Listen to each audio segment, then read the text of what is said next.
Hello, hello, good evening, welcome in. How are you doing? I hope you're good. Welcome back to Lock and Key.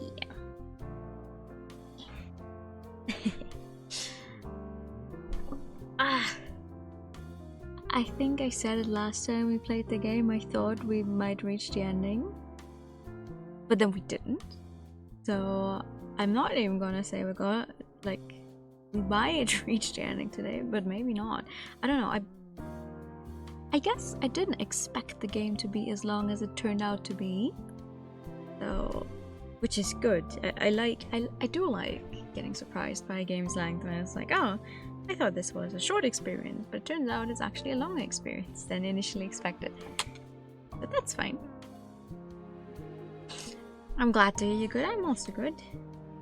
I'm a little tired, but when am I ever not? I hope my PC crashed just after you got to Kemono. No! Did you get any like, did you find anyone who could help you with your PC's issues at all? I'm unfortunately not at all the type of person to be of help there. Whenever I have problems with PC, I just go to like other people. And it's like, hey, you know more about PCs than I do. What is the issue? And half the time it's like, you should clean this thing more often. But I don't think that's the issue in your specific case right now. Last time, for some reason, my mouse died during the stream. But luckily, most of our choices were in a way that I could still make them. But tonight, I'm just hoping that it's not gonna randomly die on us.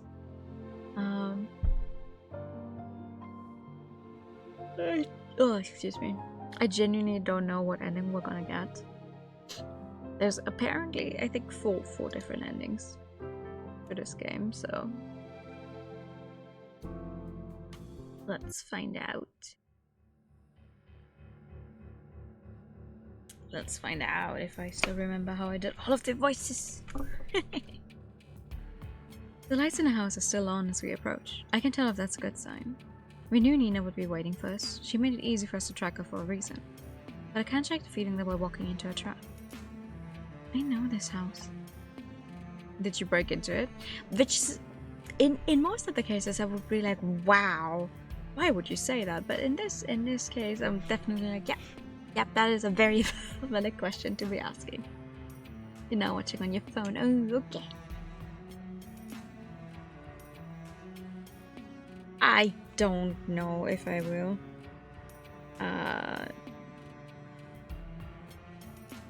Because there's so many choices, I'm like, it's probably relatively easy to get to the different endings, so we're just gonna see what ending we end up getting and then go from there. Assuming I even get to an ending in the first place. I don't know how much more there is to this game.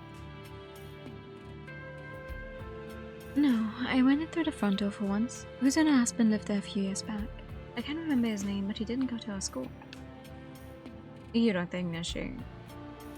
Lisa got divorced last year. I'm pretty sure she moved out of town too, but she swallowed staring at the house. I think her husband stayed here.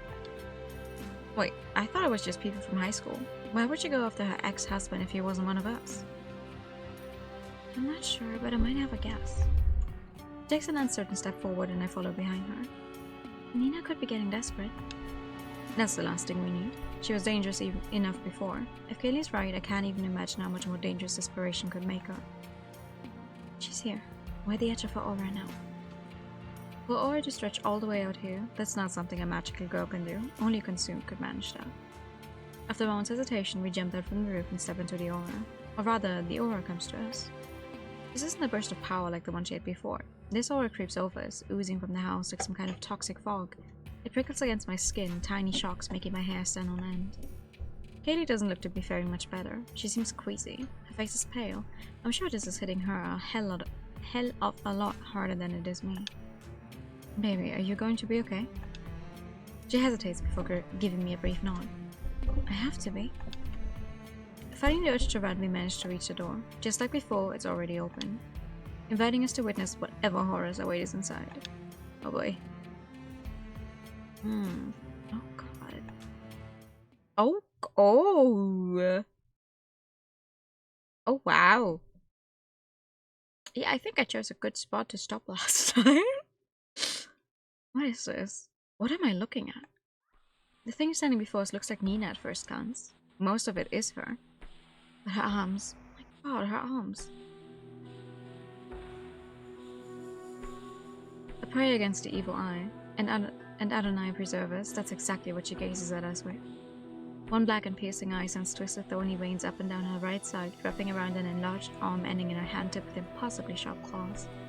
Claws covered in blood, and in something else. The telltale dripping blackness overconsumed. He turns her head away from the body, a hole in his chest painting a grisly picture of what just happened, and stares at us. Nina, is that you? My hand drifts towards my gun, ready to pull it out at a moment's notice, but Nina doesn't move. Instead, she smiles. You two have no idea how much trouble that little son of yours caused for me. Her voice sounds completely normal, as if she was the same old Nina inside. I mean, like, I'm over it now and stuff, but it was a total pain. And let me tell you, if I end up stuck like this, you're in so much trouble. I don't understand. Kill Everest. You don't have to listen to it anymore. You said we'd done something by killing it. Nina giggles, the normally endearing sound sending a chill down my spine. Kiki, I told you like 20 million times that Average wasn't doing this. Nobody tells me what to do about me. I was using it, silly. You were using it consumed. Are you saying everyone in her was something you wanted? No, not like that. Them killing humans is whatever, but I won't tell something to attack other magical girls. I mostly let it do its thing, as long as it gave me lots of extra magic. You were siphoning it. Mina claps her hands, revealing that both of them have grown black and cold. Totally! Thank you so much for remembering the word, because I completely forgot. You're the best. But look at me. Without all that extra magic, I ended up getting a little bit of an upgrade to my look. Although, like, not gonna lie, it is kind of fashion forward. Maybe black is the new black this time around. It's not all of them. It's some of them. Really depends on where you look. Bailey stops closer, eyeing Nina's claws for any sudden movements. But without Average, what are you going to do? You can't just keep killing people. Maybe if you stop, it'll go back to normal. Come on, girl. You really gonna tell me this isn't a fun look? I think it's fun. Plus, it makes the killing so much easier. You're making it sound like you enjoy it. Well, maybe I do. Don't knock it till you try it, Kiki. Nina sighs, rolling her eyes in casual annoyance. How is she so calm? My arm isn't the only thing I got an upgrade, you know? Do you want to see it, girlies? It's super cool. Totally gonna get hurt if I show you, though. Just for FYI. Not super bad or anything, but I can't show you how strong I am without, you know, doing something. What you think?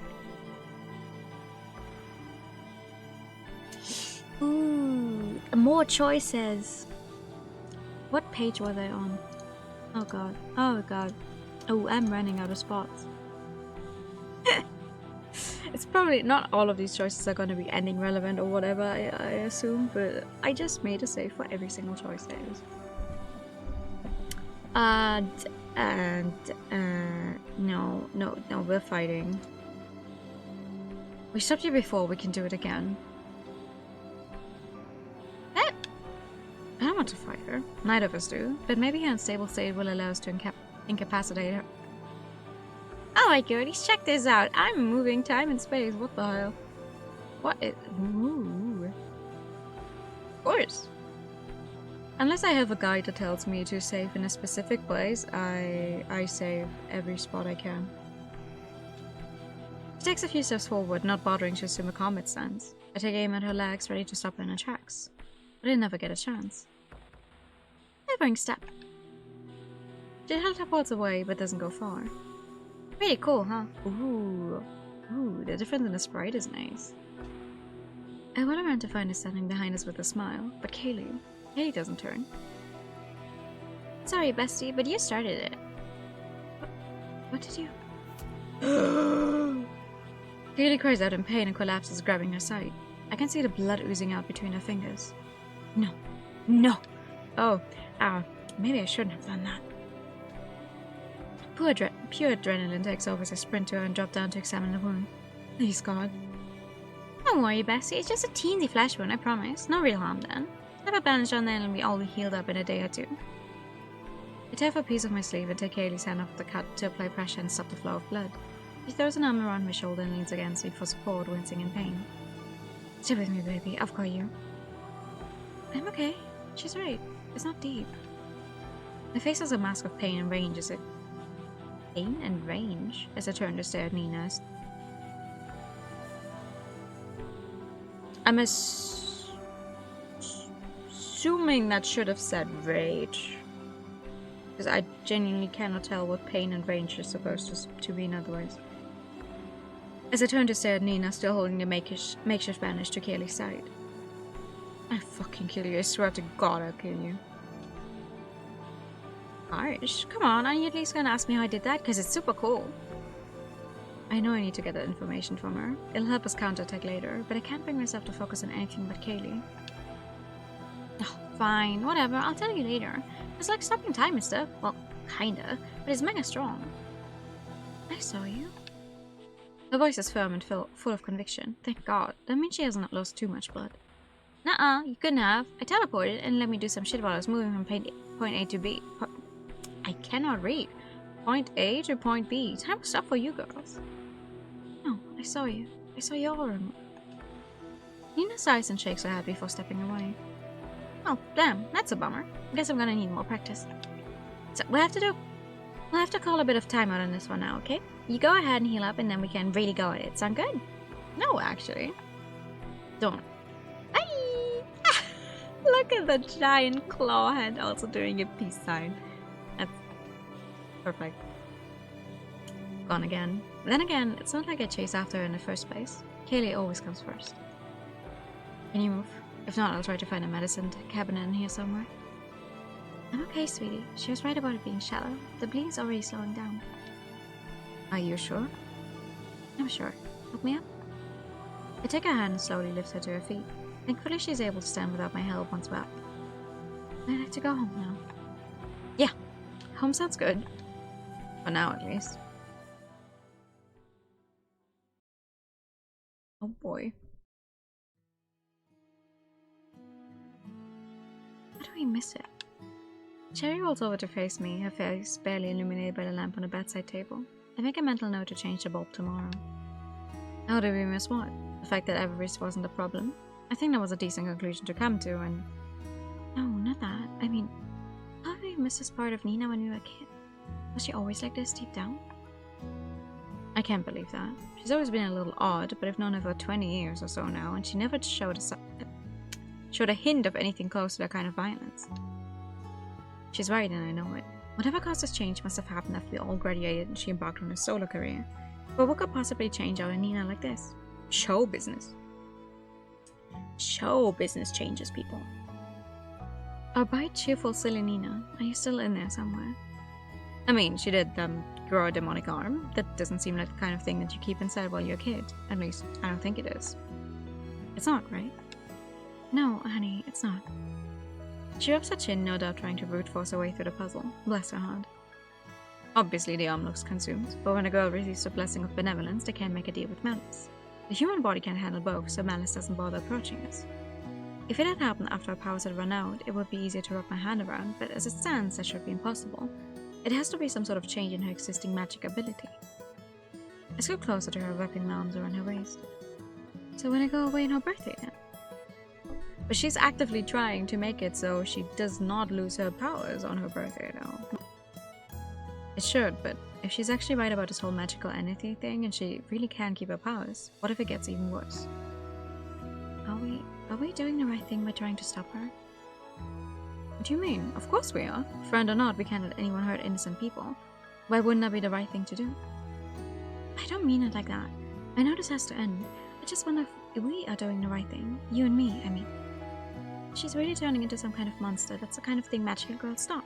But we're not going to be magical girls for much longer. Our age is done. I love Nina and I know you do too. Because of that, I don't know if we can bring ourselves to stop her. And yes, she's an icon to this new generation of girls. But without the personal stake we have, they might be able to see us as a threat in a way we can't. I know this line of thinking isn't like me, and I half expect Sherry to shoot me down right then, but to my surprise, she takes some time to mull it over. I still know what Hans is going to be, but maybe she'll give me a new path to consider.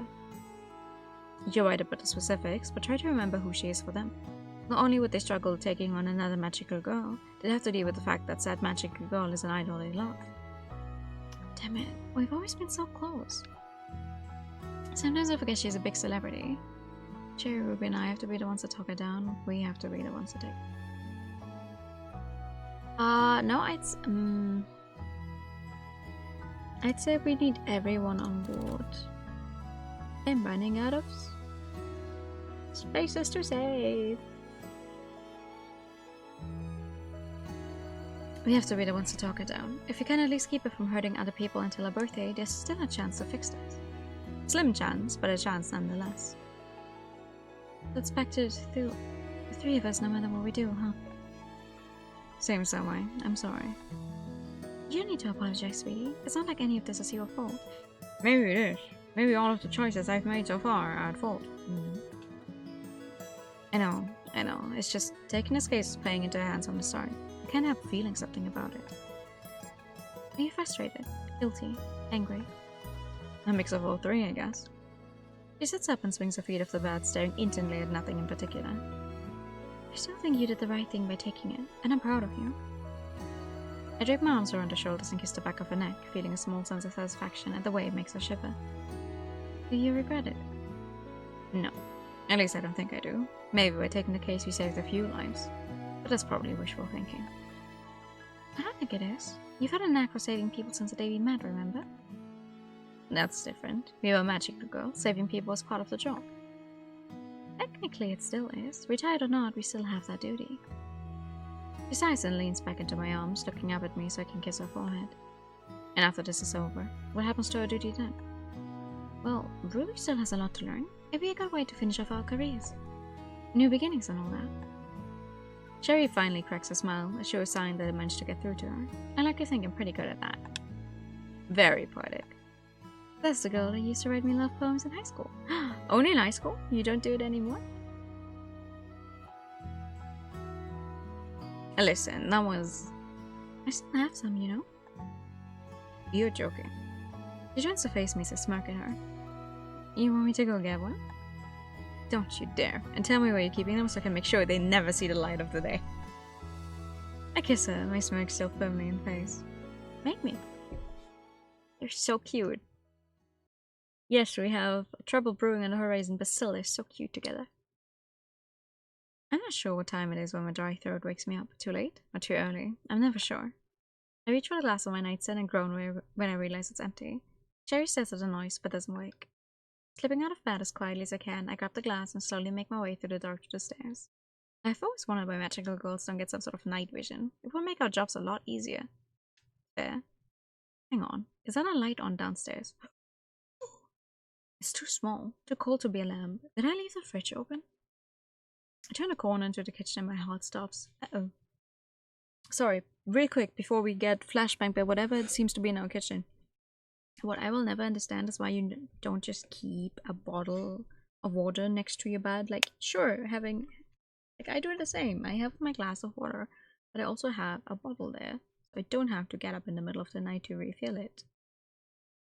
No? Is that not what people do?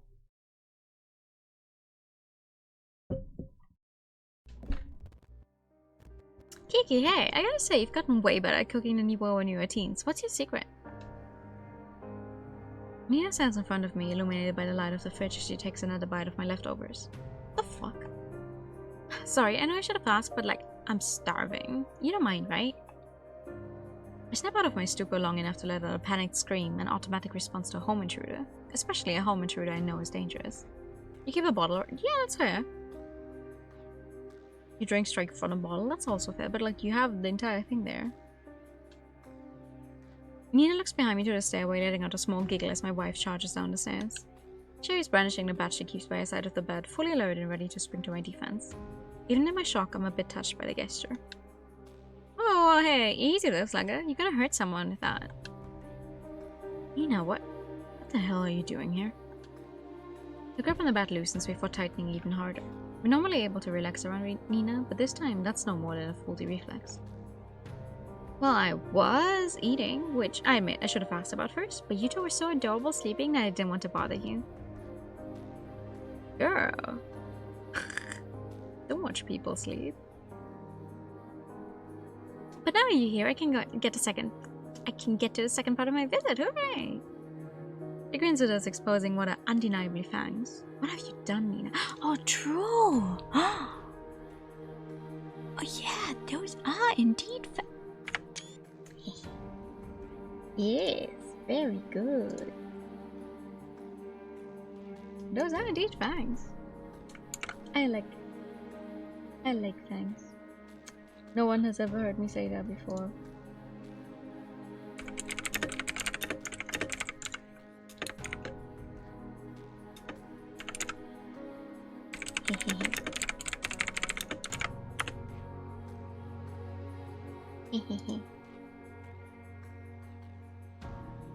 I know we left off on a really bad note last time, and I'm as bummed about that as you are, but now we've got a chance to talk it out all nice and peaceful and stuff. See, the thing is, if you teleport into someone's home without announcing yourself, or like without them knowing you're there, after having stepped one of them last time you saw each other IRL, I don't think there's gonna be much of a chance to talk anything out all peaceful and stuff. What is there to talk about? You already told us why you're doing this, and we told you how wrong you are. Are you going to try convincing us again? Thank you for the follow. Welcome. Oh, hey, and we reached 1,500. Thank you. I changed the alerts. Nice seeing them in action. Sorry to call you out like that, but thank you. I hope you enjoy your stay.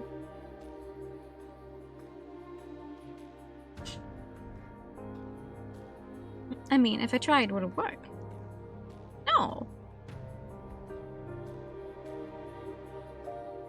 Yeah, she can teleport, so like beforehand it was okay-ish if she just stepped in sometimes, but now it's a little weird.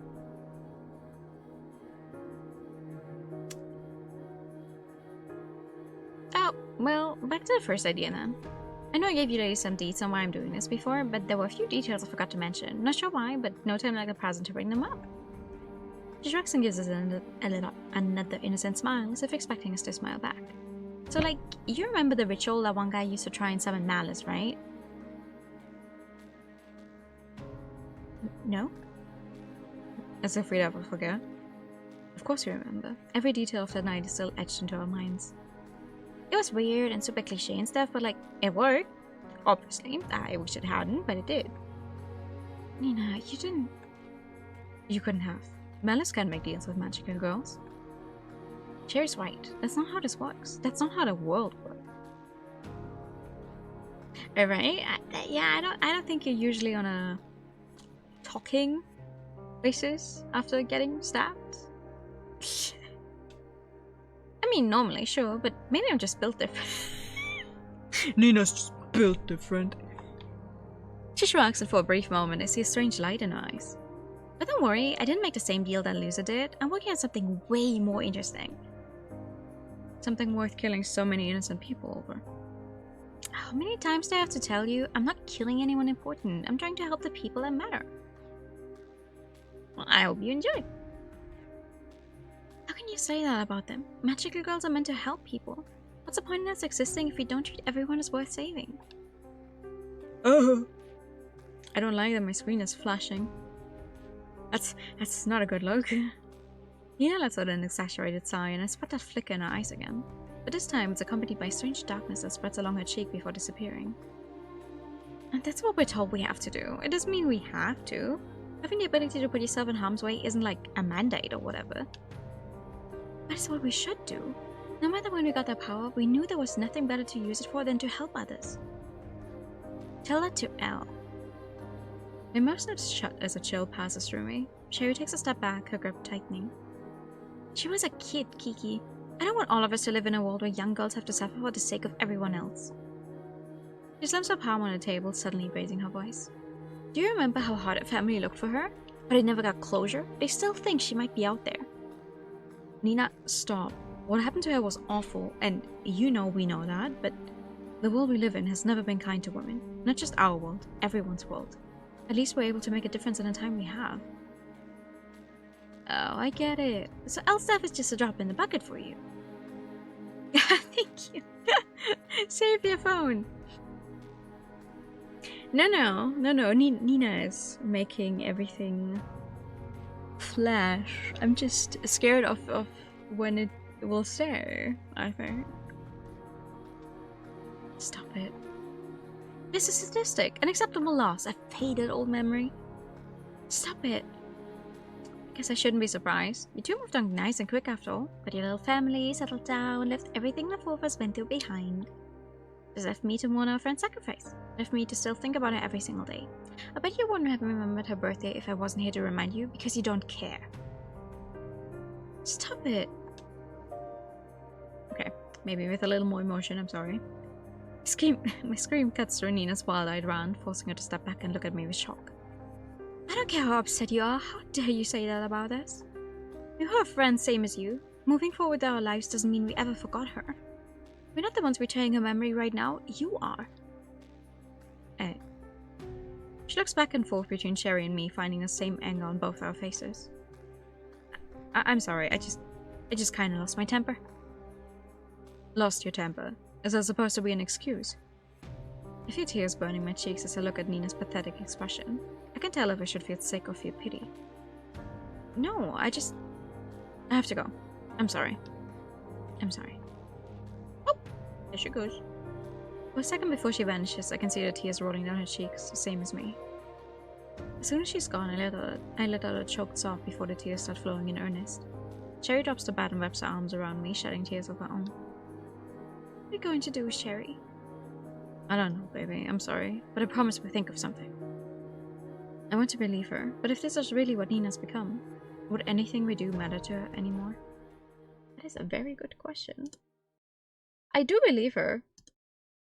Like, right now, when she said she genuinely was sorry.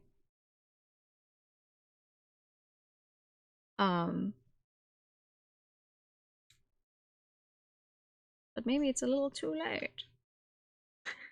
You don't? Aw. No, I do believe her.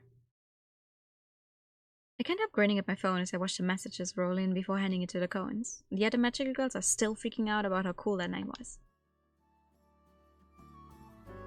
Everyone's so energized now. Being that thing with only minor injuries for some of us has the girls feeling like we can do anything.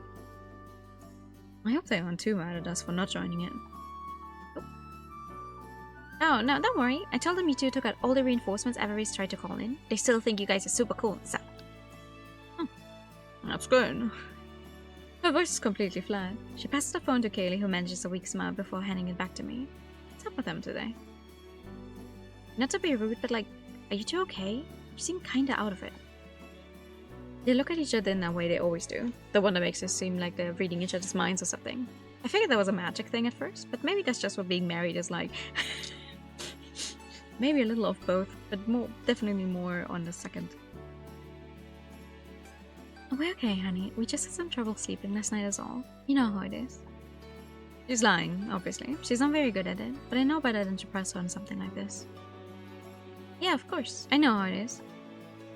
I know they're dealing with a lot and all, but I can't help feeling a bit hurt that they seem like they don't care. I know they're proud of me, even if they don't show it. It's just a bummer. Looks like Kaylee can tell I'm unhappy judging by the way she puts on a wider, faker smile. So then, are we ready to get started? I guess so. We're well past training the basics by now. After how much I've proven myself, they've let me move on to more advanced maneuvers and figuring out different ways to use my powers. I figured we'd be done by now, but they really do have a lot to offer. Still, even if their advice is helpful, they seem out of it. I don't think it's because of anything I did, but whatever's up with them is casting a dark, shadowy cloud over this training session. Should I ask? Oh, no.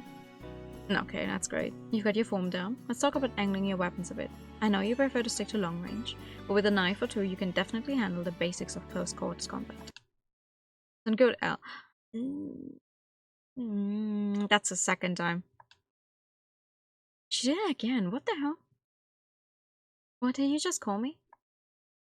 Shiro looks away from me, grimacing. It doesn't seem like she even registered what she was saying. I looked at Kaylee, but she's averting her gaze as well. You called me Elle again, didn't you? Again? Yes, you did that before. Actually. Yeah, again. You've both done it multiple times now. I figured it was like a slip of the tongue or something. But that's not it, is it?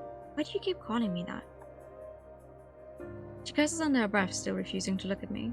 Did she notice the other time she did it?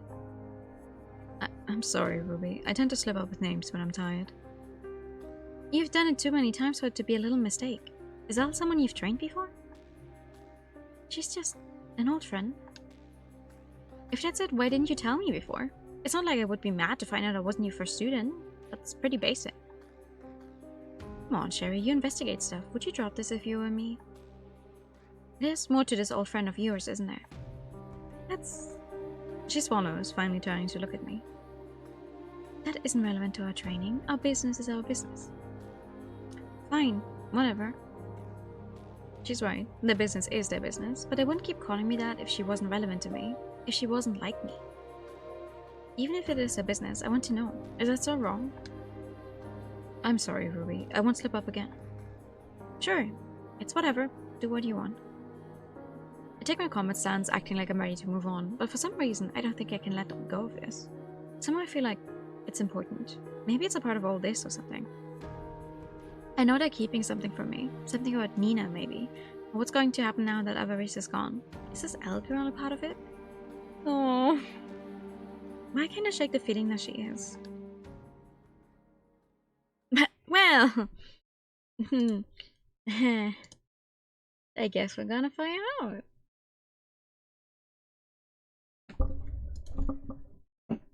Normal is good, right?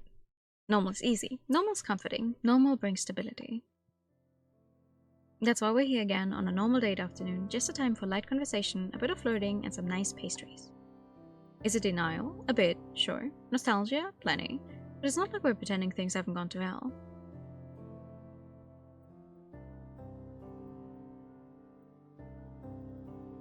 Hold on.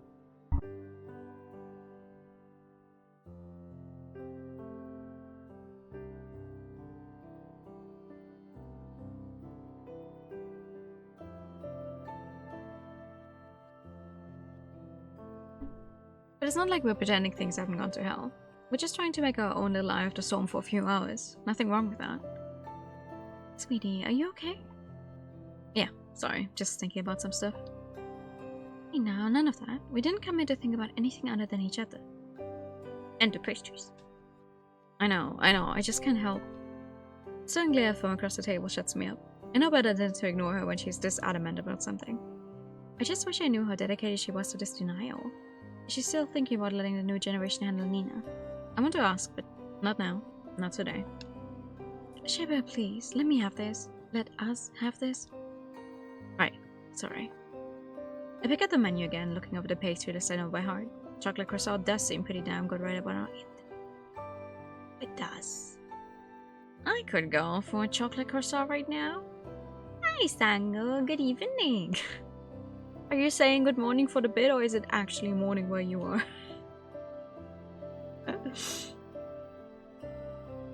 Naturally, Kaylee ends up ordering the same thing. I swear she can read my mind sometimes. Are you still thinking about shooting for your PhD once your Sherlock abilities were off, or are you going to keep on being a non-magical detective? I'm still not sure. I know I need to help people, but it's actually morning out crazy. Time zones aren't real.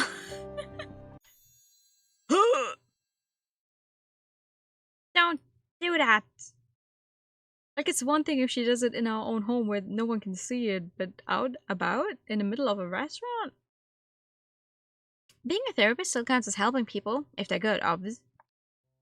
What the fuck? Hi to you too, I guess.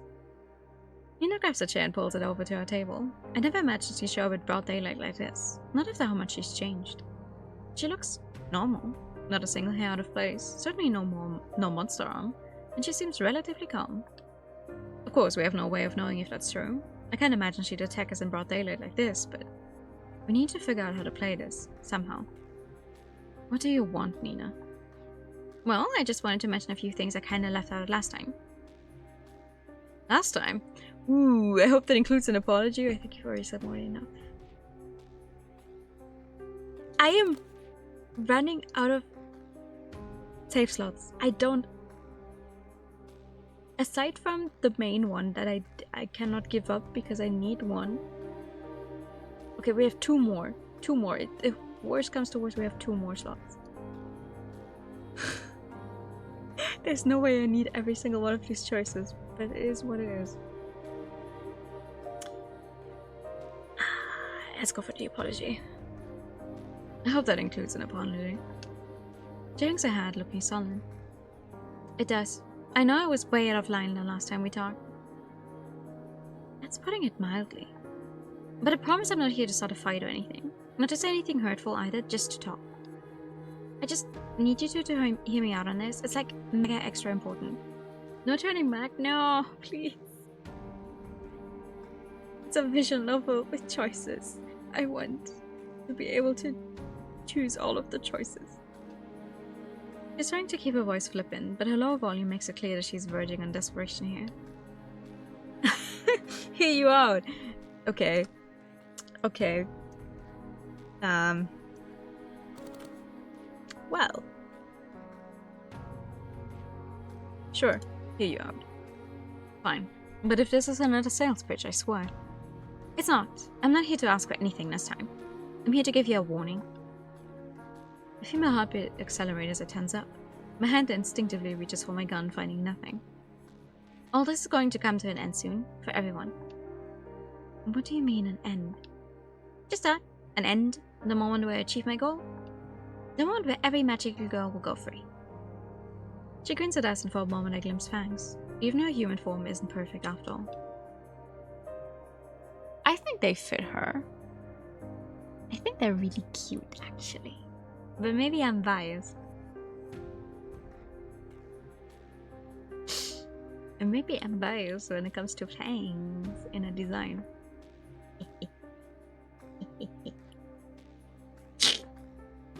And that means it's time for you to fill your roles off in my greatest show yet. I try to keep my voice even so I don't let on how scared I am. And what are those roles? To join me, of course. How many times do we have to tell you? Nina chuckles, a much more ominous sound than it used to be. I know, but I'm pretty sure what I've got planned is going to convince you one way or another. Tell us what you have planned. Make it make sense. Oh, come on, Kiki. As if I'm going to ruin the surprise like that. You're just going to have to trust me. As if we could ever do that again. She pouts at me, once again flashing the puppy dog eyes. Come on, you know what I mean. Just tell us what you're going to do. Please. No can do, sure, sorry. Seeing a neighbor crowd of people exiting the toy store, she turns away from us and takes a few steps towards them. For a moment, I'm afraid she's about to attack them, but even she wouldn't go that far. But you find out soon. Real soon. So just be good girls and wait for the surprise. Nina, you... Bye, girls! Nina casually strides away, blending into the crowd and disappearing from view. All we can do is watch the group disperse in stunned silence. And in that moment, I know without a shadow of a doubt, we're never going to be able to get back to normal. Never. There is no normal. There's only... No, there's never a normal you can go back to. There's only a new normal you can make. The next few days pass by in a blur. Nina seems to have scaled back on her attacks, with only one taking place over the course of a week. But one is still too many. Meanwhile, Ned isn't helping, and Nina hasn't left a single trace behind. Kaylee and I have looked over the data time and time again, but there are too many possible victims to keep track of. She's running circles around us, and all we can do is wait for a surprise. It's agonizing. As for Ruby, I'm worried about her. It's not that she's been slacking or anything, quite the opposite. Rather, it's her methods that worry me. There's something brutal about them. The cold hardness of her gaze as she stabs are consumed over and over again, sometimes long after it's dropped dead. The way she acts on her own, not bothering to coordinate with us. I know we thought her to put eliminating the threat first, but this doesn't feel right. It doesn't feel right at all. Oh no. That's not good. So what do I do? Has my shadow lengthened, or am I still held within the light? You're, it's like that. Yes, well done, honey. She steps back into my side, whispering in my ear. It's good, right? I just shrugged my shoulders. I've given up on trying to understand the Nightshade dialect. As long as it makes her happy, I guess. Do you have any further advice? No, I think we're done for now. Let's head back to the house so you can grab your stuff and then we'll call it a night. As you wish. There's a tinge of pride in her voice and I can't help but share it. Fucked up as things may be, she's still going strong. I respect that. Nice to know we're doing something right in the middle of all this. I'm feeling close to optimistic by the time we get home. But when I open the door, there's Nina. It all goes to hell. Yay! The fucking monster hand peace sign is killing me. Like it feels like one of those ideas you would pitch when talking about like what kind of sprites you want, and it's like, you know what would be funny? And they went for it, and I love it. Welcome home, besties. She's here. How is she here? She can teleport. Ruby pales as she looks at Nina, witnessing her corrupted form for the first time. Damn it. We should have told her about this. Yes, you should. It's not a good idea to keep her out of the loop. What must she be thinking? Does this fit her Nightshade outlook or shut it? Long time no see. Are you three working on an extended shift out there or what? It's only been a few days. Is she joking around with us that new power of hers mean time passes differently? No, I'm thinking about it too. I cannot read today, Jesus. Try again. I'm thinking about this too hard. Gotta focus. Handle the here and now. Why are you here? I thought you wanted us out of your way. You make it sound so cold, Kiki. It's not like I told you I never want to see you again. We're still friends, aren't we? Not while you're like this. You know we can't just accept you after what you've done. Nina rolls her eyes, waving a monstrous hand dismissively. Oh, boo. I know you change your mind eventually. But what about you, Ruby? Are we still cool? Ruby hasn't moved an inch. I'm not even sure she started processing the situation until she speaks up for... Speaks up herself. What happened to your arm? The voice is barely a whisper, but it's still a lot more than I would have mentioned her position. Oh my god, you didn't tell her? Do you girls tell her anything? At least tell me you explained to her why I'm doing this. Why would we? What you're doing is wrong and we're not going to help you justify it. Nina laughs, a gravelly tone creeping into her voice. What else haven't you told her? Does she know how malice makes her consumed? Does she even know about L? We both freeze at the name. She wouldn't really be cruel enough to use L as a weapon against us, would she? Well, I guess that doesn't matter. You still get an invitation, Ruby. Invitation? Nina grins and pulls out 3 envelopes, each one sealed with a glittery sticker and our name scrawled on the front in bright pink. I meant to give you these the last time I saw you, but I totally forgot. They're party invites.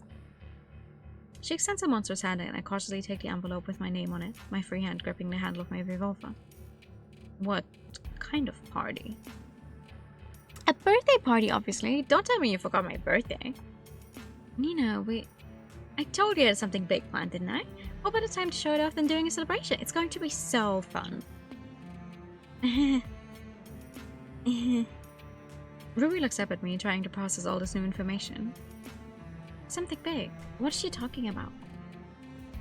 Another thing you didn't tell her about. You gotta step it up, girls. See, thing is... Okay. Nina stops in her tracks, eyes bugging open, her jaw dropping.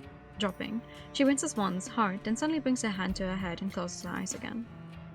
Fuck, again with this shit, seriously. Red flag! She grits her teeth, rubbing at her temples, telltale signs of a headache, but this seems a lot more intense. Sorry, just give me a sec. I'm alright. Nina, what the hell is going on? Nothing, I'm fine. Just a little dehydrated. You know how it is. Should probably head out, grab some water or something. Please, Nina, tell us the truth. We want to help you. Gilly's voice sounds diplomatic, but I know she's genuine. Despite all this, she really wants to help Nina. You're sweet, Kiki, but it's no big deal. Seriously, it happens all the time when the weather starts changing. Thank you for the hydrate time.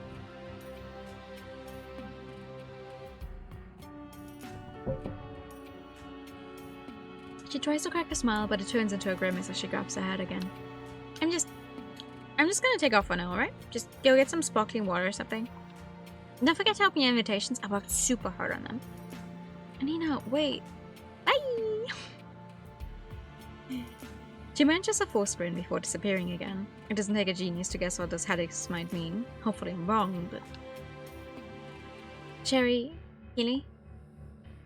Ruby's voice isn't trembling this time. It isn't a whisper either. She speaks firmly with real purpose. What is it, honey? She wheels to look Kaylee dead in the face. I can tell if she's angry or scared. I think it's time you told me what happened with Elle. Ooh. Things fall apart. That's the achievement I just got. I'm not sure where to start. How do you describe someone like Elle? Someone so full of life, so free, so hopeful. How do you describe the way she fought with ease but never left Nina's side? Everything that comes to mind feels cliché. Saying she was like a little sister to us doesn't capture it either. She was optimistic, she laughed a lot, she never gave up. She was kind to everyone she met. All the things you'd make up for a eulogy about someone you didn't really know, but for her, it was all true. Every last cliché. How do you describe the way she told Keely and I that we make good parents someday? And the way we both get flustered and laugh awkwardly because we'd only been dating for what, 4 or 5 months? How do I explain the way she hyped Nina up for performances and bought glow sticks to the talent show so she could make it feel like a star? How can we tell Ruby everything about Elle's worldview without making it seem like it was all undone when she was murdered? Elle was special, to all 3 of us. I met her a bit before Sherry and Nina did, when I was still going around introducing myself to everyone. She was really young back then, but she was tougher than most. How old was she?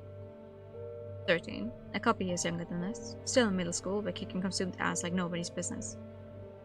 She joined up with us pretty soon after that. I was one of those people that are really easy to get along with. Like Nina. Obviously, Kaylee and I developed a closeness rather quickly. In a sense, Nina and Elle developed a closeness in their own way. Not romantic like us, but a strong bond that was all their own. Elle was an only child and her living situation was rough. So to her, Nina ended up becoming something like a mom and a sister all rolled into one. She idolized her. I remember the time she tried dressing like Nina and ended up having to change halfway through the day because of how uncomfortable clothes were on her. Nina nearly cried at how precious it all was. The 4 of us were inseparable. We hunted together, spent time together, and celebrated together. She may have been closest to Nina, but she was family to all of us. I love this fucking thing. I never knew what they were called. I never had them as a child, but to me these are very, very childhood related. I don't know. I always thought they were cool. It's like necklace thingies. When she finally started high school with us, we threw a huge party. Haley and I held hands for the first time there. So what happened to her? The question feels like an obligation, Ruby's voice making it clear that she already knows the answer. I'm tempted to cut the story short here, let her find closure in an assumption without having to hear the details. She's a part of this, like it or not. She needs to know the whole story. A couple years after we met her, the 4 of us started to hear rumors. Rumors about the consume being able to look like people during the day, transforming by choice at night the way we do.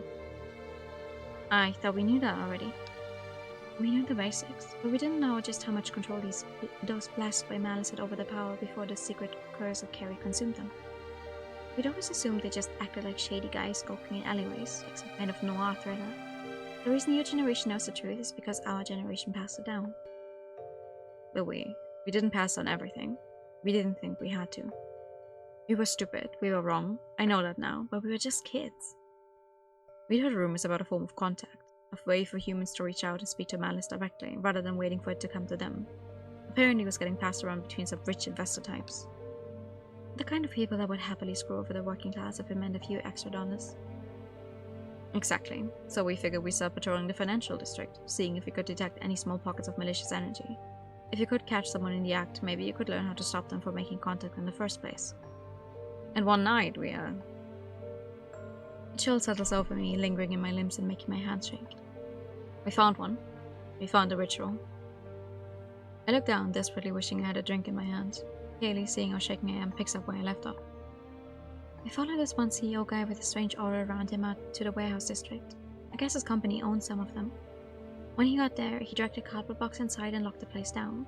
Obviously, that wasn't a problem for us, and as soon as we got in there, we knew we'd found our man. All the stuff he'd brought had been arranged as some kind of design on the floor, and he knelt in the middle of it and raised his hands. We couldn't believe our eyes when we saw this uncanny, horrible thing form in front of him. The thing in question is still burned into my mind, a circle of pure darkness swirling like some strange two-dimensional tornado. It made the whole place so cold my teeth started chattering. Somehow I knew it was a portal to the other side, to Malice. We knew we couldn't let him make the deal, so we acted. The four of us came at him, telling him to stop what he was doing and surrender. We told him it was over, that he should give up. We thought we'd already won. That's when it happened. It was a setup, the whole thing. A trap built just for magic girls. He'd already performed the ritual days ago. We barely had time to register his transformation before...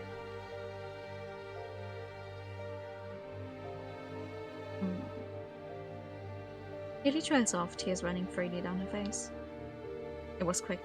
I can only pray that she didn't suffer. I can still see her body suspended in the air, limp and twitching before I tossed her to the other side of the warehouse like a ragdoll. 15 fucking years old. She didn't even look scared, just surprised. For years I've wondered if she'd even realized what had happened before she died, if she'd felt any pain, and I'll never know. Before we killed it gloated at us, told us how we'd been deceived, taunted us by claiming we could have saved her if we had moved quicker. It laughed at Nina hardest of all. It had seen her teleport, told her that it would have been so easy to get Elle out of the way. Ruby hasn't moved a muscle. When she speaks, her voice is quiet and trembling. Mine probably is too. Would she have? I don't know. I don't think so. Yes, she could, the awful little voice says. She could have, and she knows it. We all know it. When it died, the portal disappeared with it. The three of us were left alone, with her. Don't think about how Nina had stared into the portal. Her eyes had gone wide and her face had contorted when it disappeared. Don't think about it. She was just in shock, that's all. We didn't know what to do. None of us could handle the thought of burying her. In the end, we just called in a tip from a nearby payphone, like we were reporting on our own crime. It was your crime. You brought her there. Cops ended up linking her death to the missing businessman we took out and washed their hands of the whole thing. The story was over then and there. And that was it for the three of us. We never went out hunting again. How could we, when we were all missing a piece of ourselves? Piece buried deep beneath the earth on a sunny summer day. Sherry and I stayed together, but Nina, she drifted away from us, threw herself into her career saying she wanted to make Elle proud. We lapsed into silence, overcome by the weight of our words. Only the memories of the horrible sight remain. Like Elle, suspended in place, trapped in time, a moth in ember. A crumpled body on the floor, never to smile again. I haven't talked about Elle that much in over a decade. We were running from it, I guess, but it sure as hell caught up to us now. Maybe if the three of us hadn't run from it back then, none of this would have happened. Another what if to toss on a precarious pile of questions we filled up over the last couple of months. You told me you didn't know why Nina was hurting people. Ruby's voice is cold, almost numb. She's looking down at the floor, her hands balled into fists and her shoulders shaking. It's because of Elle, isn't it? She thinks she's doing this for her? Yes. At least that's what we think so far. Why didn't you tell me? I sigh. There's 100 different answers to that question, but none of them are convincing. We don't want you to be tied to the past, or...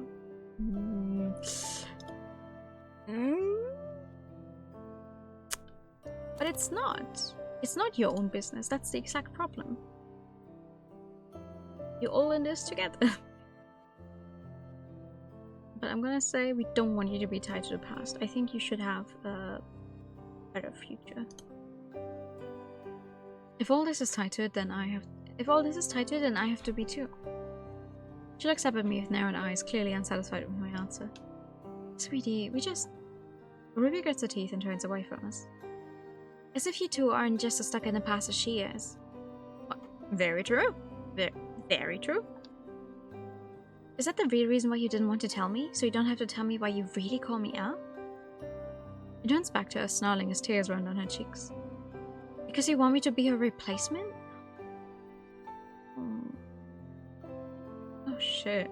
Of all the places she could go, Ruby, no. That's not what this is about. I waited your whole year when I asked you to train me, didn't I?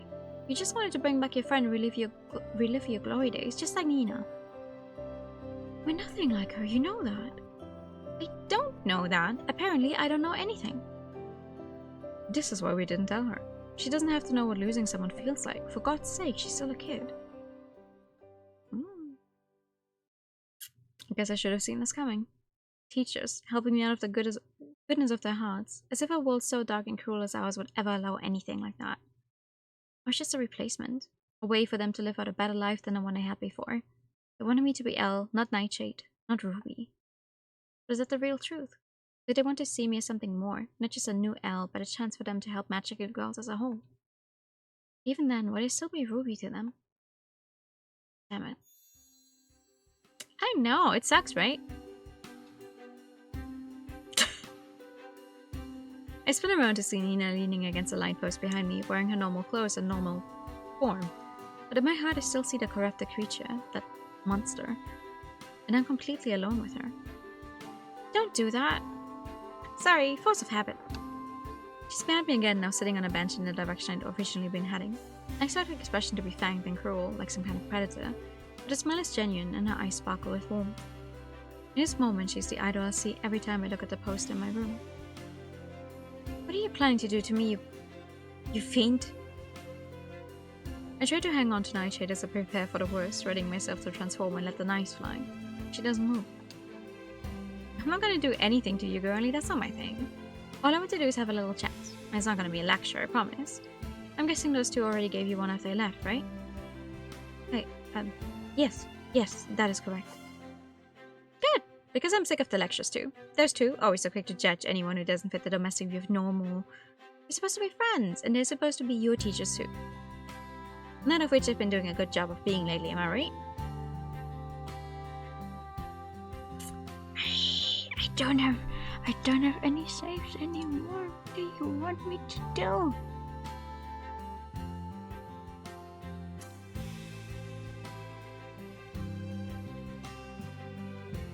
Okay, I'm just gonna start overriding the early ones. I don't...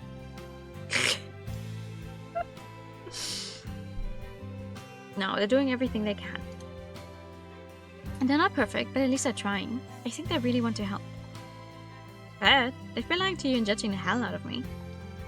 Nina, you're killing people. Come on, don't you start in on that too?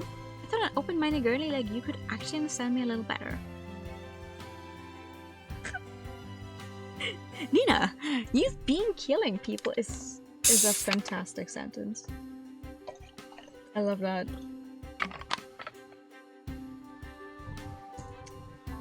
No blood, no blood.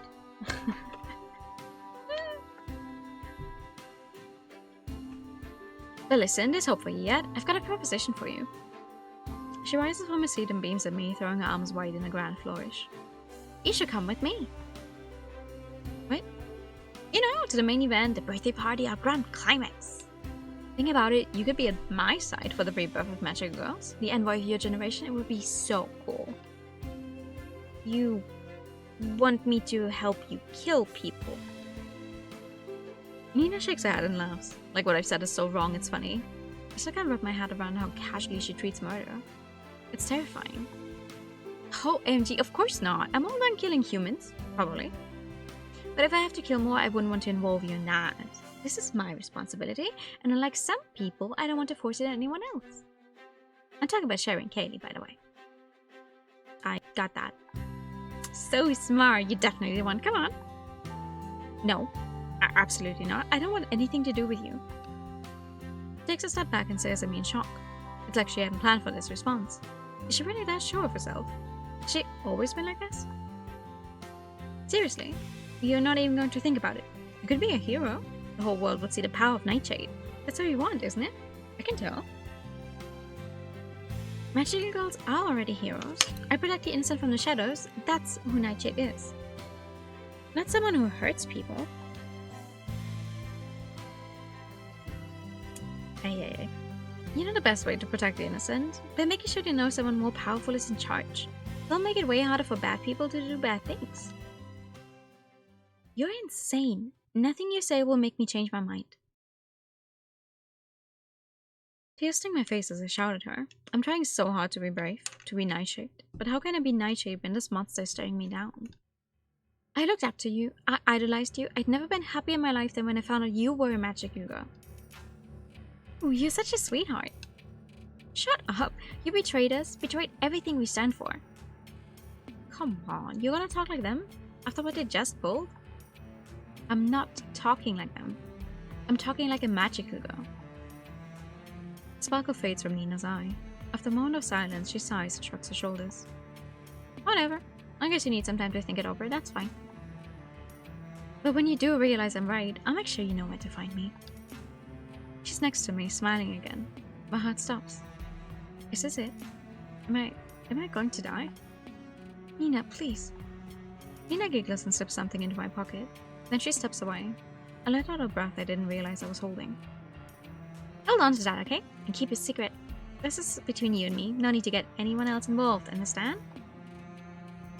I understand. I won't tell anyone. Good girl. I know you're not the type of person who would go back on a word. You're honorable after all. You take care now. Whenever you're ready, I'll be waiting. She rocks back and forth on her feet, giddy with excitement. If I didn't know better, I'd swear she was younger than I am.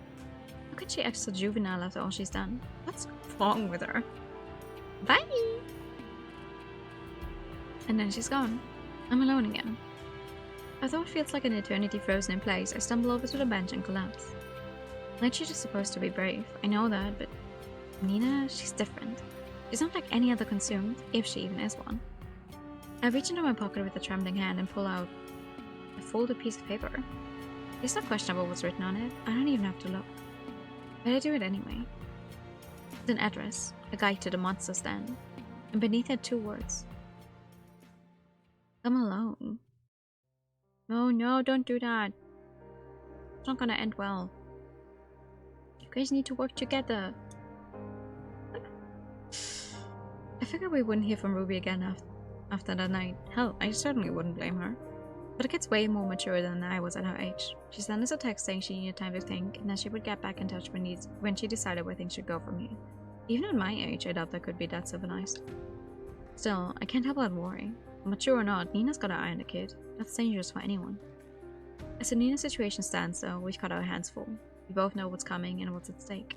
And we know that for some fucked up reason, it's on us to put a stop to this madness. Us, the happy little married suburban couple on the verge of retirement. We're the ones who have to save the fucking world. Sure, we saved people before. I mean, we spent years doing nothing but saving lives. I'm damn proud of that. But I'm not up for saving more than 1 or 2 people at a time. And then there's our powers. God damn it. What's wrong? This thing's only filling up to a half charge. I hold up my gun and point to the half-full ammo tank. Or half-empty, depending on how you look at it. I'm using the same amount of energy as always, but I'm getting less back from it. I thought it was just me. What do you mean? My whip isn't stretching as much as it used to. I figured it was just stress, but if it's happening to you too... Many F words this time around. I close my eyes and focus as hard as I can on my gun. If I can't fill it to the brim at all, we might as well give up now. Is it stress, fear, or is it just age catching up with us? Probably some combination of all 3. Whatever it is, it's a big fucking problem. I think feeling enough focus does end up giving me the charge I need, but it's the kind of focus I doubt I'll have time for in the heat of battle. If fighting with half a tank could get me killed fighting a regular consumed, let alone fighting whatever Nina is now. We don't have a goddamn chance, do we?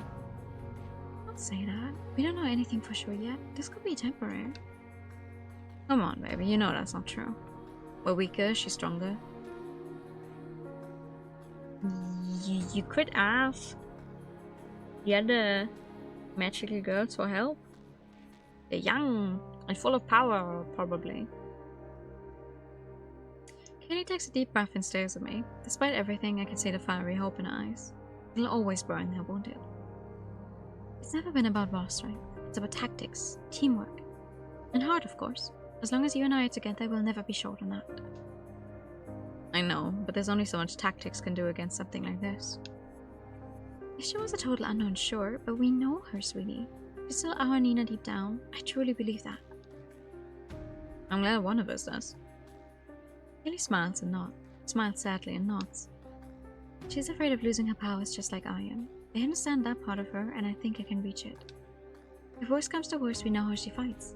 And with the confidence she's got now, I doubt she feels the need to change her strategy.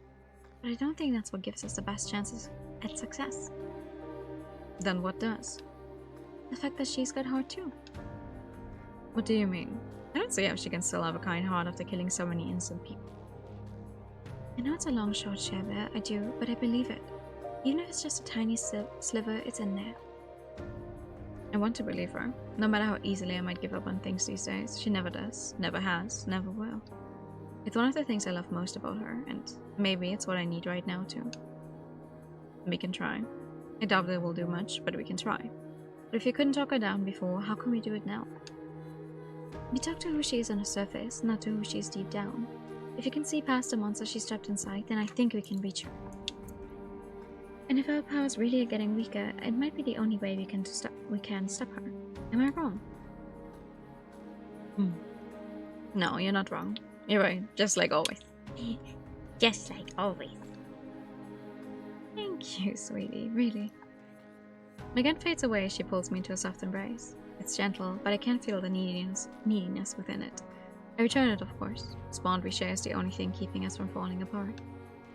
It gives me the strength I can find within myself. We stand a chance at reaching her if we talk to her together. With the truest friends she has, if we can convince her that we want to help, it might not be too late. I can do that. Just promise me one thing. Anything. While we talk, don't forget to look for weak points. If things go wrong, we need to be ready for a preemptive strike. I know you don't want us to come to that, but please trust me the way I trust you. Of course I will. The voice carries a sorrow that breaks my heart, but I know that I won't stop her from keeping that promise. She wants to see the best in Nina, but she's not naive enough to pretend it's guaranteed to work. That doesn't mean she has to be happy about it.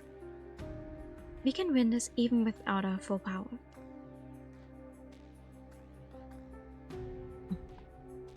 You really believe that? I do. We're together. I'm not going to let the woman I love down. Neither am I. I squeeze her tight, not enough to hurt, but enough to show that I'm prepared to protect her at any cost. I love you. I love you too. Let's get this done. Let's get it. I nod and step away, dismissing my magical form. Alright, I'm going to try Ruby again. Maybe you can look at that group chat thing for clues. I'll see what I can do. My phone vibrates in my pocket and I pull it out immediately, hoping against hope that it's the reassurance of Ruby's safety we need. It's for Ruby. That's a good sign, at least. What's it say? Hey. My blood runs ice cold as the message appears on screen. Oh, fuck. What is it? I barely managed to look up at her. It's not from her. It's from Nina.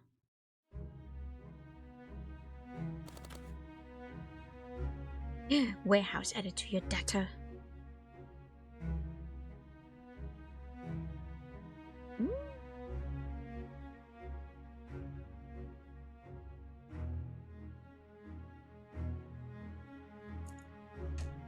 The address turns out to be a warehouse in a factory district, one in the middle of about 1 billion others that look exactly like it. Good spot for an evil lair, I guess. Because that's what it is, right? Supervillain lair, the home of the true enemy, the kind of bad guy Nightshade was made to destroy. But I don't feel any righteous fury or heroic conviction. If I'm being honest, I barely even feel like a magical girl, the thing I literally am. So what do I feel like? Some kind of super spy, a scout and reckon, getting ready to call in the real heroes? Or just a dumb kid trying to prove myself to people who barely respect me in the first place? At least that will change now. If I can do this on my own, they won't have any excuse to doubt me. Neither will any of the others. Everyone will know that the world was saved by Nightshade. Oh, early. See, that's always the step where it's like, you don't have to prove anything to anyone. And going somewhere like this alone is one of the worst possible moves to make.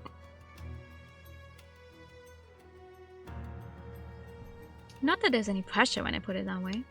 I stick to the rooftops just in case. There probably aren't a whole ton of night watchmen out there, but it can't hurt to be safe. Are night watchmen even a thing anymore? Nice. Got to just be cameras now. Good thing magical girls don't show up on those, so things would be even more difficult than they already are. And they're very, very difficult. I come to a stop one building away and look for any conveniently placed windows. No luck. There's probably a skylight. If there is, maybe I can get some pictures of whatever setup Nina has in there. That way I can have a plan before my teachers get here. Then they can be the ones to learn. I take a deep breath and close my eyes. Alright, I can do this. Nightshade can do this. One with the shadows. The cloak rolls over me as I open my eyes. I figured the field would be shaky, but it might just be the steadiest it's ever been. Maybe it's adrenaline, or maybe I really am good under pressure. As long as I can keep it up. I hop to the other roof, landing in total silence and dashing for the skylight. At least I hope it was in total silence. My heartbeat is so loud in my ears that it's hard to tell.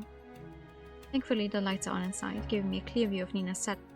But as soon as I see it, I wish I hadn't. Something horrible is happening down there. I can see some kind of pedestal, a raised flat surface. It's probably the right description, but it's a pretty minor detail compared to what's in the center of the room. What the? It looks like a tear. A jagged black cut in reality itself. Oh, a tear. Okay. I guessed, and I guessed wrong. It looks like a tear. A jagged black cut in reality itself. I'm not sure if black is even the right word. It's just a color and more an absence of any sort of light. Something pulling in a light around it, trying to grow bigger and bigger. I don't know how I know that for certain. I just know. It's in my head, but not the way Avarice was. Not trying to control me or turn me against my sisters. No, it's just a certainty. And it scares me more than Nina ever could. I pull out my phone and take pictures of it as fast as I can before the cloak deactivates. The last thing I want is to be visible in front of that nightmare. Thankfully, I have just enough time to get a few good shots and hop back to the other rooftop. I was stupid to come here alone. My teacher screwed up, sure, but I should have brought them. Yes! This is way too dangerous for me to do on my own, and I can't call anyone in the group chat without giving away Nina's secret. All I would do is make them panic. I'm not going to risk calling them. Nina probably can't hear me in there, but I can't be too careful. All I have to do is text them the images and tell them where I am, and they'll come. They have to. No matter what reason they have for it, whether it's for me or Al, they come. As long as I stay out of sight until then, I'll be okay. There, sent. Now I just need to... Hi, Ruby!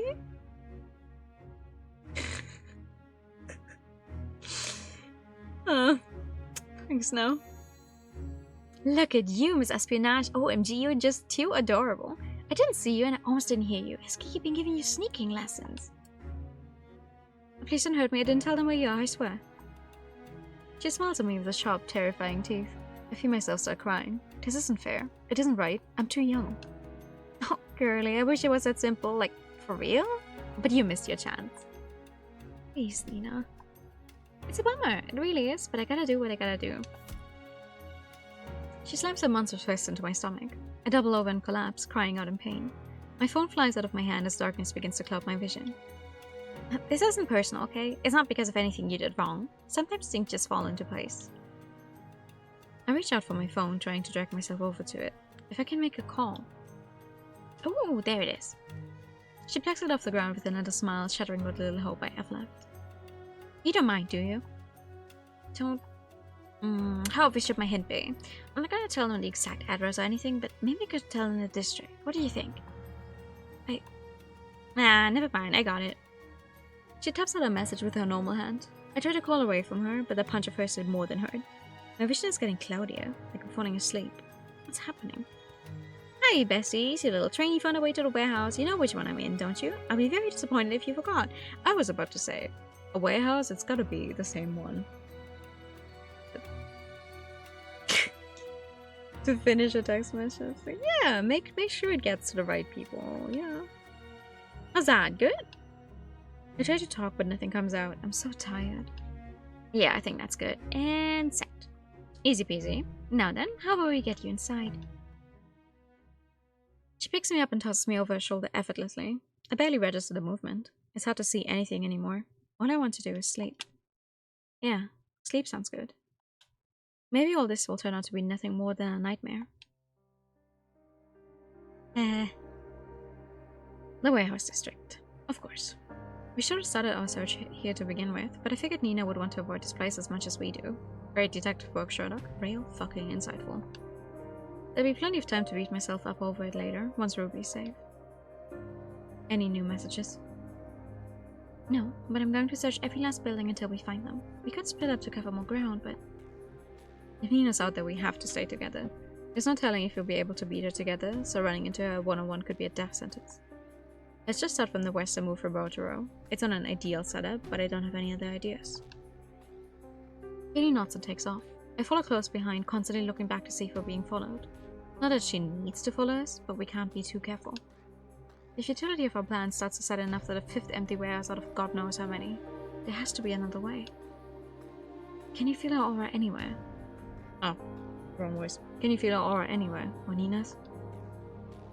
Trying, but this whole area is too smart of a consumed aura for me to pick anything up. Oh, that's comforting. What if you use the rooftops? It might be a bit quicker.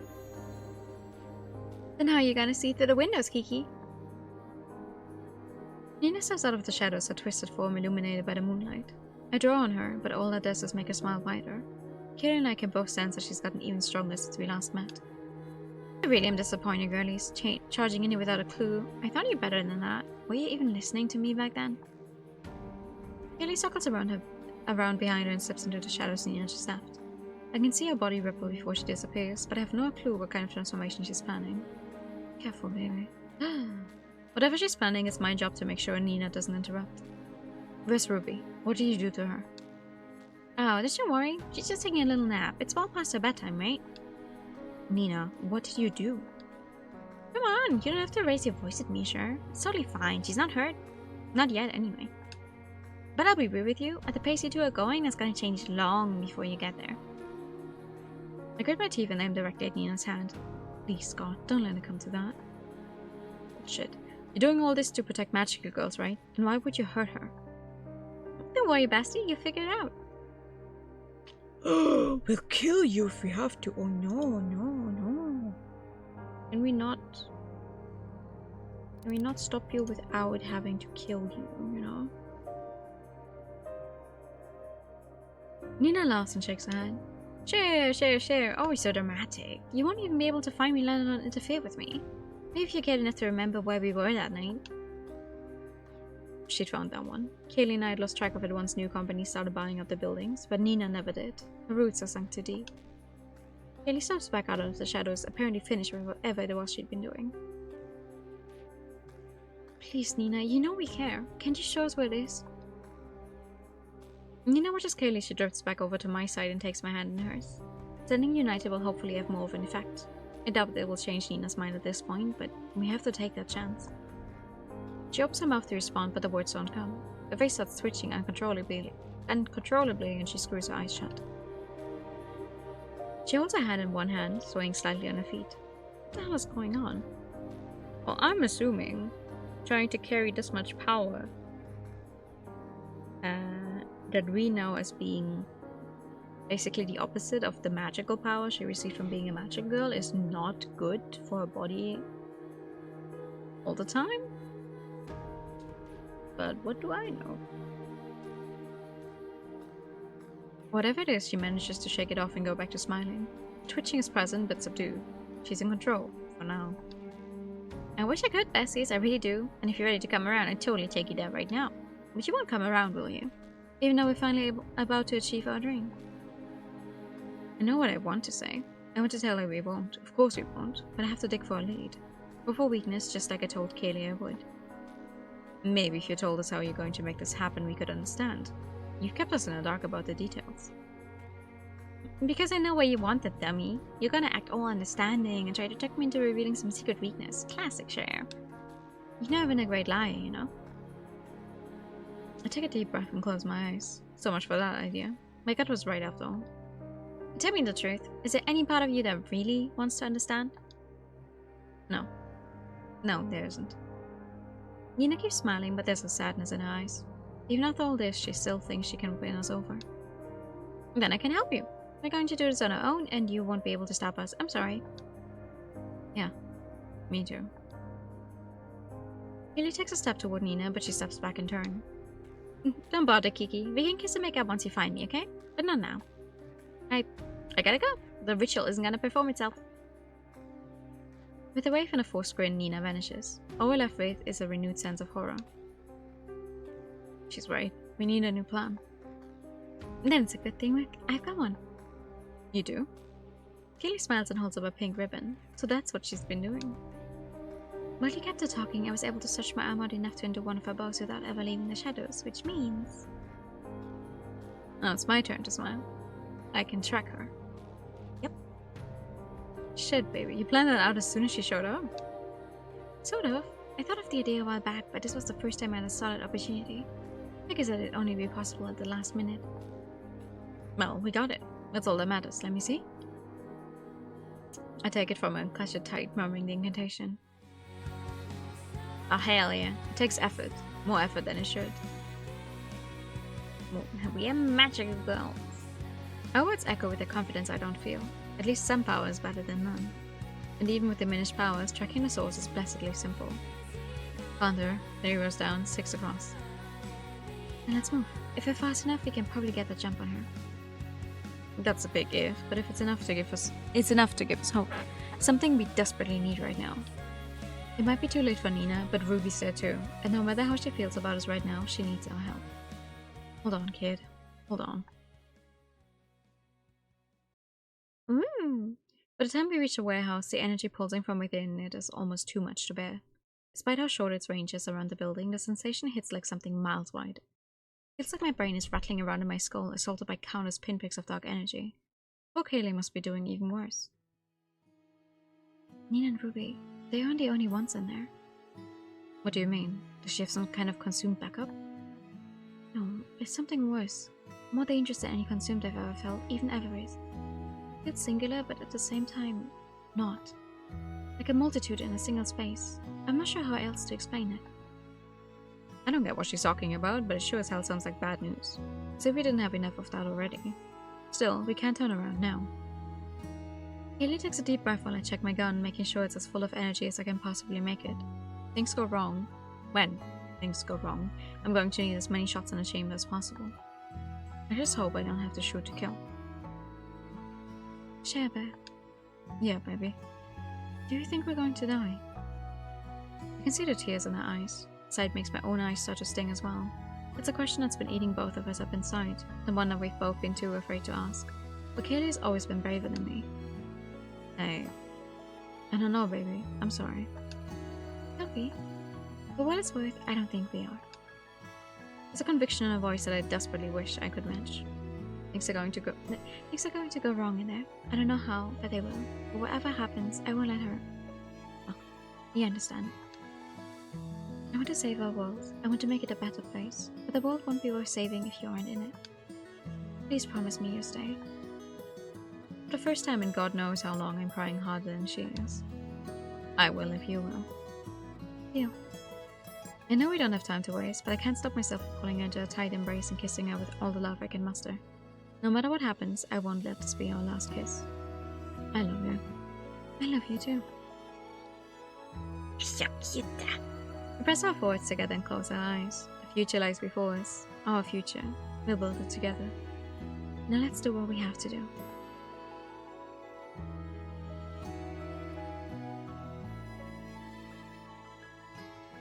Very pretty. The instant we step inside, we're buffeted by a powerful gust of wind. It doesn't take long for us to identify the source. Oh, good. There you are. I really thought you weren't going to make it in time. Nina grins at us and spreads her arms in welcome, but my eyes aren't focused on her. They're too busy staring at what's behind her.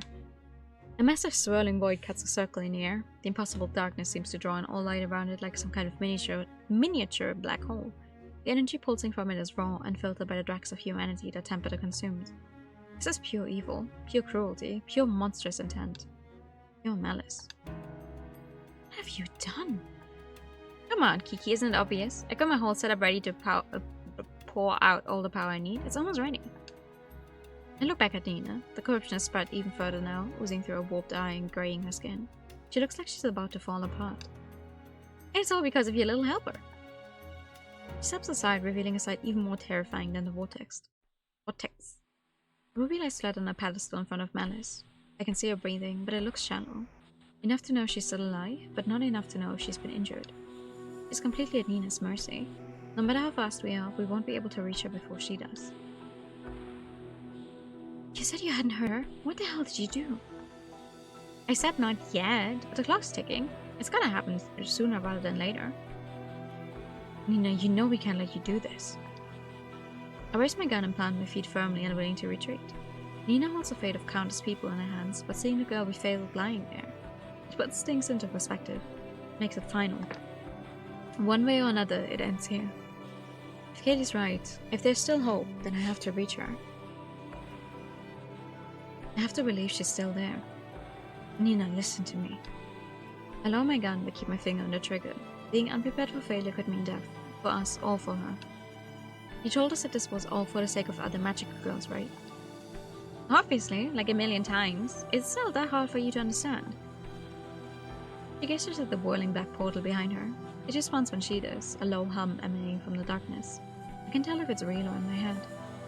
Aren't you tired of running away from where we are? Don't you want to show humanity who they owe their lives to? With this power, we won't have to hide. We can kick consumed ass without fear and take our rightful place as the world's saviors. That won't make us saviors, Nina. It'll make us conquerors. Whatever. If you gotta be conquerors, then we'll be conquerors. Anything is better than getting used up and tossed aside without so much as a pat on the head for being a good girl. We deserve better, and I'm gonna make sure we get it. Kaylee takes a few steps in front of me, and I fight the urge to pull her back. No matter how much I want to be your shield, I have to trust her first. What about other magical girls who don't feel the way you do? The ones who just want to live normal lives. You take all that away from them. This new power will make them understand just like it did for me. We're meant for better things, Kiki. That's what benevolence told us, isn't it? All I'm doing is helping our people. That's what being a magical girl is about. I want to tell her how wrong she is, but I bite my tongue. Kaylee's a plan, and as soon as she points to Ruby's weakened form lying on the altar, I understand what it is. You are about to kill another magical girl. How can you save us if our blood is on your hands? Come on, girl, omelette, eggs, etc. This is basic stuff. Sure, it sucks, and I swear I wouldn't do it if I didn't have to, but her sacrifice will serve us all. There's no better way for a magical girl to die. She were able to die for a reason, not for a mistake. The voice wavers between flippant and sorrowful. The uncertainty is our best shot at changing her mind, but I still can't figure out how. If I were here alone, there would only be one way this could end. The way it would end if I hadn't let anyone else in the way I wanted to. It's a good thing I'm not alone. And what if one isn't enough, Nina? What if malice changes the deal? What are you talking about? What if you have to sacrifice another magical girl every year, every month? Would you do that? Nina's normal eye widens in surprise, but her corrupted eye remains narrowed. If that's what it takes, then... Come on, Nina, we both know that's bullshit. I know Keela could handle this better than I can, but I can't help saying something. Whatever's happened to her, she can't have forgotten how long we've been together. She can't have forgotten that I know her better than anyone else. And that means there's no room to mince words. You couldn't do it. I don't care how lost you think you are. You could never be cruel enough to walk a path like that. I don't care how many hooks this thing got in your heart. There's still the same kindness in there that you've had ever since we were little kids. Remember when you brought the whole dance class to a standstill until those bullies apologized to the kid who kept falling? Or when you shaked your head to make Mrs. Jung feel better about her chemo? Is that how you say it in English? Chemotherapy? Is there a reason you're trying to make the story time? If you're stalling for time, it's not gonna work. I'm not stalling. I'm reminding you that you've always been first in line to stand up for others. And that's what I'm doing, Cher. I'm standing up for all of us. That's my kindness, girl. No kindness is worth the suffering of the innocent. So what about us, huh? What I'm doing is wrong, but benevolence forcing us to suffer is totally fine? Of course. Nina, we made a choice. And when it became too much, we got to walk away. Nina scoffs and looks away. Out of the corner of my eye, I notice Kaylee subtly shifting her position into Nina's blind spot. She really is keeping track of potential weaknesses. I never should have doubted her. Don't give me that. You're not like Kiki and me. You never cared about being a magical girl, did you? That's why you can't wait to get rid of those powers. You could walk away because you never felt the call in the first place. You know that's not true. The two of us were a team from the very beginning. Can't you remember that much? That's... The voice cuts off as a shiver passes through her body. I can see her corrupted eye twitching before she blinks the trauma away. I glance at Keely, who nods in response. She's thinking the same thing I am. We have a chance. Nina, I know you're afraid of losing your powers, and you know I am too. It's like letting a part of yourself go, and I hate it. I wish it wasn't that way. But how am I supposed to learn who I want to be in the future if I'm stuck clinging to the past? I'm not clinging to the past, Kiki, I'm fixing it. We don't have to settle for living like normal humans just because a magical clock says it's time to give up. Her voice is wavering. She's getting desperate. We're not giving up, Nina. You don't need powers to make the world a better place. Well, we do have powers. I have powers. If I don't use them to help our sisters, then what's the point of all this? For all the years I spent planning for tonight. Years? Oh boy. I can't stop. I have to save them. I have to save someone. You can still save lives, Nina. If you stop that thing from spilling out into our world, you'll save everyone. It's not too late. Look at me. Look at what I've done. How can I face the world if I don't have anything to show for it? All the people I've hurt, all the lives I've ruined, it would all be meaningless. I wouldn't have helped anyone. Nina's voice starts to break. The corruption that's built up within her is straining to keep a hold, but it's not gone. There has to be a way to get rid of it for good. We're almost there. They all hate me, girl. Humans, magical girls, malice, benevolence, everyone is gonna hate me. I thought I could bear the weight of it if it was for a good cause, but you're right. Then I won't even have that. And... Her shoulders shake and the portal behind her wavers. I can see how scared she is. Haley steps forward in an attempt to reassure a friend, but Nina's arm twitches in response. The memory of those claws stops my wife in place. You'll hate me too. That's the worst part. We won't. Yes, you will. Kiki's afraid of me. You're pointing a gun at me. You already hate me. I can't be redeemed, sure. Malice didn't make me a monster. I did it myself. There's no other way to. All three of us freeze as two small arms wrap around Nina's abdomen. Not even her claw reacts. Ruby. I don't hate you. Ruby's voice is barely audible, but her words carry more than enough weight to make up for it. She hugs Nina without fear. Not even the corruption that covers a taller woman's body dissuade. I don't know how to say that. Dissuades Othraini. Please don't say it's too late. What are you? Small girl leans her head against Nina's back. Takes a second for me to notice that my fingers left the trigger. You wanted to help people. It's what magical girls are supposed to do, right? Our very first priority. 3 of you taught me that. Whatever darkness has a hold of you, it can't stop you from saving the day one more time. Haley's whip disappears from my hand. I do the same with my gun. The need for them has passed, and it wasn't us who made it happen. It's time to let go, Nina. You don't need your powers anymore, just your heart. You can do it, honey. Oh, girls. Nina's good eye brims with tears. The portal behind her wavers one last time, and disappears. Her whole body starts to involuntarily shudder, and for a second I think she's about to have a full-on seizure. But Ruby keeps holding on until she stops trembling. Then comes the miracle. Nina's corruption, along with her magical girl outfit, fades away. She's back in her normal clothes, her normal form. It's over. All of you. She slips from Ruby's grasp and collapses to the ground with a loud sob. Tears start pouring down her face, the dam within her finally broken down. Her soul is free again. I'm sorry. I'm so sorry. Sob after sob racks her body. She brings her hands to her face in hopes of stopping her tears, but they keep... Excuse me. But they keep flowing. I can't begin to imagine how much sorrow she's been keeping locked away. Ruby kneels down and gives her another hug. Haley follows suit and I'm close behind. Both of us drop to Nina's level and embrace her. She throws her trembling arms around us as she cries. We hold her in return, squeezing tight to anchor her in a moment. It's okay, Nina. It's okay. Just let it out. You're doing great. I'm crying too now. We all are. Whether they're tears of relief or sorrow, I couldn't say, but I don't need to. As long as we can shed them together. I did it. I think. Hopefully. I can't remember the last time I saw Nina with her hair down. It's kind of funny how that's the first thing I notice about her.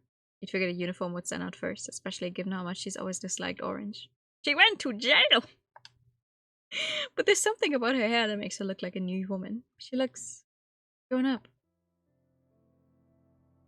Hey girls, I wasn't sure if you weren't gonna come. She actually went to jail. That makes sense. That makes sense. She did kill people.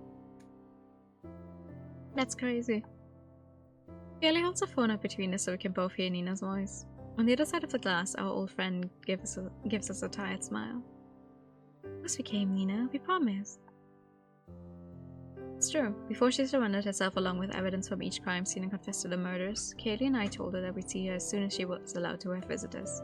It took a couple years for her to be allowed visitors, but we figured that would be the case. Sure, it was a total shit show. People were going to be talking about the diva murders or whatever they wanted to call them for God knows how long. Oh, some people on there are still defending her. And being on a witness stand lying my ass off, oi, waves me. But she's alive, and so are we. I figure it's worth a shit show, too. Sorry it's been so long. Have you been in there? Well, I definitely wouldn't give it 5 stars. The food could be better for one. What, they didn't let you bring the personal chef? Unbelievable, right? I was so sure they'd let me have that one. She laughs quietly and smiles at us. It's a small one, and it doesn't have the trademark Nina energy. But it's a smile. Doesn't even seem like she's forcing it. For real though, it's been tough. Especially early on, but once I decided I wasn't dangerous and let me spend time with the others, I was starting to get a little bit of that mojo back. I knew prison wouldn't stop you from being a people person. What can I say? I love an audience. It's a lot easier to get to know people without a damn voice in my head. So it hasn't come back? At all? No, I was pretty surprised about it too. Whatever happened that night, you guys did a damn good job at making sure all that shit stayed there. Either that or turning 30 cut off my connection to anything magical. But I'm pretty sure it was you girls. A technicality alone wouldn't have kicked it out completely. It's wonderful, Nina. We're so happy for you. Yeah, I'm pretty jazzed about it myself. Despite all the lies she's told us over the years, I'm inclined to believe Nina on this one. The haunted darkness we'd seen in her eyes when she was... well, it's gone now. I think she really is getting better. But I can tell you too about J-Lo's life later. I want to hear what's been going on with you. With us? Yeah, you have a kid yet? Kelly's eyes widen and she coughs politely as I spot a complete failure of her response. You've been, considering it? Oh, please, I want to see baby pictures. You're 32, that's like prime baby making age. It's time to be cool mom and cool dad. Sherry, you're cool dad. 31? 31 is also prime baby making age. The fact is that Kaylee and I have been seriously talking about kids, but I still can't believe that Nina was able to figure it out in just a couple of minutes. If I hadn't retired from investigative work, I'd be a bit worried about the competition right now. We've actually been working on a new project, Nina, a business venture. Are you doing a startup? There are a few girls in here who did startups. I mean, they're in here for fraud, but still. I'm not exactly sure what that is, but no, it's a real thing. I think it's something you'll be proud of. It's for, well, neither of us were sure how to approach this. The conversation is certainly being recorded, which means we can't openly discuss or even mention magical girls. Hopefully Nina picks up on our alternate terms. A girl struggling with new responsibilities, wants in need of guidance. Nina looks confused at first, and I try to think of any other term I could use to make it clearer. Thankfully, understanding hits her a moment later. She responds with a knowing smile and an excited bounce. So how exactly does a business venture fit into that? You're not charging them for the right to be... for the right to face those responsibilities, right? Because that would be kind of fucked up. Come on, Nina. We're not running a protection racket. We're trying to help. Girl, I'm totally fucking with you. Now spill. What's the plan for this thing? Well, after what happened with Ruby and what she did for all of us, we realized that we could be helping more girls like her. No shit. Thanks to her that we're even sitting here. You guys did a damn good job with that. We learned from the best.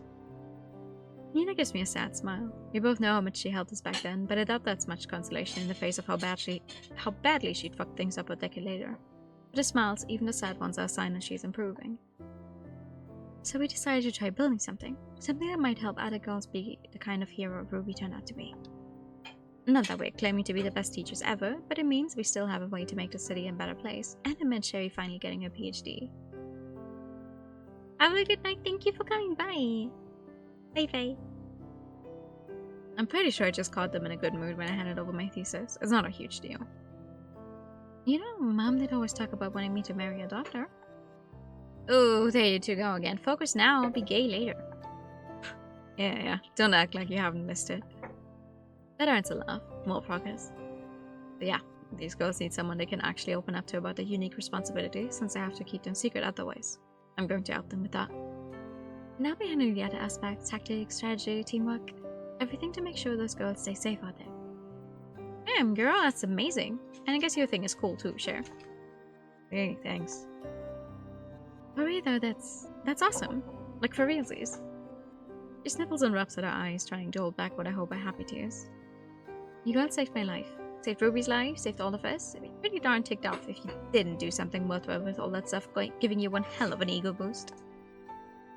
Nina puts her hand to the glass. Kaylee and I both respond, and for a moment I could swear I can feel her warmth.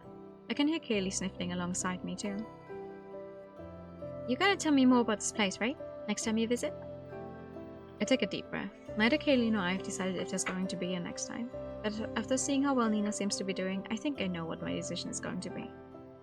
Yeah, next time. Thank you, Cher. Thank you, Kiki. Of course. In spite of everything, it's really good to see you again. Not just for the visit, girlie. I mean, thank you for everything. I know I fucked up big time, like, big time, but you girls stopped me from making it worse. You and Ruby saved me, and I know you're gonna save so many other girls too. I managed to nod and try to ignore the tears staining my eyes too. No way is Sherry going to cry in public. And promise you bring baby pictures next time, okay? Nina, don't push it.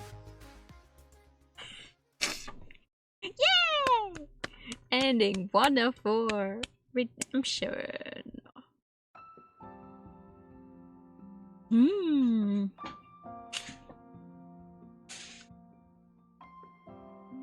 Not gonna lie. Like, obviously, yes, I do want...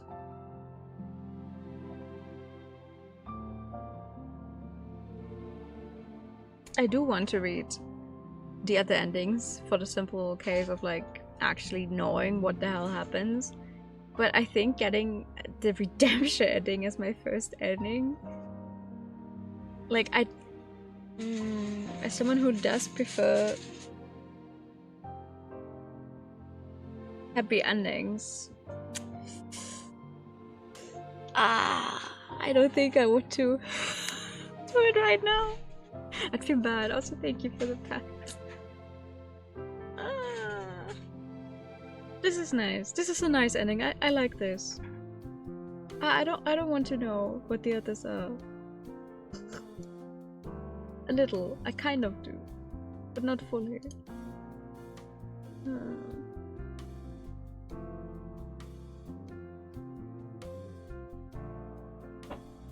Just play the happy ending again after bad endings. True? True?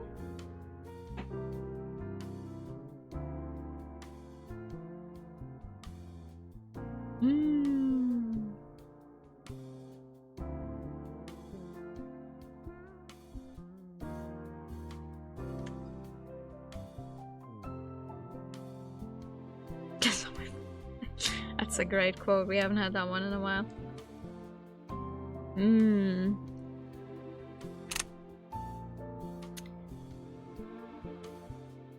The thing is, there's 3 more endings to get. But I'm assuming all of them are somewhat related to just not getting to talk it out. Sure. Like, just going by the names. I'm sorry, I'm spoiling myself on the names for the endings, but they're called the regret ending, the hopeless ending, and the cold blood ending. Like, all of these sound like a bad time.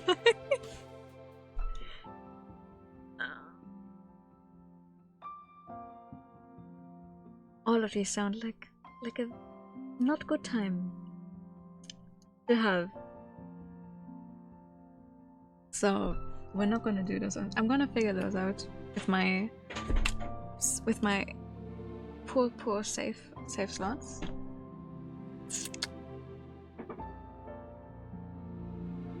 But not right now. Or not on this stream. I'm gonna switch over to something else.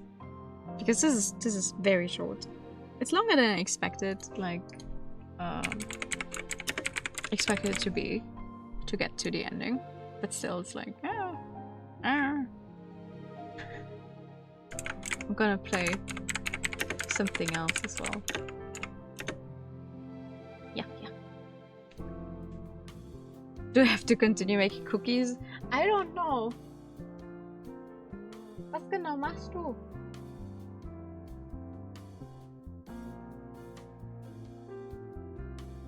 I think she has headphones in.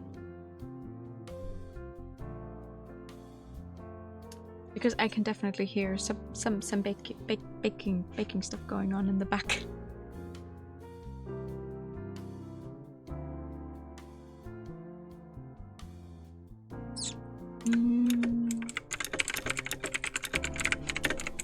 However, we are going to switch over to a game that also features cookies.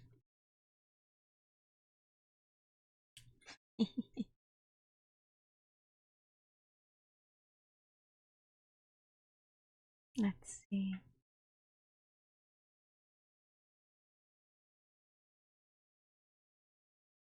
A game that flashbangs me because it opens on a white screen. Help me.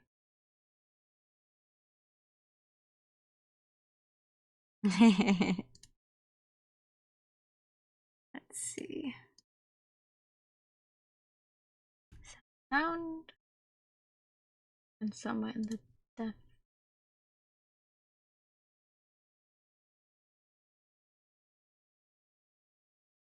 Oh, what day?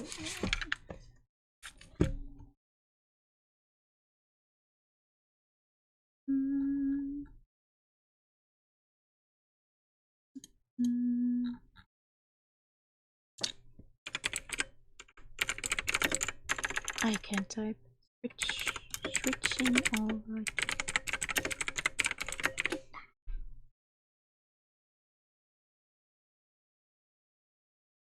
Hell yeah. I don't know why there doesn't seem to be much sound on the main screen. Because I tested it and there is a sound on the main screen. But it's really, it's barely audible for whatever reason.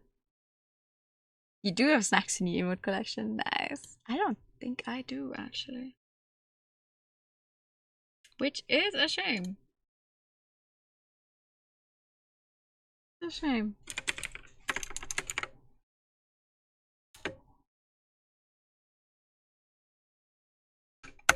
So. Oh, squirrels. I love squirrels. I think they're so cute. I love squirrels. Kemono Teatime. The new. Oh? Right, I saved on the very last spot. I forgot.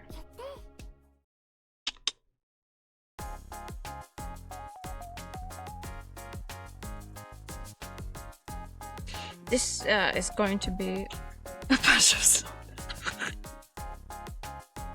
This is going to be a slight vibe shift, at least from how far we are into the game. Because I think I spoiled myself on something about Kemono Teatime, but we're gonna see. We're not gonna reach that point today anyway, so.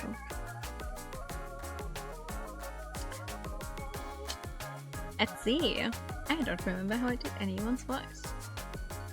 It's really nice out today. Any big plans? Nothing much until the afternoon. I was thinking of staying here as a customer until then. Yes, please be a customer. What day am I on? 17. There we go. Of course, you're more than welcome.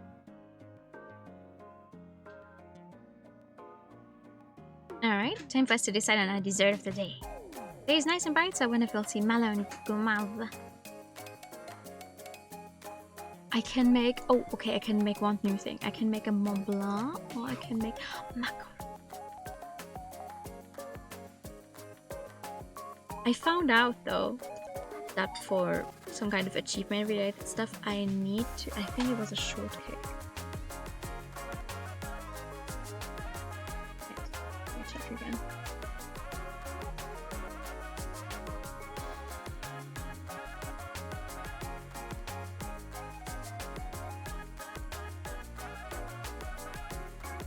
I think I fucked it up already anyway, so I don't know. But apparently I need to serve shortcake when red mellow visits, so now I'm just like, I don't remember what I gave her the last time, or what I had the last time she was here. Probably not the shortcake. I'm gonna try anyway, see if it helps any. Yo, shortcake once more. Alright, let's go with shortcake. Let's thank Mother Nature for this sunny day and open up shop. Yay! Bring in the customer in. Please. Journey. Who's our first customer then? Welcome. Ah, morning. Morning. Good morning, Guma. You're here early. In fact, your first customer of the day.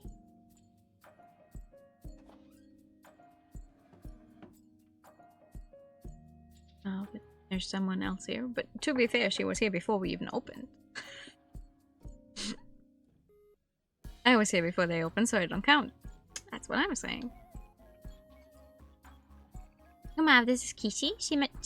She just moved here recently. Oh, wait. I forgot. There we go.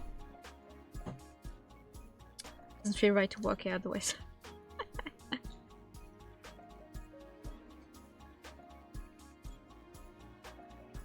Should do it like... Nope. Like this. She's rooming with us upstairs. Nice to meet you. I'm Kish, a peddler who's staying here for a while. Right. I've heard of you. You've been causing quite the fuss in town. Oh? What kind of fuss? What's she doing? Uh-oh. That doesn't sound good. There should be an article in tonight's paper if you want to give it a read. You did something bad enough to make the news? Not that I remember. Don't worry, that actually makes a pretty funny story. Anyway, I suppose I should order. Of course, what would you like? Something fragrant with nettle and herbs to help with relaxation and a hangover. Ooh, do I have anything against a hangover? A hangover? I might have drank a bit too much last night. Got it. I'll be right back with your order. Wait, what about me? Oh, right, you're here as a customer today. What would you like? Doors with morphine and something to boost my appetite. That's good. I'll start making your teas then. I don't think I have something that'll boost appetite. I don't think I have anything for it. Okay, something fragrant with nettle and a blend of herbs for relaxation and liver health. Okay. Fragrance. Where's my nettle? Relaxation. This is...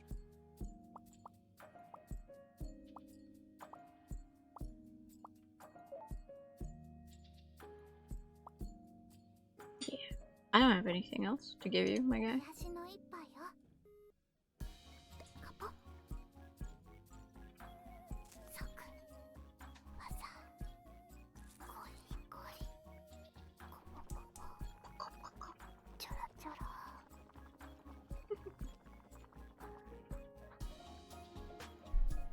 Very nice. What are you gonna put on yours today? Take it easy.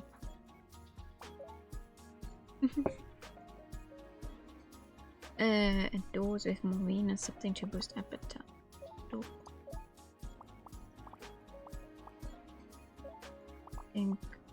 I think. Yeah, I have nothing to boost your appetite. I'm sorry. I can only give you this.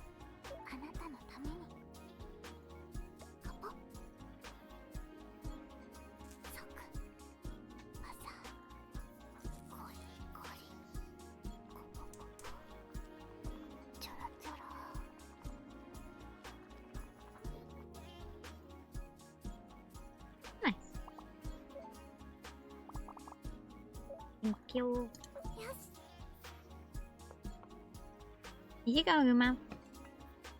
Lovely. My scent takes me back. Sorry, I couldn't find anything to help with your hangover. Don't worry about it. This is still a divine cup of tea. So waiting, here you are. That's good. Sorry, I couldn't find anything to help with your appetite. It's okay. Your delicious tea and dessert are more than enough to get my appetite going again. That sounds like it was still a good choice. I'm sorry I told her without permission. Hey.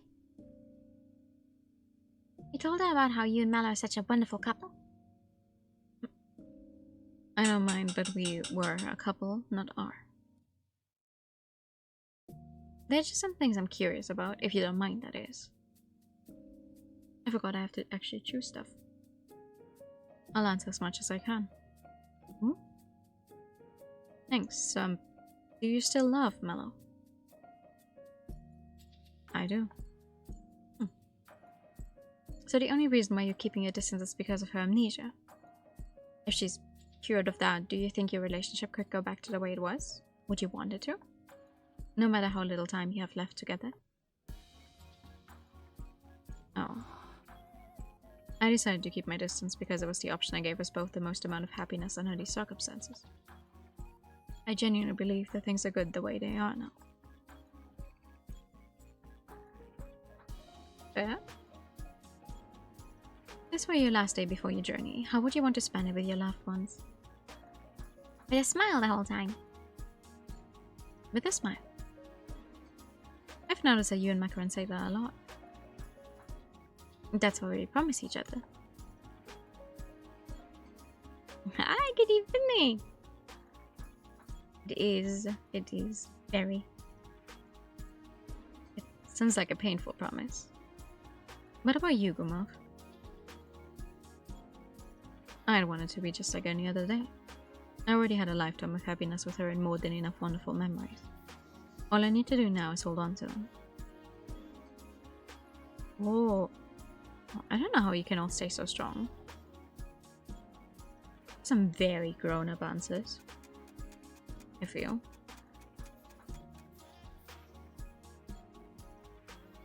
You know, I think I'd better get going. For work? There's really an untapped market of like rough older dudes with cat ears. There is, genuinely. Like, obviously everyone appreciates a cute cat girl, but like, I think they should expand. They should expand more to the general populace having cat, or not even necessarily only cat ears, all kinds of animal ears. They do. In this specific game, I gotta say, they definitely do, from what we've seen. Like our Maya has... Oh, I don't know what exactly. But definitely also...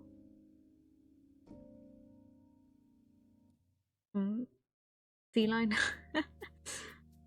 ears, from what we've seen. They should do that more often.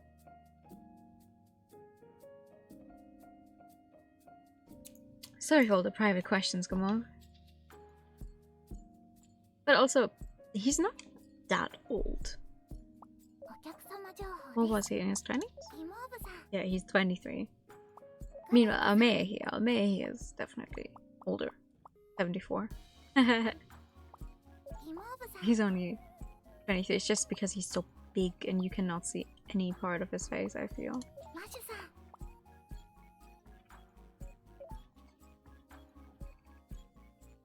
It's okay. I know you mean well.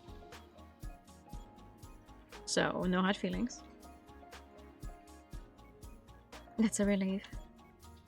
Hey, Tart, check please. Thank you for the money. Thanks for coming. Come back again anytime. I mean, she will be back this evening, probably. Look at Lalo. No, I'm trying to match them, actually. right now. But they're so cute. Wait, she lives here, so it'd be weird if she didn't come back again. That's what I'm saying. Maybe we should have said see you in a few hours instead. Oh, and I won't be home for dinner, so I should get back after 10. Probably be in bed by then. What about you, Tart? I'll still be up, so don't worry about getting locked out or anything. Okay, cool. Then I'll see you guys later. Perfect. Who's our next guest for today?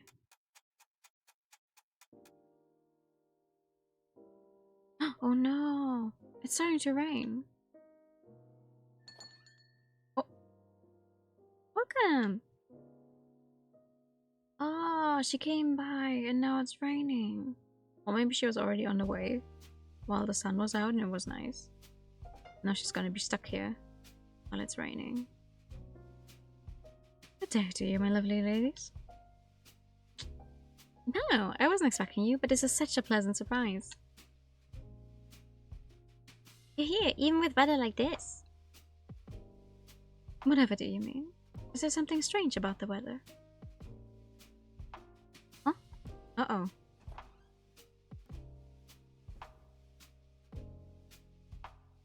It's good to see you again, Guma. How fortunate that was such a lovely day today. Sure. Okay.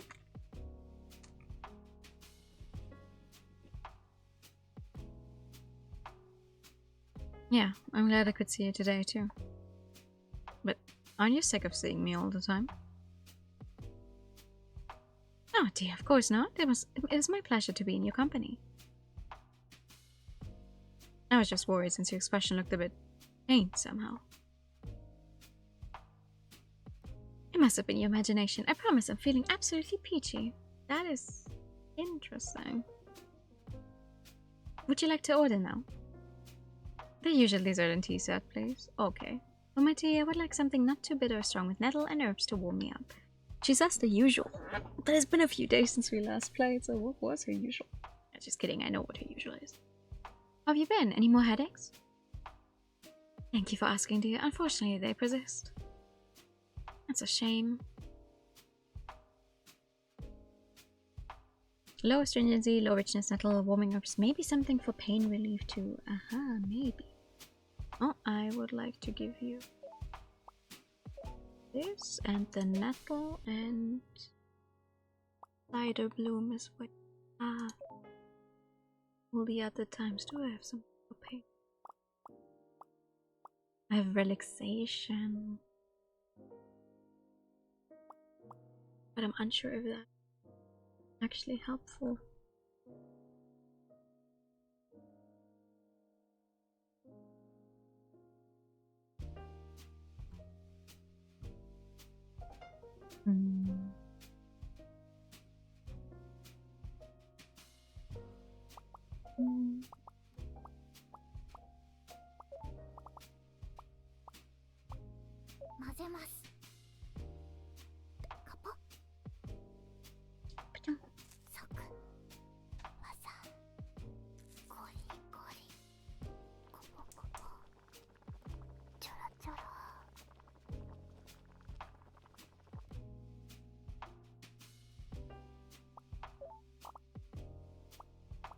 Have a nice day. Yes. I love this scent. Your tea smells wonderful as always.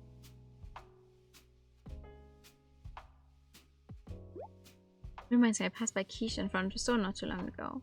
Oh yeah, she was just having tea here earlier actually. Really? I must have just missed her then. What a shame. We could have had a cup of tea together. I'd love to get to know her better. She's such an adorable Kemono. You're obsessed with all things adorable. Who wouldn't be?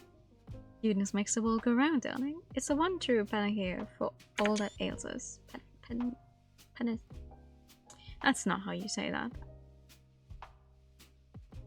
That's the man I know and love.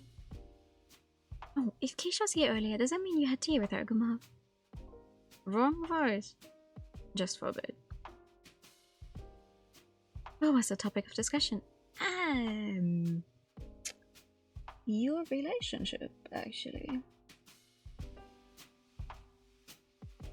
We talked about what we do on our last day. May I ask, how did you answer? I said I want my last day to be like any other day. I already have enough divine memories to last me several lifetimes. Oh, I see.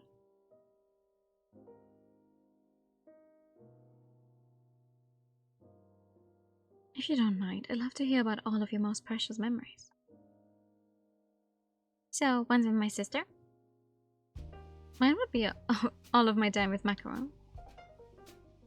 Maya, how close you sisters are. Macaron's almost too cute and perfect for me, honestly.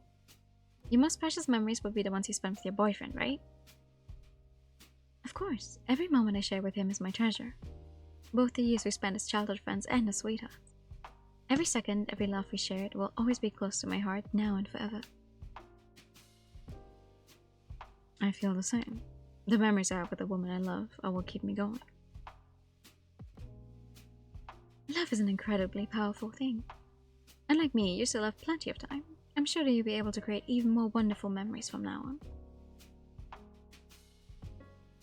I don't think that's possible. Why ever not?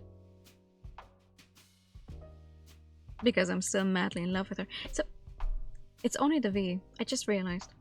Something, I keep thinking sometimes they write entire words in italics. They don't. It's only the V that for some reason in this font seems to be more slanted than the other letters. Oh, you can be so clueless. Huh? What is she saying? Well, I found this cafe truly. Oh, we're the ones who should be thanking you. Goodness, but why? For what you said, and for all the moments we shared. It makes me feel like all of the work you put into this cafe was worth it. You're too kind, dear. I'm the one who should be thanking you for providing us all with such a wonderful little cafe.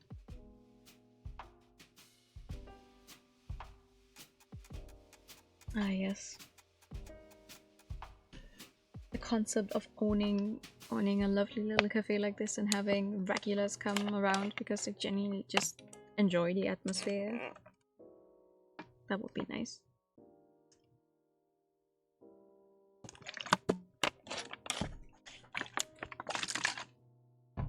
I should get going. Thank you for chatting with me, Guma. I had such a wonderful day.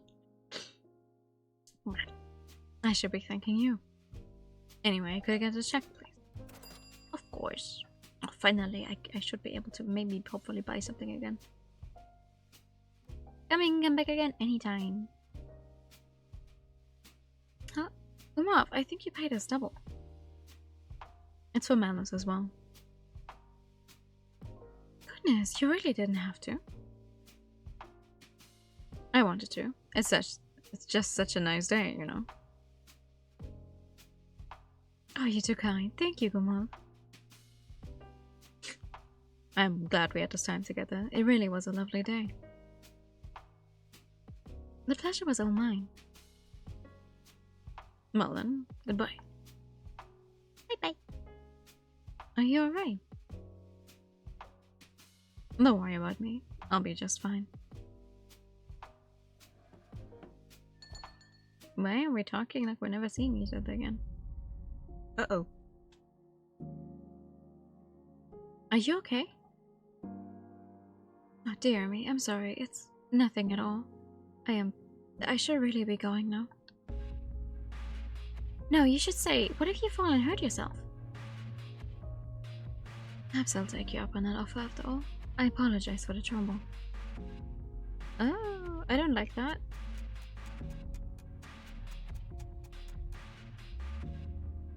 I don't like the sprite where her eyes lose the light at all.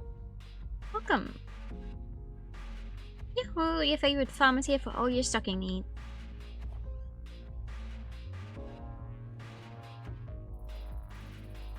Oh dear, my eardrums are not prepared for this.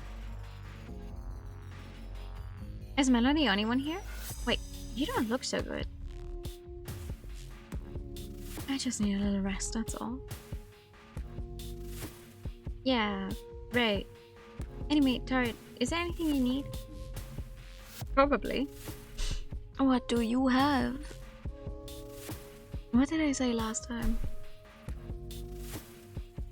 No, we got the nuts last time.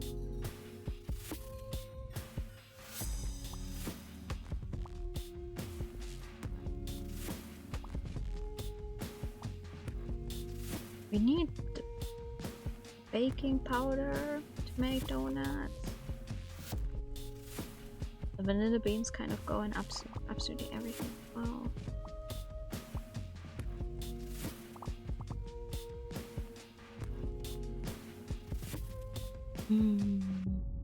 Let's get the good cookware.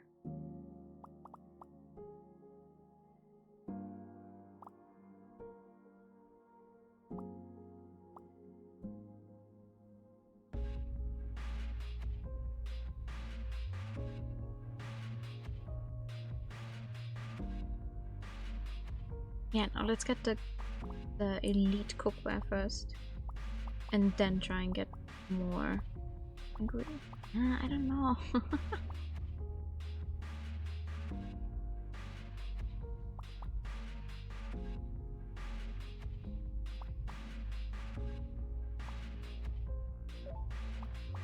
Now I'm gonna get the beans.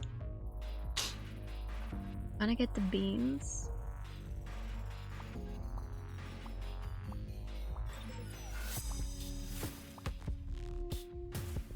And then I'm gonna get the elite cookware next time, I think.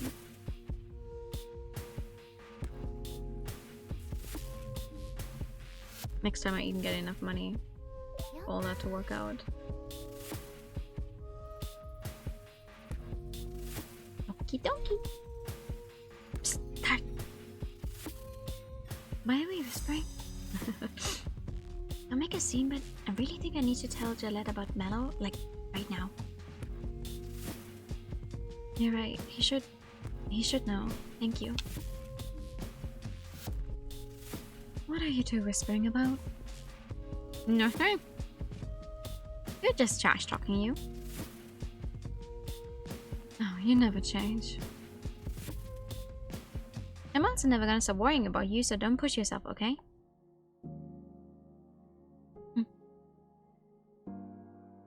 Okay, see ya. You could have ordered something at least. I also make some money. Bah. Goodness, did I fall asleep? Only for about half an hour. Don't worry, all you need to do is rest. Gillette should be here with the doctor soon. Oh, I suppose I will be going on my journey soon. Mello, are you okay? Tart, Macaron, may I ask you a favor? What is it? I have a letter for Guma. Would you be so kind as to deliver it to him for me? Oh no! Thank you for the pasta check. And I did too.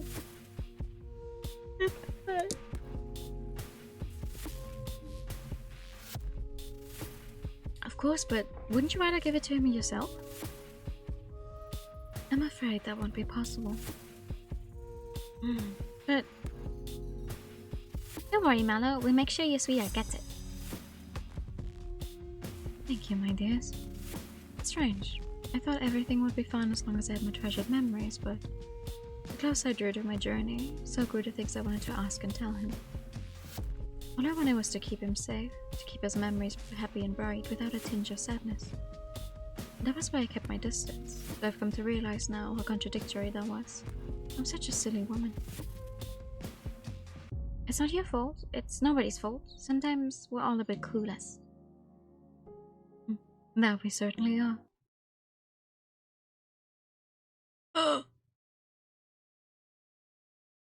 Hello.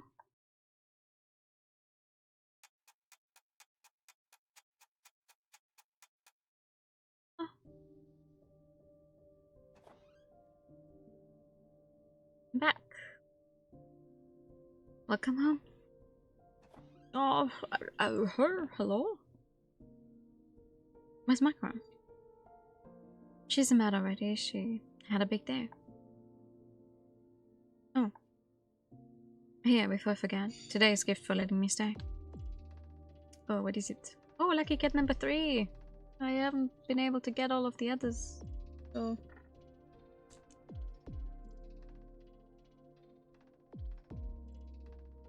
a thing that relieves pain.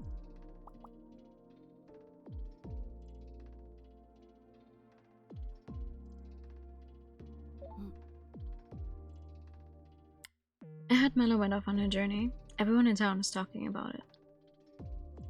Yes, she did. That must have been hard for Macaron. Hey, Quiche, would you like a cup of tea? Sure.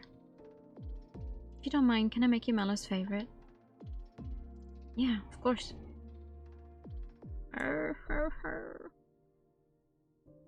Low astringent richness, nettle, and something to warm the body. Yeah, okay. The whole... yeah, sending someone on a journey. Gee, I wonder what that means. Uh-huh. 混ぜます。カポ。ソク。わさ。ゴリゴリ。コポコポ。チョロチョロ。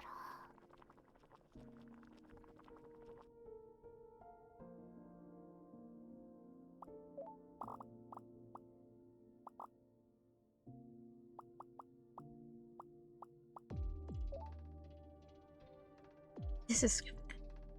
I don't want to write that on. お待たせしました。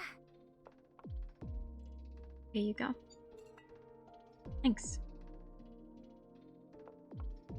Mela really liked her nettle, huh? It reminded her of Gomar. An herb that symbolizes the loving memories between two Kemomimis. That's heartbreaking. Why? Have you heard the fairy tale about the prince who's turned into a swan by a witch? In the end, he turns back with some nettle. How many normal humans? Only her. Tard is the only human. お客様情報です。 Tard is the only human. Everyone else is at least turned, even if just recently. 私です。 She's the only human. マシュさん。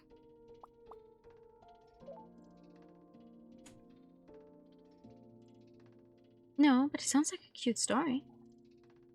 Cute, huh? I see it as a tragic reminder of how in real life it's impossible to cure yourself of Kemomimi features once you have them. Oh, world-wise.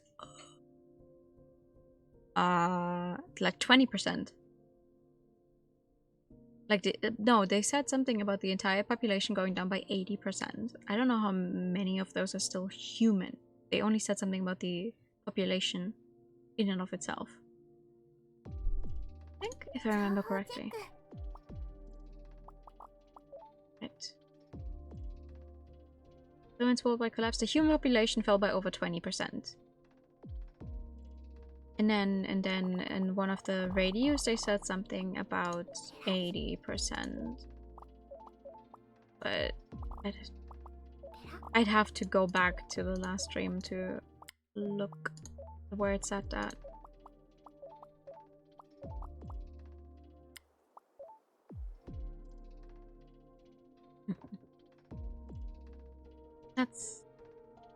It's just a fact of life. There's no point in letting it get you down now.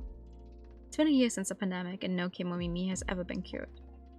First come the ears, then the tail, and when our organs can't keep up with the changes in our bodies any longer, we die. It sounds harsh, but we all know what happens. Melo knew that our Gumaf was her Gumaf. She just decided to pretend and keep the lie going.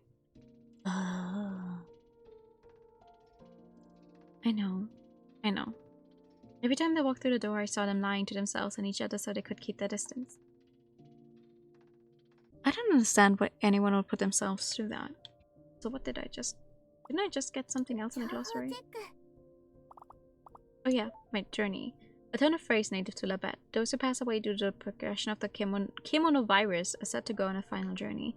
For now, all we can do is smile and send them on their way. May those smiles follow each of us on our journeys. This is the text they have everywhere at the end of the newspaper article every time as well. Tales. A tale is a sign that it's almost time for a Kemono to embark on a final journey. These tales grow due to the Kemonification process brought on by the Kemono virus. Once a Kemono grows a tail, they have only about 1 month left with us.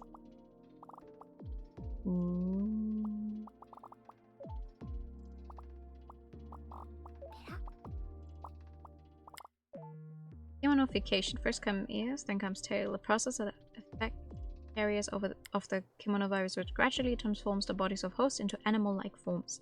The way in which symptoms manifest differs between each individual. However, it is commonly accepted that stress causes the disease to progress more quickly. Later stages cause organ failure and soon after death. Oh my god.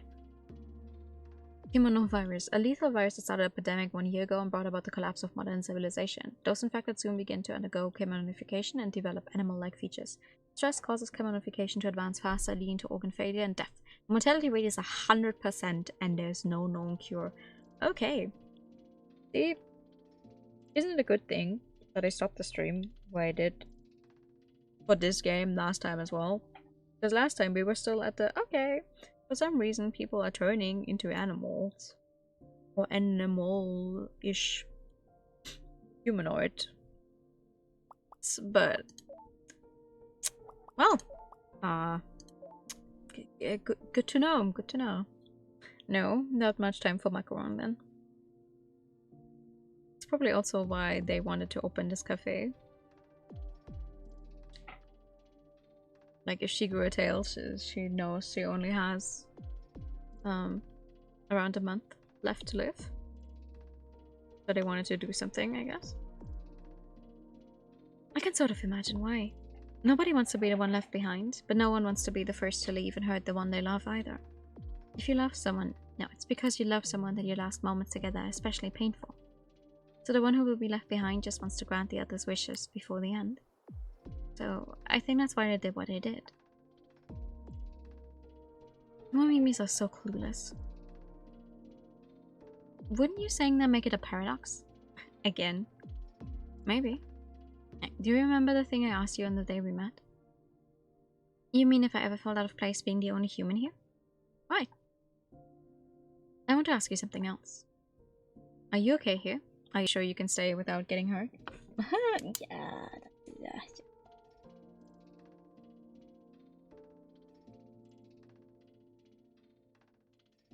Easier said than done.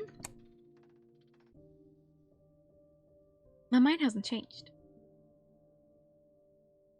Humans and Kemomimis are the same. We live, laugh, and cry, and we all have to die someday. There really isn't much that separates us, if at all.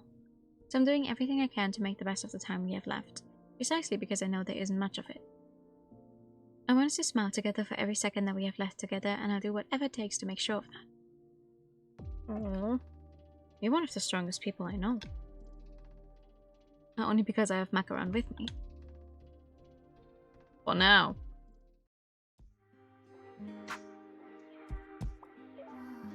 Our new neighbor, gourmet or glutton. Peddlers welcome, peddlers prohibited. Have you seen the strange signs cropping up around town? Over the past several days, restaurants have begun to display new policies, accompanied by cheers of joy and wails of despair in equal measure. For reason, one of the commune's newest residents, a peddler by the name of Quiche. The girl came in at closing time and ate up every last bit of food in our storeroom. She bought all of our donuts the second we opened, and then disappeared to goodness knows where. I went to the store only to find bare shelves and a peddler staggering out with a full stomach. And so on and so forth. Despite having only been in the commune for a few days, tales of Quiche's voracious appetite are already too many to count. Some restaurant praise her as a gourmet messiah, but many residents throw up their hands in anger at being told the favorite dish is out of stock. Thus, the pile of complaints only grows taller. We urge establishments visited by this individual to please take care not to let her eat them out of the house and home. Out of house and home. Oh god. You're the one last that remind me of an anime where people were designing and explaining the animals we know. Ooh. There really is an anime for everything out there, isn't there? The hard-hitting facts they don't want you to know. What's the hard-hitting fact? Guys, do not take the tablets. I repeat, do not take the tablet. You think those capsules they shoved down our throats are vitamins? Wrong! It's Kemono virus. In fact, not taking the tablets boosts your immune system. Okay. Ataraxia has announced that they're currently recruiting new personnel at the Northern Branch. Positions are open in both the manufacturing and transportation sectors. We must increase tablet distribution to ensure the survival of humanity. What's the joke one about? Everyone knows that first comes ears, then comes a tail, but do you know what comes after a tail? The answer is simple: wings. Why? Because you'll be soaring up to heaven. Oh, I cracked myself up. Jesus. Day 154 since symptom onset. I'm still here. The commodification hasn't taken me yet. Okay. Oh, we're cloudy throughout today. Humidity is low, so we'll be fine to leave the umbrellas at home. I think this one is the same every day, huh? Okay. Tried showing a unicorn, but I think it was explained to home would be too much for a horse's body to. Never give up. Keep trying. おやすみなさい。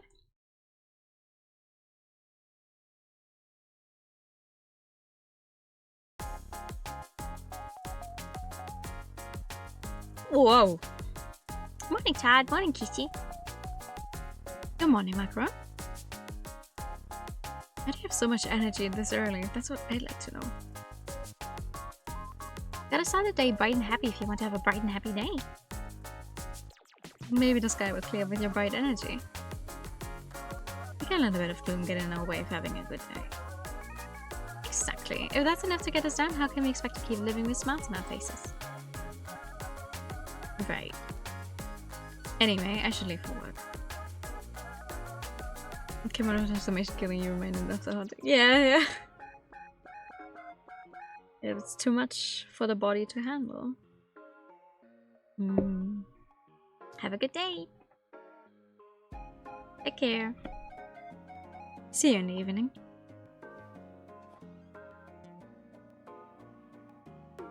Is it just me or the Kishi seem kinda down? She seemed fine to me. I hope she is. Alright, time for us to decide on our dessert of the day. Oh! New stuff, new stuff. Okay. We're starting with the Mont Blanc. Funnily enough, I don't think I would like this at all. I like how they look, but I don't think I would like them. Yes! So cute. We're gonna start. I'm gonna try and put out everything I can make. Assuming I can even make every single thing. Gonna be Mont Blanc. Mont Blanc. Let's make this dull Wednesday a good one with our delicious tea and cuteness. And as always, we're going to keep smiling on. Yeah! She is so cute. For now, we smile and bear it.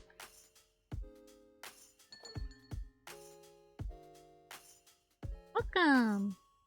Oh! Hello, ladies. Oh, a character we haven't seen yet. Good morning, Galette. And who is the young man behind you? He's the one I said I would bring along sometime. Go on then, introduce yourself. Hi, I'm Blintz. Blintz? Oh yeah, we read about you in the newspaper. Very nice to meet you, Blintz. I'm Tart, the manager of Cafe K. Hi, I'm Macaron.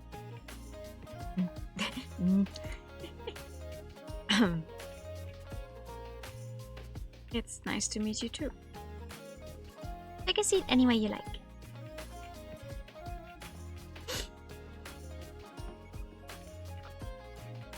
So comfy. Hey. You like that seat? Sorry, should I move? Oh, no, please stay. I like that spot very much too. Can I take your order now? I would like a strong cup of uva tea that helps with allergies and aging. Okay. Could I have a fragrant black tea with Nepal if you have it, please? And something grape scented if you can.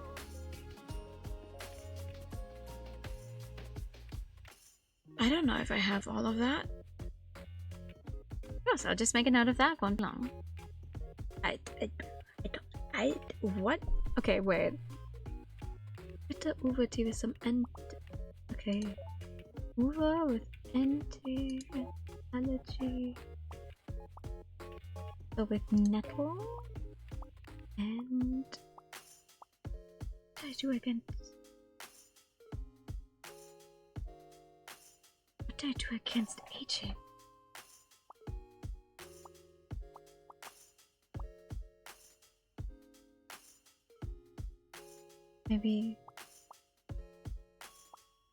Maybe the new one I got yesterday?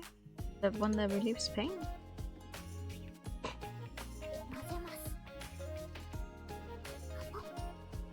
I don't have one that outright says, okay, here it says against aging, whatever.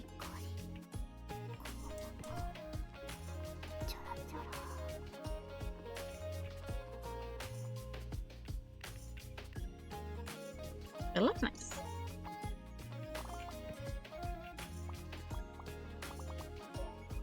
Thank you. Okay.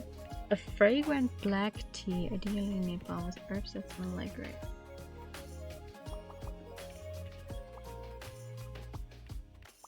I do not.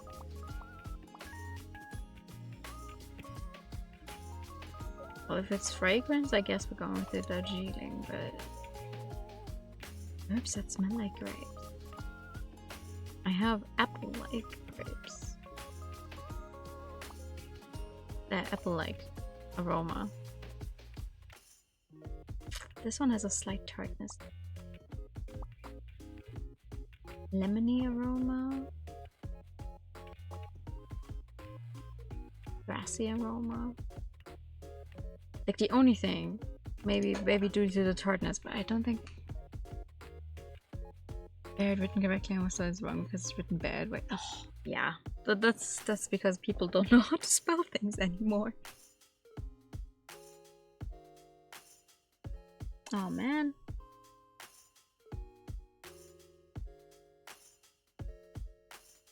I'm gonna try, but I definitely don't have. I don't know.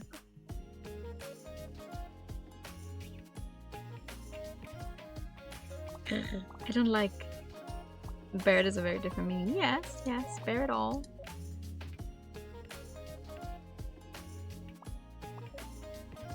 Herbs that smell like grapes. I don't have anything that smells like grapes. I'm sorry.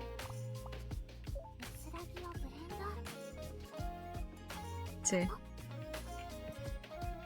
I think this is gonna be the first tea that they might not like.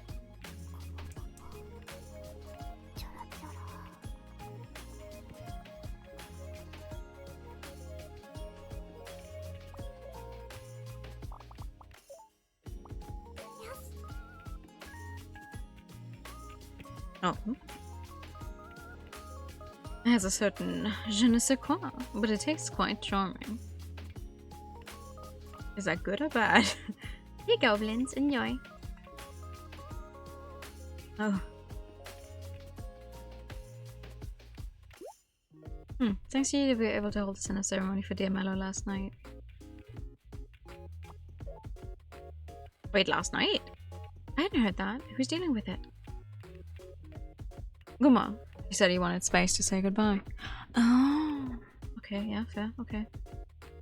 I see.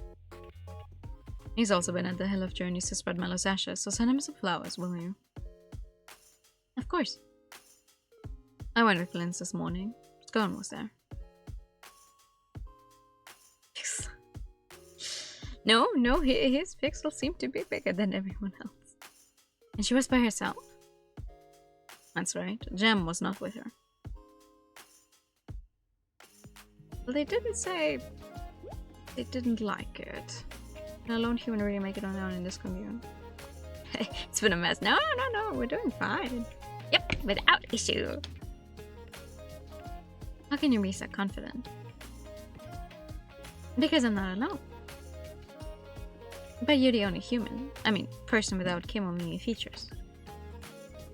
I know, but I have everyone here. We're all human. That's why there's no problem. But I bet deep down you're still scared of us and pity us. Oh, Blitz, I brought you here because you wanted to see if humans and Kemono could truly coexist. However, it seems to me you've long made up your mind. That's not true. More importantly, your behavior was inappropriate. Not only will your courtesy hurt others, it is also an insult to the dignity of you and those around you. You're right, Colette. Sorry, Macaron. I'm sorry. Don't worry about it. We've all been through a lot this year. Oh. Welcome! Hello. Have you seen my sister? Not today. Hi, Jam. No, sorry. We haven't seen Scone. Dear, where could she be? Anyway, do you mind if I grab a cup of tea? Not at all. Sit wherever you like. In the same spot you always sit in. Wednesday's your day off, right? Yes, but there's nothing to do at home, so I thought I would check in on Scone. But I can't find her anywhere. I bet she's slacking off somewhere. It just never ends with her, huh? Well, now that you're here, you can sit back and relax with some tea and snacks. Thank you. I'd love that. Could I please get a clear black tea with herbs to help me relax? Oh, and something for my fatigue too, please. Okay. Of course, I'll be right back with your order.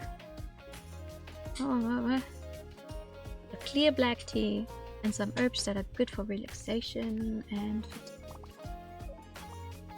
I feel like most people like a Darjeeling, or more like we've definitely been given out a Darjeeling.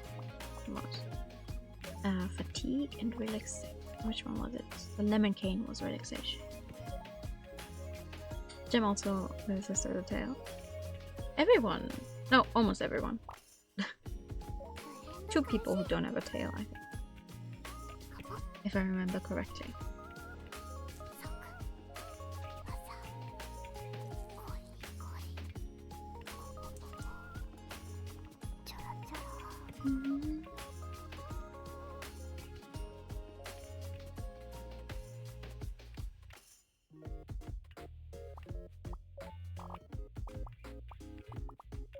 Take it easy since it's her day off.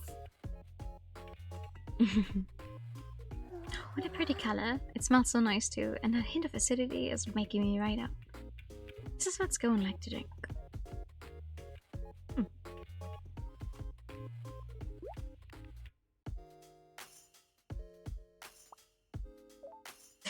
No, let's ask Colette. Maybe you'd ask Colette. I never realized you were here, sir. I'm so sorry. How rude of me. Good day to you, Gem. And please fret not. It's quite alright. I'm sorry. Oh, who's this? I don't think we've met before. My name is Blitz. It's a pleasure to meet you. Wow, so polite and proper. I do apologize for butting into your conversation, but I believe I saw Scone at the Hill of Journeys. Oh, okay. So she went to see Mallow. Seems like it. Maybe it just hasn't set in for me yet at Mellow's. Aww. Me too, but I don't think there's anything wrong with getting sad. Really? You can't be sad forever though. At some point you just have to move on. Otherwise your life would just grind to a halt. If the game introduces a cure with... No, I don't think so. I don't think they would build it up like this. Build the entire world around it and then suddenly be like, oh, you know, we suddenly have a cure.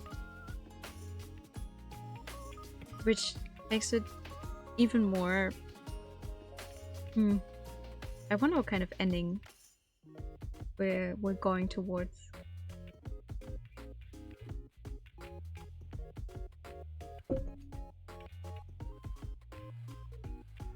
You guys are so strong. I don't think I can figure out what to do so easily. I don't want to be in pain, but I'm not brave enough to keep moving forward. I just want to wallow in the happy memories. Happy memories, huh? Oh, Blintz has a tail already as well. Interesting.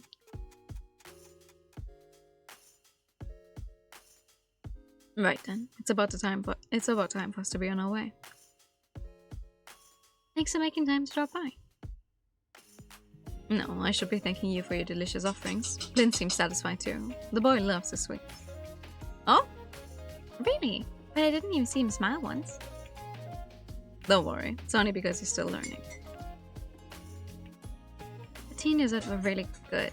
I'm glad you enjoyed them. We'll be back again soon. Maybe.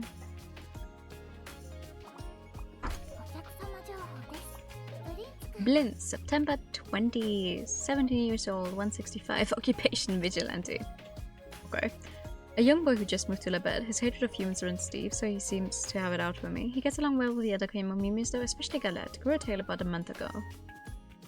Okay. Nipple Elderscary kitty stuff, maybe. Tuesdays, Fridays helping Kemono a lot, apparently. There is apparently... Hold on.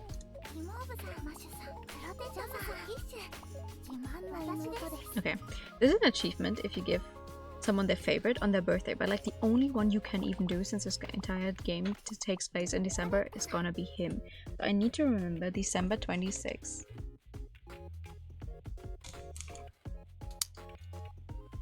But a month ago, yes, there is. It is there specifically made to invoke that feeling of ASMR.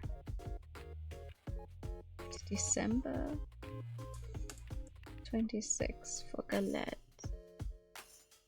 And Galette's favorite blends are Uva.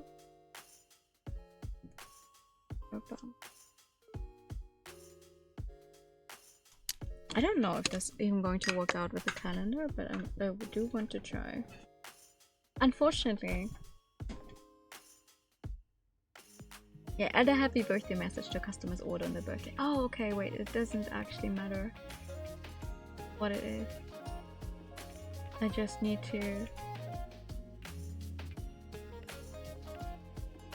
need to remember to make it a happy birthday message on that day. Okay, that should be possible.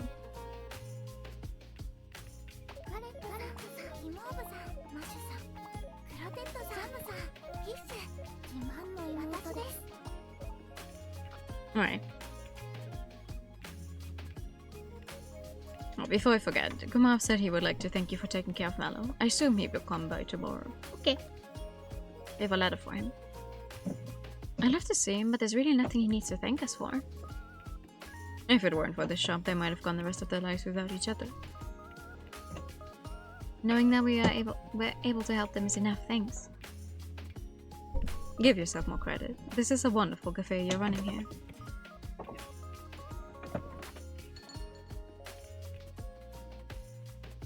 Tart. Yes? Are you sure you're okay being the only human here? Oh? If things get too much to handle and you want to run away, do it sooner than later. It'll only hurt more if you put things off. I mean, where's she supposed to be going? Even if she wanted to. She's a constant. Yes, it's so cute. That has never even crossed my mind. Oh, really? Of course, I could never leave my adorable little sister behind. You're so clingy. Oh, you two are so cute. There's something about Blintz though, like he's carrying a heavy burden he's trying to hide from others even though he's so young. Some Kemono are just like that.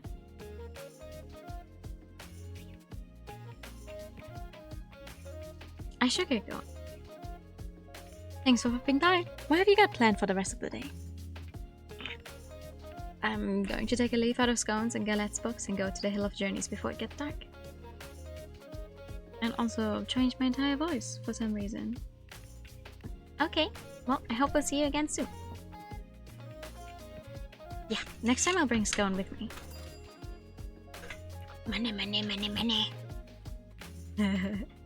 So come in, come back again anytime. Actually, I'm sure Scone will come when it's time to check if you need any supplies, but if she doesn't, let me know. If she slacks off again, I'll tell her off real good. Okay.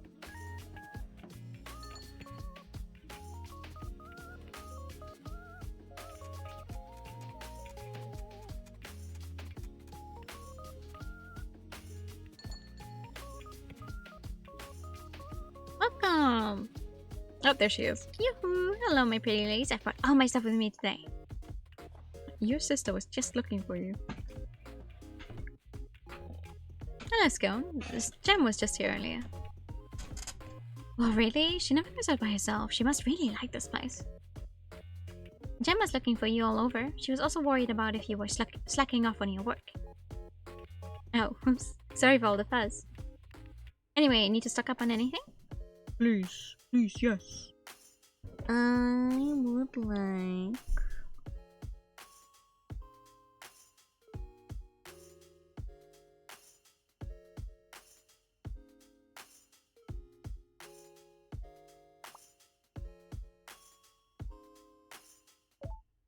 The big cookware.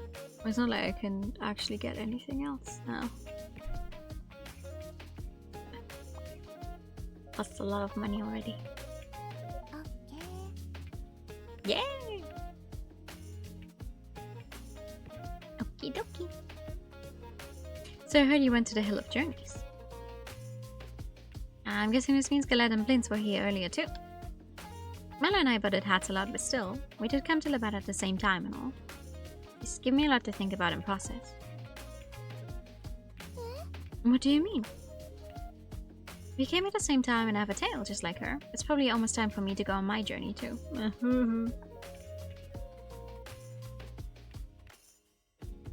Gosh, that's depressing, huh? Sorry, I didn't want to get you down. Don't worry, I'm gonna live the rest of my life without any regrets.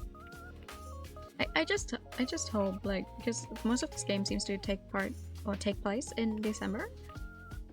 I just hope this doesn't mean that everyone is gonna kind of keel over right around the Christmas holiday time.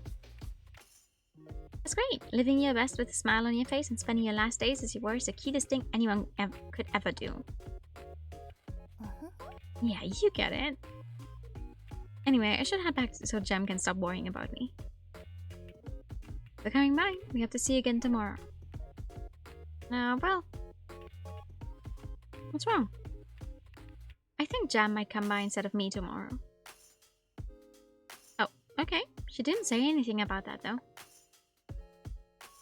It's cause she doesn't know. I only just decided on that now. Are you sure you should be doing that? It's my right and privilege as the eldest. Look at that smart face. Perfect.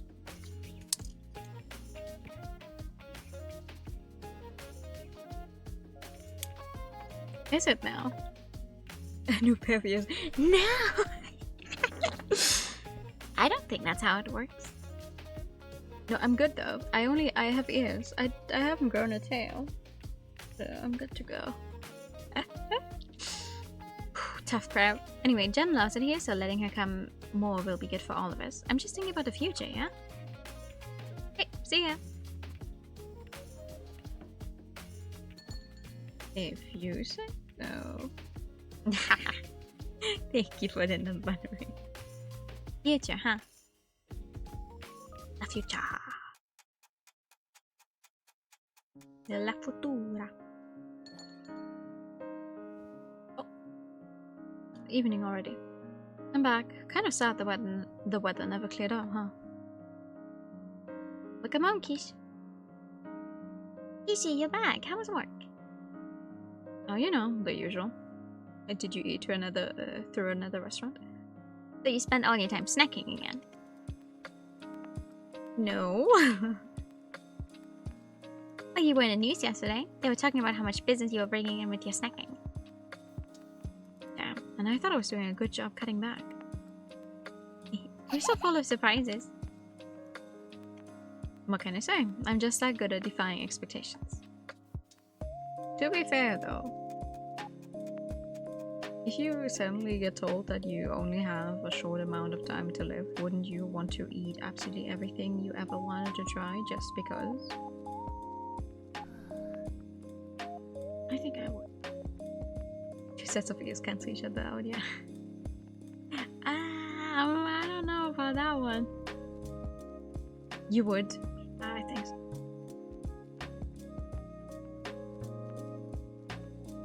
Like, it's a scary aspect.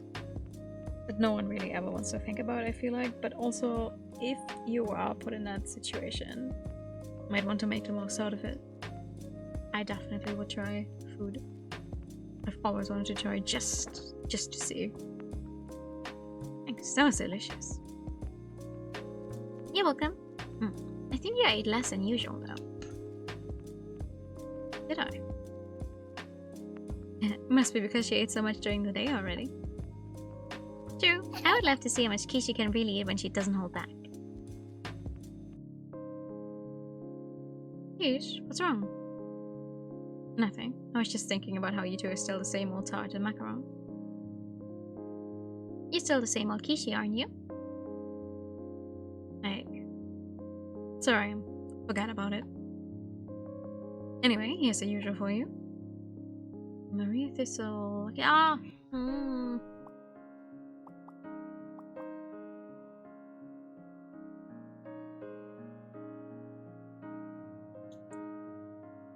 Once again, lucky cat number 3. Unfortunately, though, I think I'd rather have all of these. Ooh. A teapot half full of dreams. A lot of ingredients, but there's still more to go. There you go. Hope you get some good use out of it. You're too kind. No, that's you, not me.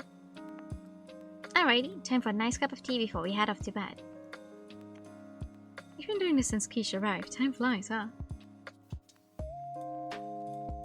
Wait, you mean you never did this before? No, because the shop wasn't ready yet.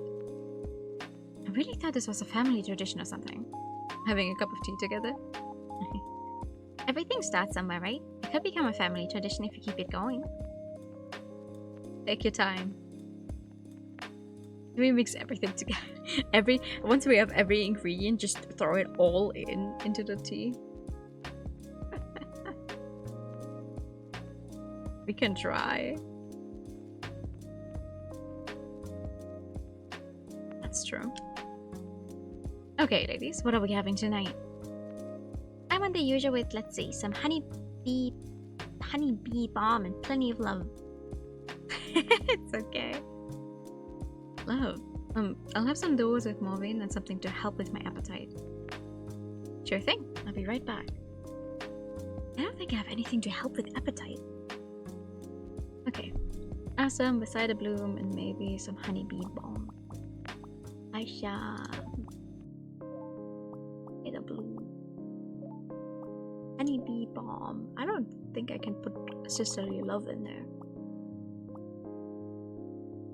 At least I wouldn't know how.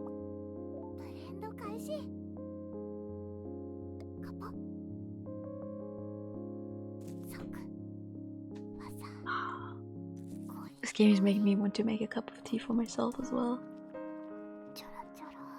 Not gonna lie. Oh, very nice. Oh, no, wait. Let's put a U on my everything on there.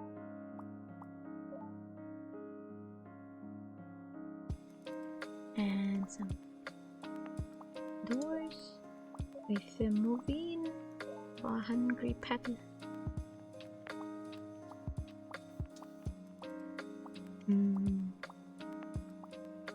No, but I don't have anything to help with the appetite. I'm sorry.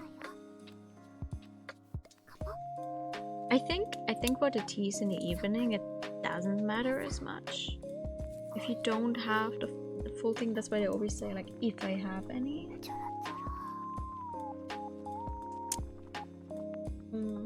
But what the hell do I know?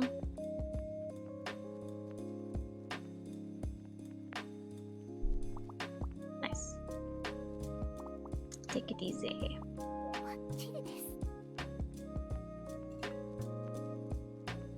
The sliced sweetness is so yummy, but there's not enough love in it. I need more. What if I put any more love in it? It'll wash you away like a flood. And this is for you, Kish. Enjoy. It's delicious. I can feel my stomach rejoicing. I didn't add any bitter citrus. That's probably just placebo. Sorry. We had such a full-on day today. I don't feel sleepy at all though. My eyes are still wide open. That's surprising. You usually get sleepy pretty quickly. Hey Kishi, can you tell me more about the outside world again? Sure, but only if you promise to go to bed straight after. Yay! Let's talk about a commune called Explosion. Have you heard of it before? I don't think so. That's fair. It's pretty famous in the city, but I guess Labette is a bit too far out. What kind of commune is it? I was founded by a group of artists and performers, so it's a commune where everybody does art for a living. Ooh, sounds like the place to be for art. It also sounds like a lovely place to be. Not really. As far as I know, things are pretty rough there. What? How come?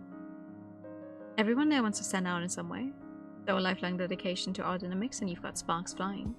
It's not uncommon for the members to fight if someone gets their work criticized. People have even died as a result. When teams get together on a project but one side doesn't respect the deadline, the other team will kill them as a warning. Oh my gosh. At Explosion, nobody would bat an eye at killing someone for art. Taking art for art's sake a little too far. I'm really glad we ended up in a peaceful commune like Labette. Yeah, we're really lucky here. Labette is like heaven. You two could never end up at a commune like Explosion, but Banquet could have been a real possibility. What's Banquet? It's another commune. Banquet is to cooking what Explosion is to art. And? No, that's it for tonight. Time for you to go to bed. Aw, but I don't even feel tired. You promised me, remember? Fine. Good night, Macaron. Good night. Good night. Let's make tomorrow a good day with lots of smiles too.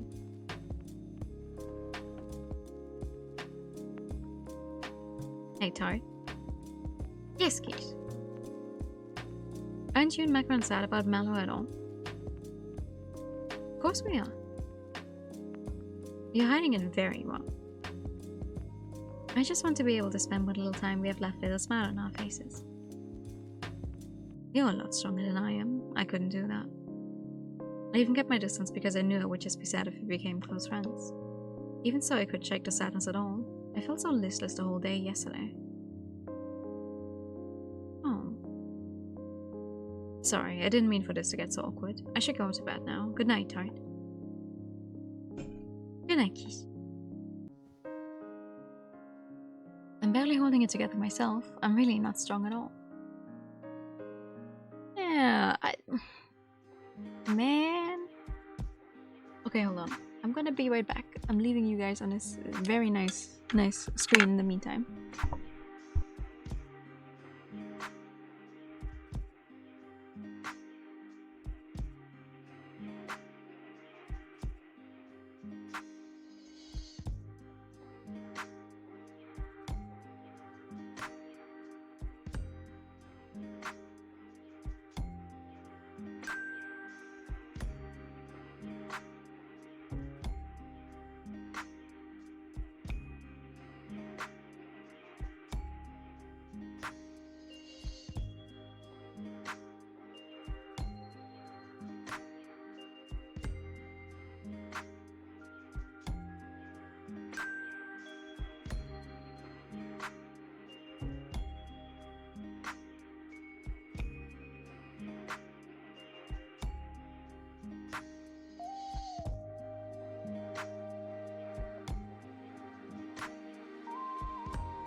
The be right back screen is not a myth.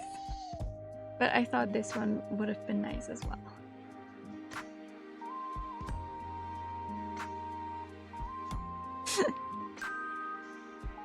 Oh, thank you for the pat.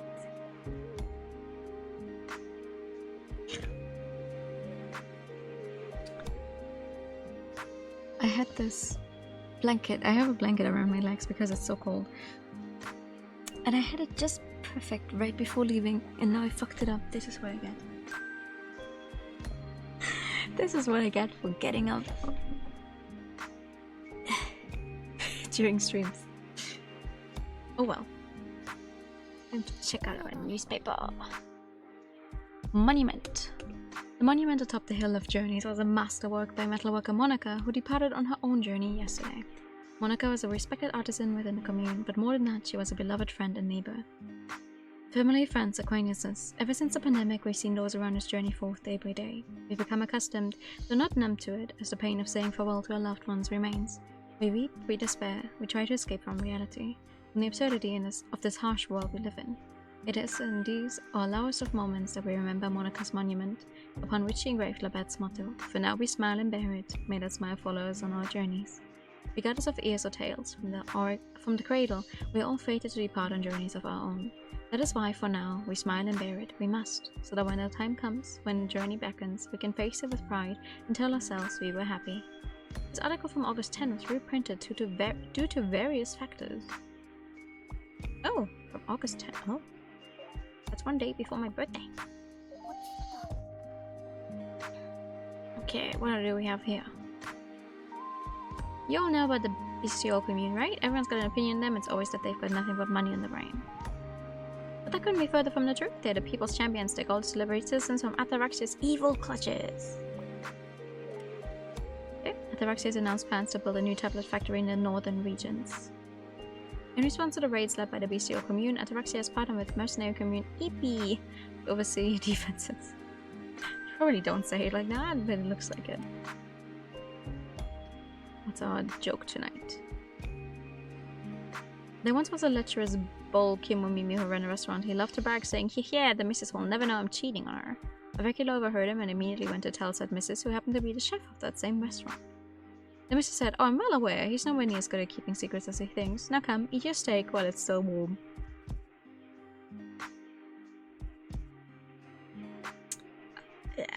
Okay. Day 155 since symptom onset. I'm still here. The Kemono notification hasn't taken me yet. Tomorrow will be sunny, however there's a cold front moving in which we predict will lead to snow starting next week. Be sure to keep warm. Oh, we had snow this week actually. In the night from Sunday to Monday it snowed a bunch. Like so much that it actually stayed on the ground. It looked nice on Monday. Now it's all mushy and, you know, because cars have threatened through, it's not nice anymore, but it was nice on Monday. But I don't think we're gonna have snow around the holidays anymore. We have snow and cold weather right now, and then a month from now it's all gonna be gone again.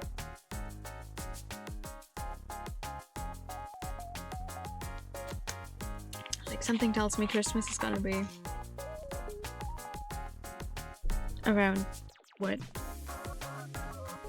Almost sunny, almost warm. Morning. Morning. Good morning, Keith. Morning. How you never sleeping? I had something to take care of. Oh? For work? No, I was wrestling with my urge to snooze again for the third time. Clearly, I lost. Oh well, that happens. Yeah, if you're sleepy, then sleep. Oh man. I wish.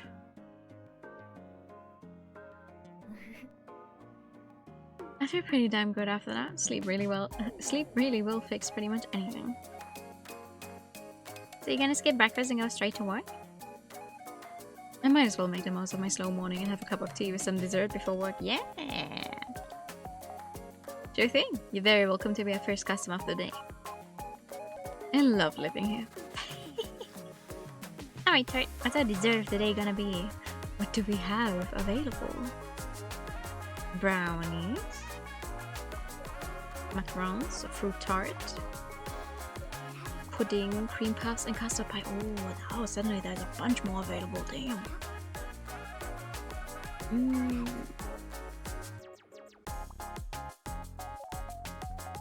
Oh, those look really nice. What's Kuma's favorite, by the way? Bitter flavors. Bitter flavors. Ooh, I don't think I have the flavor. No. Brownies it is. Oh, I would love some brownies.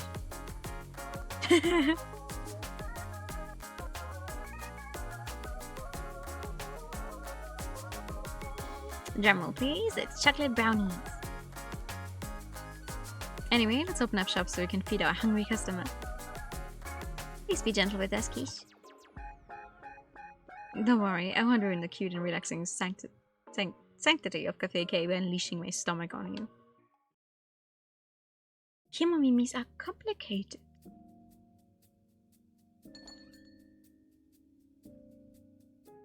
Welcome. Hello. Oh. Ah. Bake some brownies. No. No. I don't wanna. We have so many cookies. For now, they're gonna be gone sooner than I'd like, probably. But no. Good morning. Huh. Is Kish walking here now? No, I'm just customer number 0, aka the freeloader. Oh, okay, I guess.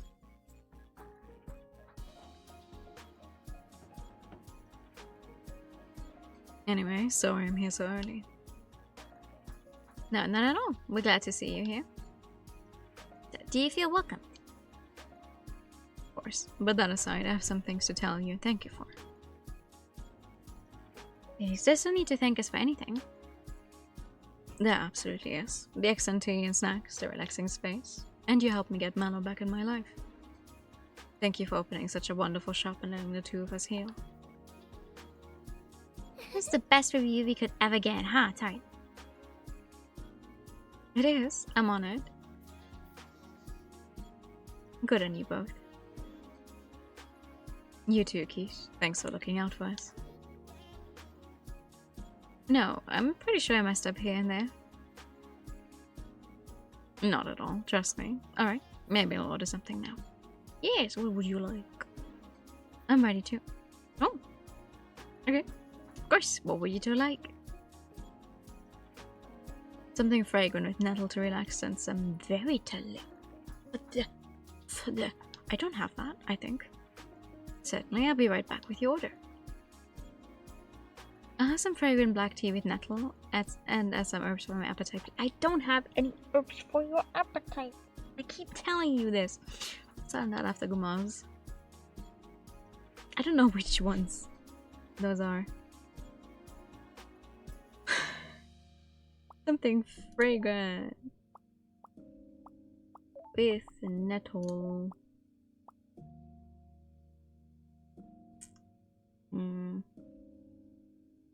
And something that helps with Ethan.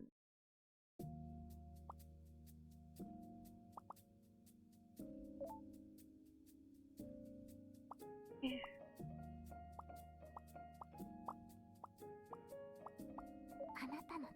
So the same as always.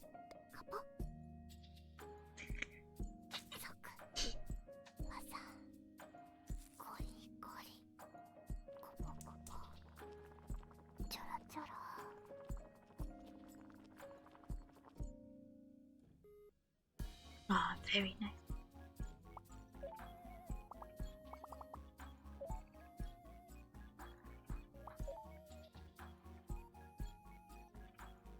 Okay, a fragrant tea with nettle, same as Gomar, or some herbs to help with appetite. Like, help it. Right. Have pain relief and liver healing stuff now, apparently, but...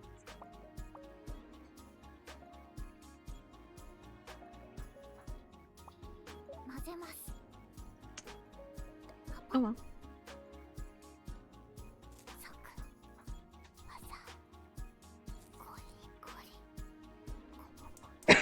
And maybe you can save Scum what you get from her.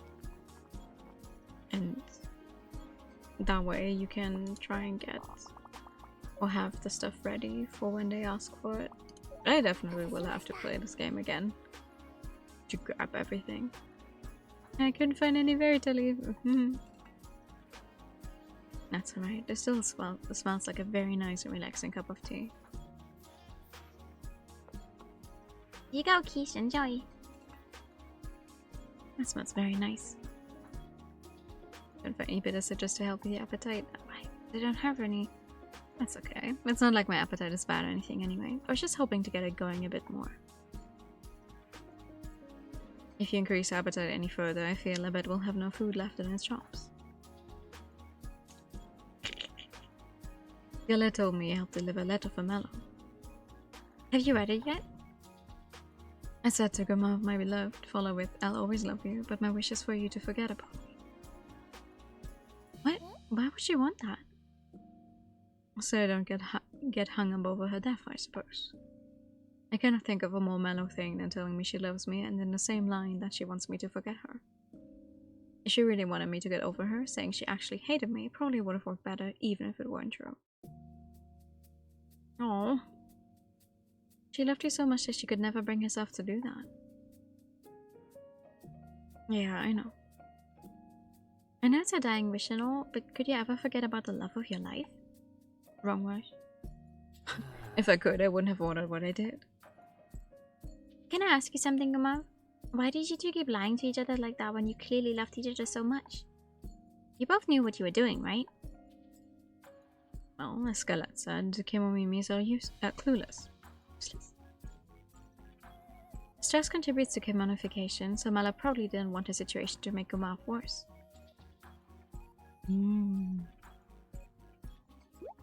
Maybe that's exactly why you wanted to forget, and why you were acting so weird.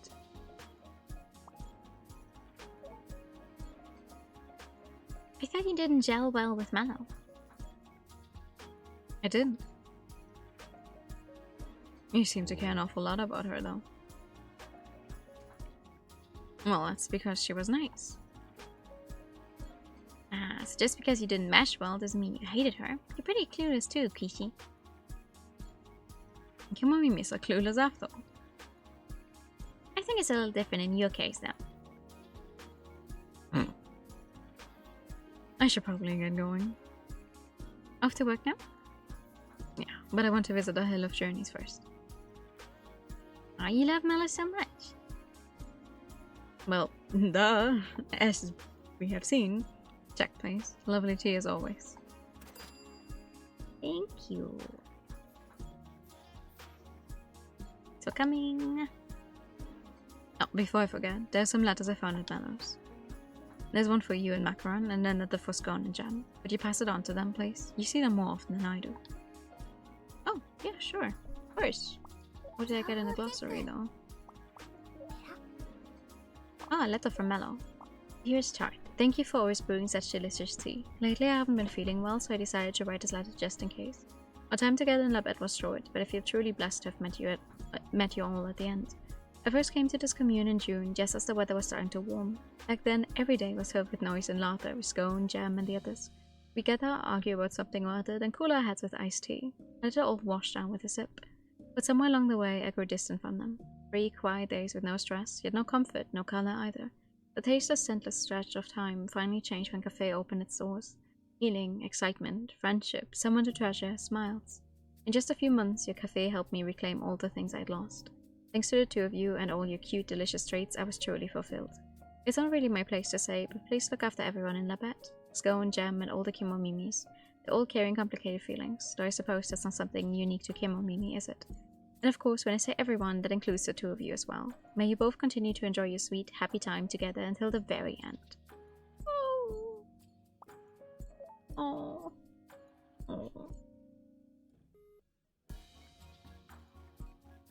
Wait, is that a letter for me too? Oh. You guys did talk quite a bit there, so I'm not surprised. Yeah, but we weren't particularly close or anything. I'm not sure what she's written. Please take it.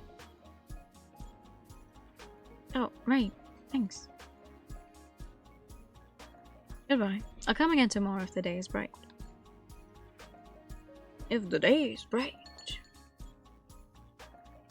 Well, let's hope so. I should get going too. They say the early bird gets the worm, but even the late bird will catch things the early bird never will. Okay. Thanks for coming. Come back again anytime. Bye guys, I'll be back in the evening. Good luck with work. Oh. Welcome. Yo, hello girl. I thought you wanted to send your sister. You here early? Don't you usually help out the macaron stock up much later? I'm here as a customer, not for work. For the work I'm totally supposed to be doing today. So you're here slacking? Well, it's just one of those days, I guess. Anyway, enjoy. Wait, you're leaving already? She was just heading off. I'll buy your drink, so stay a little longer. Oh. Oh, don't look at me like that. Come on, keep me company just for a little bit, please. Please. Yeah. Fine, but when I finish my cup, I'm leaving. Yay! Try, give us 2 of your dessert sets of the day. Sure. What would you like for your tea? I want my usual with a strong tea and something to help with fatigue. I'll take a dose with more bean, please. Oh, you never ordered that before. Of course, I'll be right back with your orders. Let's start with Miss Lazybones. First name Scone. She wants a super rich tea with herbs that ease fatigue. A super rich tea with herbs that ease fatigue. Around it.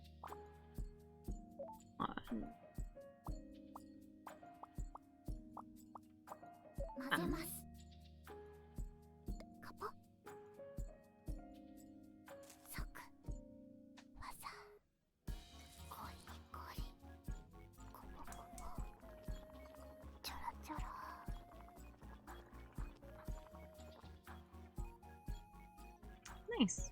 I like when the cup color and what we have actually match, because sometimes they don't. So, not the usual.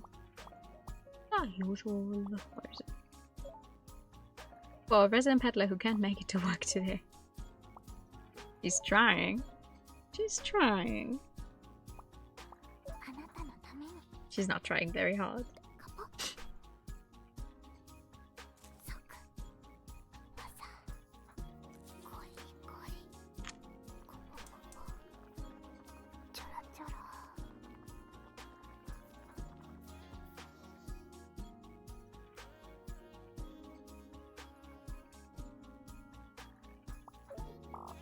You also get... No, you get a...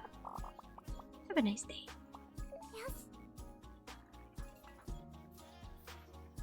It smells so good. It's like Tang is making me feel less tired already. How can you be tired when you haven't done any work? Slacking off is hard work too. I have a huge mental load to carry with me, you know? Here you go, Keish. Enjoy. Thanks. I love my last cup, but nothing beats my tried and tested favorite. Fair, fair. I've been in a full mood since this morning. I ran all the way here just to escape. Oh! Have you apologized to Jem yet? Why are you assuming that this is my fault? Kinda seems that way. No god so good. So true. So true. You must have done something. You mean like when I sleep in, or skip making breakfast, or make a help with cafe case stock without asking beforehand? All of those? You're pretty much confessing that you're the root of all evil. Harsh. You You should apologize as soon as possible, otherwise it'll take ages for you guys to make up. I think it'd be better if we don't, actually. What? No, it was really nice, actually. It was very... I was happy in a way. More happy, a good ending, than it was heartbreaking. Wait, what?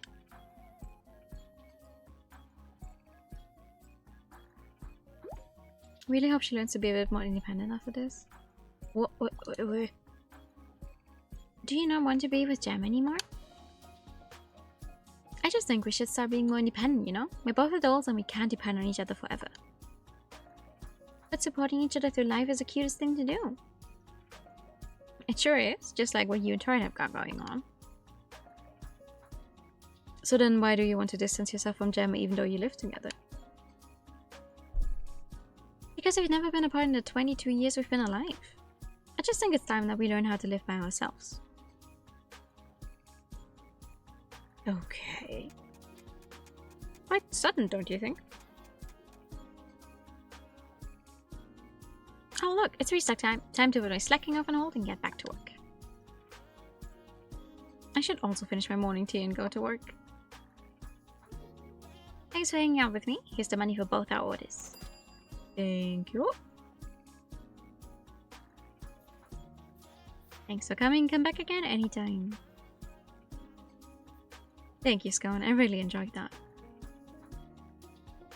Oh, that reminds me. Gumav gave me a letter to pass on to you.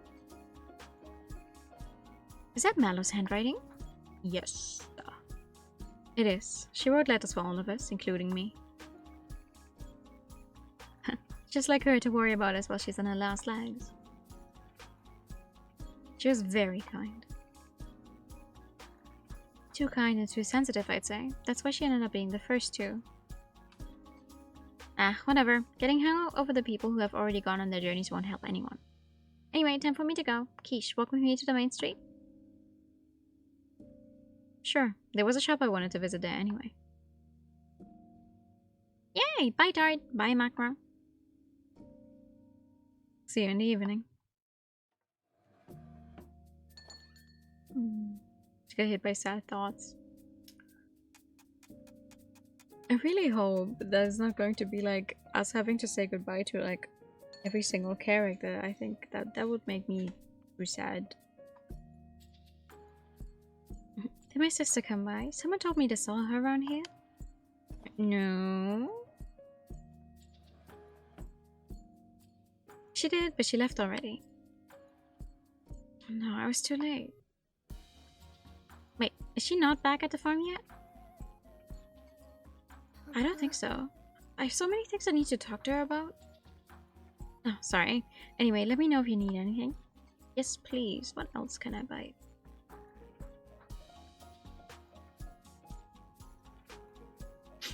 What else? I want to make those donuts.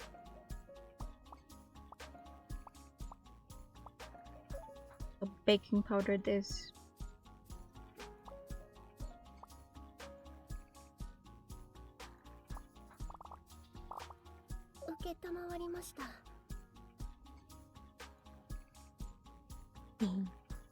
Sure.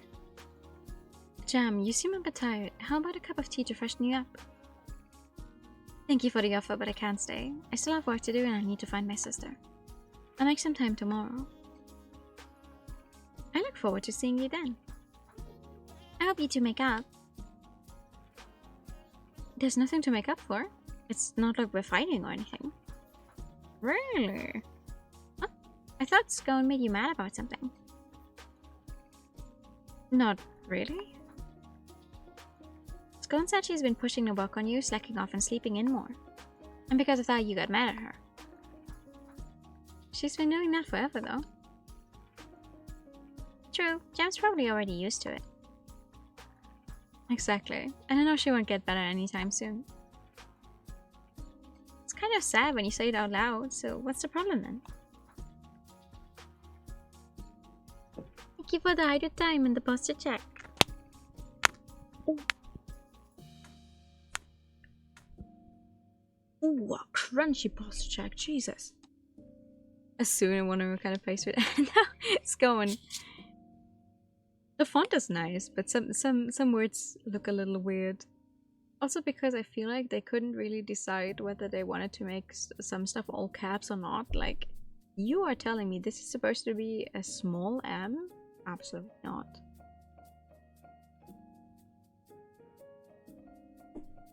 Small is the wrong word. What's the opposite of a capitalized letter again? A non-capitalized letter.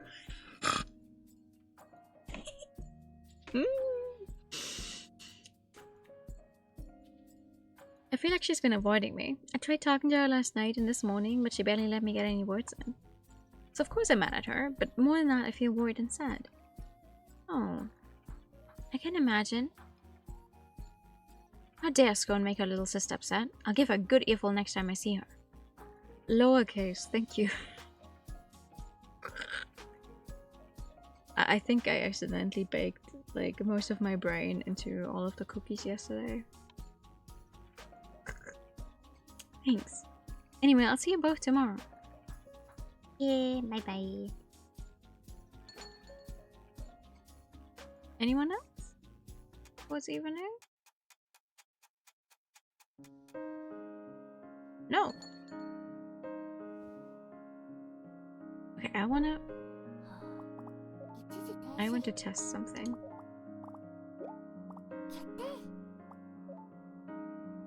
Depending on what kind of stuff we get from her today. I'm back.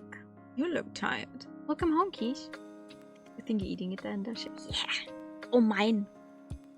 You need to get my brain cells back.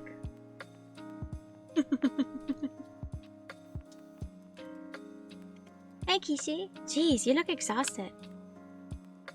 I ran into Scone again shortly after we parted ways, and she kept dragging me everywhere. Goodness, that must have been tough.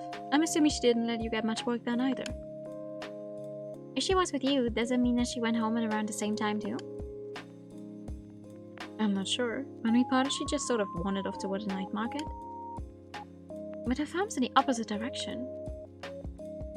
Poor Jam. Yeah, that's not nice.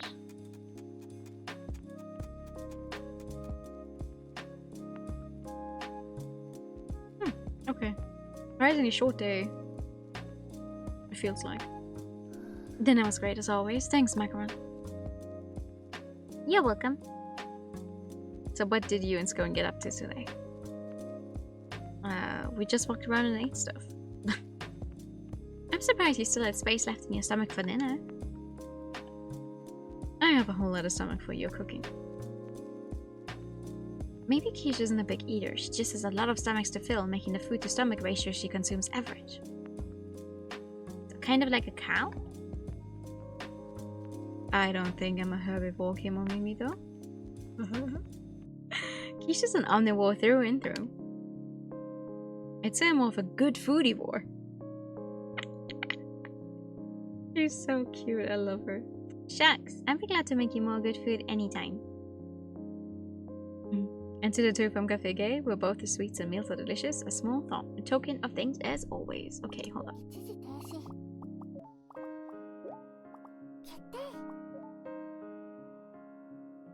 What do I get? Orange, Nipple, or Lucky Cat number 2. Cleanses toxins. Wait, I want to know if I load this one now, is it going to give me a different thing?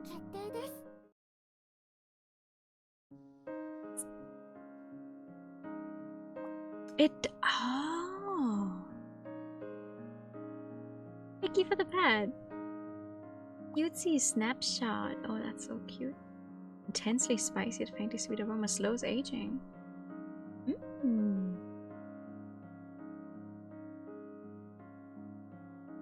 I don't have this one yet. Okay. So what I've learned from this is we should definitely save scum what she has to get every single ingredient. I should have started doing that earlier. It was nice. We got the best ending, in my personal opinion. I haven't gone back to to do the others. I will have to at some point. But I wanted to end on the positive note of the ending we got. There you go. Thanks again for everything that you do. We should be the ones thanking you. Hey Kishi, maybe we should skip tea time tonight. Why? You had tea twice during the day, right? That doesn't count. I have separate stomachs, remember? Plus I already worked off everything I consumed during the day. That sounds terribly inefficient if your body burned enough calories to work off the food you ate just by walking. So what would you ladies like? What is it today? I have what macaron has. Oh, okay. Add my usual and throw in some herbs that are good for your skin while you're at it. Good for your skin? But your skin looks fine. It's for you, silly. What if you get a breakout from eating all that stuff? I say, thanks. I'll be right back with you. I don't have anything for skin. I just got the one for aging. Or against aging, I guess. This time with the herbs to clear the skin for a munching merchant. Okay.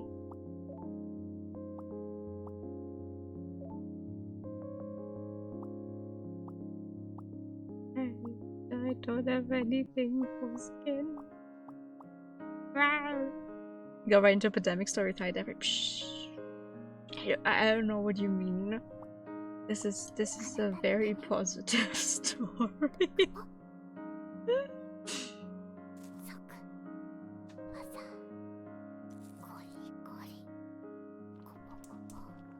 But it makes sense. Or more like, it is an interesting decision to make this kind of story and put it behind a very cutesy and like positive game. I mean, they're not even showing it on a necessarily like bad note either so far. So there's just this grim reality behind it now. There's like, oh yeah, all of the people who are turning into kimono minis, it's like, yeah, no, that means they're dying. Oh, okay. It's good. Kind of tastes too usual, you know what I mean? Yeah, I didn't have anything for the skin, I'm sorry. Sorry, I wanted to add some Venus hip since it's good for your skin, but I couldn't find any.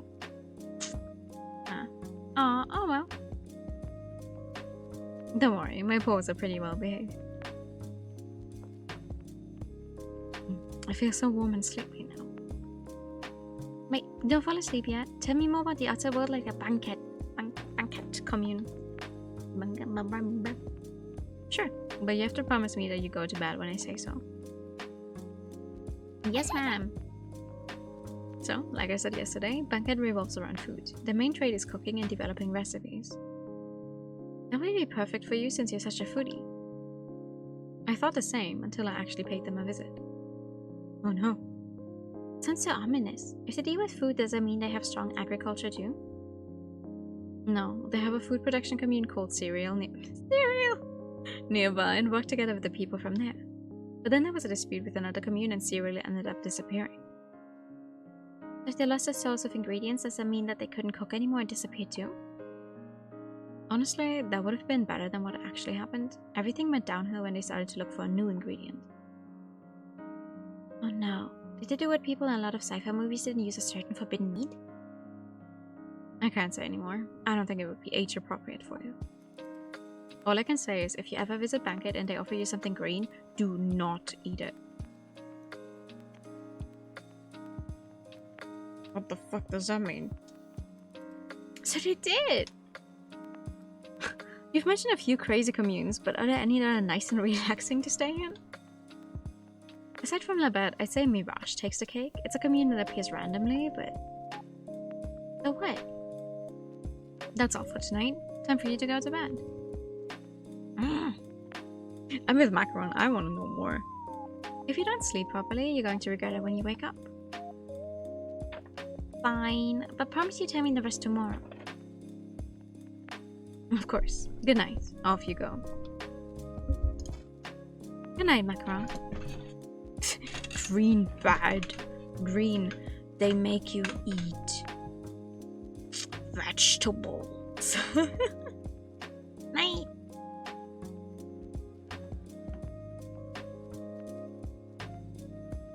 Hey Tart, have you read your letter from Mallow yet? I had a quick skim, but I was planning on sitting down and reading it properly tonight. Oh no, I read it. It's in a glossary. Same. I was going to read it later. Do you think Mallow was actually happy? All we can do is trust what she said. Only she could truly know how she felt. That's true, but I can't help but feel a little sad. So now we smile and bear it. May that smile follow us on our journeys. We're in a paradise for Kemomimis. We should be happy, not sad. You're right. I should go to bed. Good night, Tart. Good night, Quiche. Maybe always smile and be happy. Oh. There's a war going on in that country. To be fair, if the pandemic has wiped out quite a big number of humans and is like still raging and going on, yeah, I'd say make the most of what you have here. Ooh, big stretch. Winter. A cold front is approaching Labette. It is expected to arrive in full force just after Christmas, according to meteorologists from neighboring communes. We urge readers to double-check that they have made the necessary preparations for dealing with extreme cold. We recommend stocking up on warm clothing and other essentials at Kanat Plaza. Many a Kemomimi falls ill around this time of year due to sudden change in temperature. As such, it is crucial to bolster the body with food and drink that warm the body throughout the day. The author of this article is offered a few of their personal favorites: mulled wine at the Sleeping Rabbit, mushroom pottage at the Ivory Train, assorted tea blends at Café K. The Bet's collective efforts towards developing self-sustaining agriculture and other industries have blessed the community with bountiful food. New residents who have just joined us recently are highly encouraged to open restaurants of their own and share their unique cuisines with their neighbors. For now we smile and feast. May that smile follow us on our journeys. Alright, what's on the radio?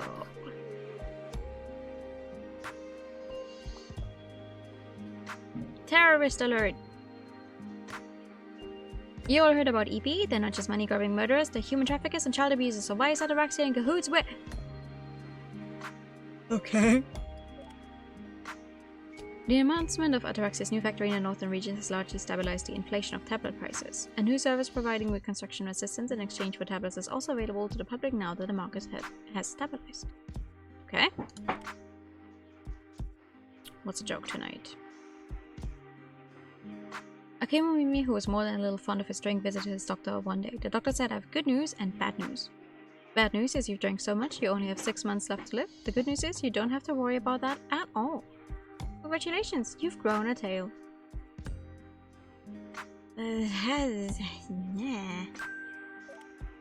Day 156 since symptom onset. I am still here. The Kemonification hasn't taken me yet. I wonder if the very last one is gonna be like, boom, I've grown ears. I never actually played Stardew Valley that far. Not gonna lie. I think I said this before, actually.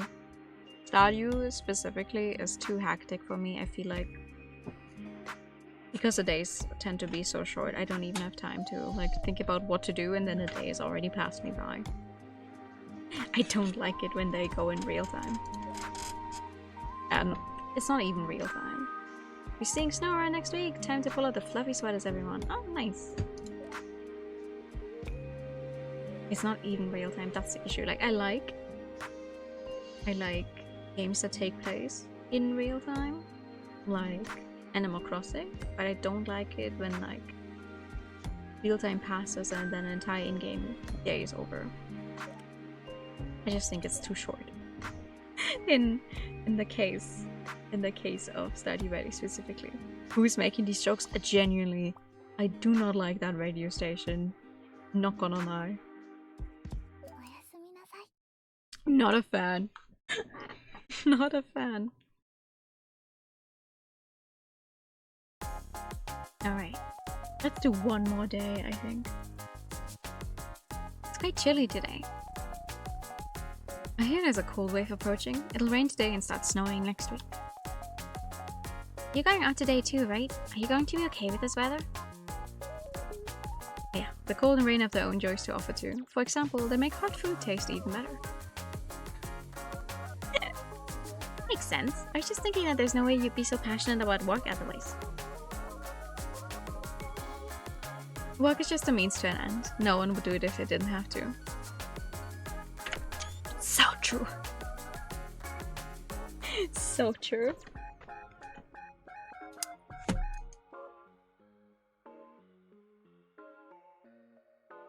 I mean, what?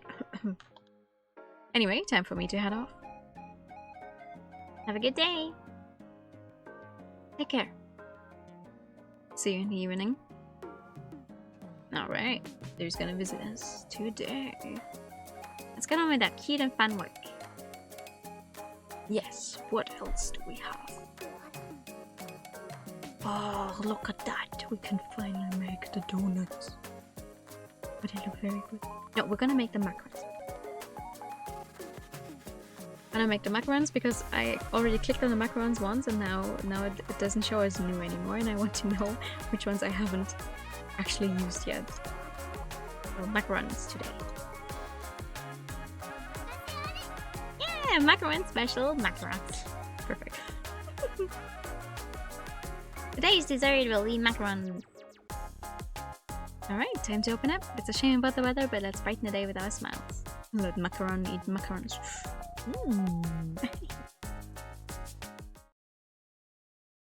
More than just angry. Oh boy.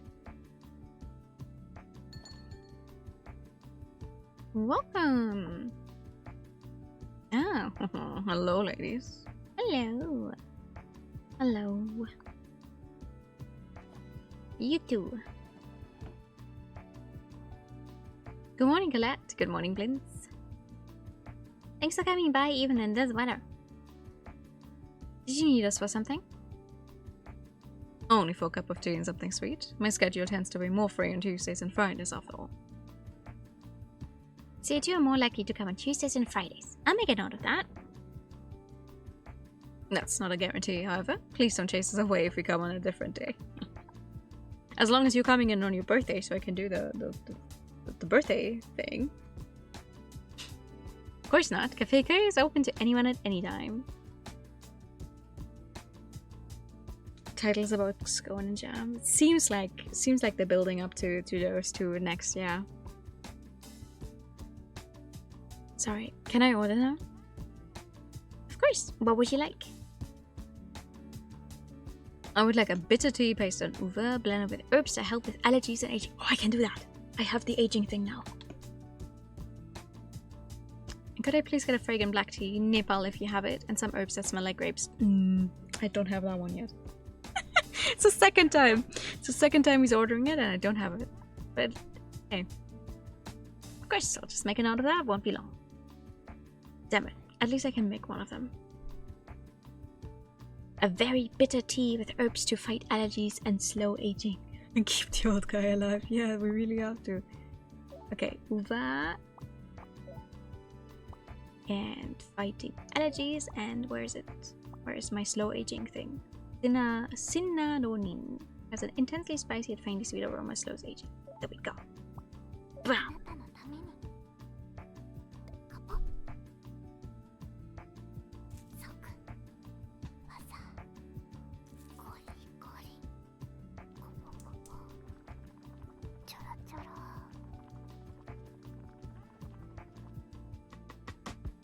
Nice. Oh, these look really sweet. Thank you.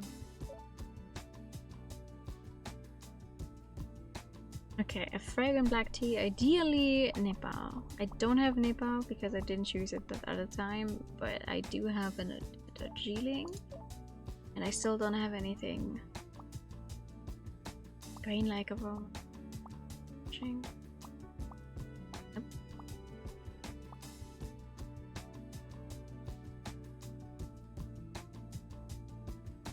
Oh, it's sweet, sweet grapes. Do I have anything sweet at least? This is faintly sweet. This is also faintly sweet, but it's apple. I'm also going to give you the slow aging thing and see if it helps. It's at least a little sweet, you know?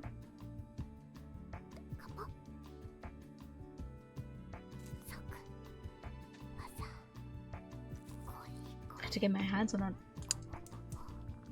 somehow.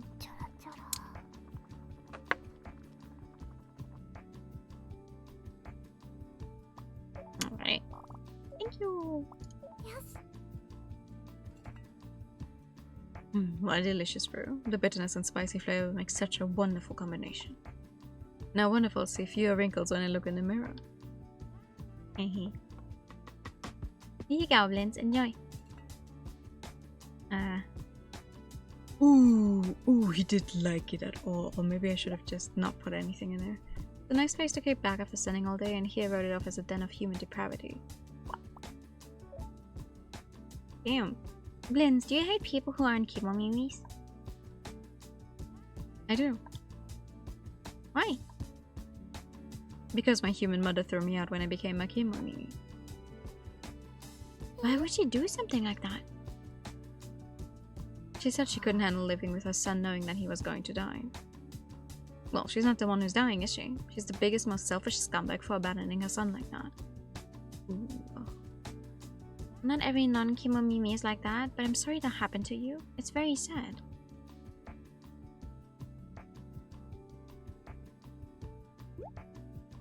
Still a greater sin than for a parent to abandon their child. Oh. Do you have any children? Do you have any children, Galette? I don't. Why do you ask? I was just curious since you seem so grown up and wise. Wise? You flatter me. Arguably, he is the most grown up we've had. Welcome! Hello. I came like I said I would. Hey, I'm so glad to see you. Yippee. Did you manage to talk to Scone at all? No, she came home really late last night and she was drunk. She was drunk. This morning she left before I could so much as breathe at her. I'm really getting quite cross. What kind of sister is she, leaving her adorable little sister like this? How many scallops does he have in his closet? Hopefully only the one. Exactly. What dreadful behavior. Most dreadful indeed. Thank you. I feel a bit better knowing it's not just me. Wait. Galette and Blitz are here too? Oh, I feel so embarrassed airing out my troubles in front of them like this. Oh, don't worry. No, it's nothing to be embarrassed about. I should be the one apologizing for interfering with your affairs. No, please, interfere in all you want. Actually, can I ask you something? Go right ahead. Thank you, sir. What would you like to order today, Jam? A clear black tea with herbs to help me relax. Also, some for my blood pressure if you can, please. Blood pressure? Your blood pressure? Because my sister's making me so angry. You work so hard every day. I'll be right back with your order. Oh no, I don't think I have anything for blood pressure. Clear black tea with herbs for relaxation and to low blood pressure for the always overworked Jam. So some Darjeeling and relaxation with blood pressure. I have something to heal fatigue. You know what? Since I definitely fucked up with the other one, I feel like I'm just gonna stick to the ones I definitely have. And not do anything else?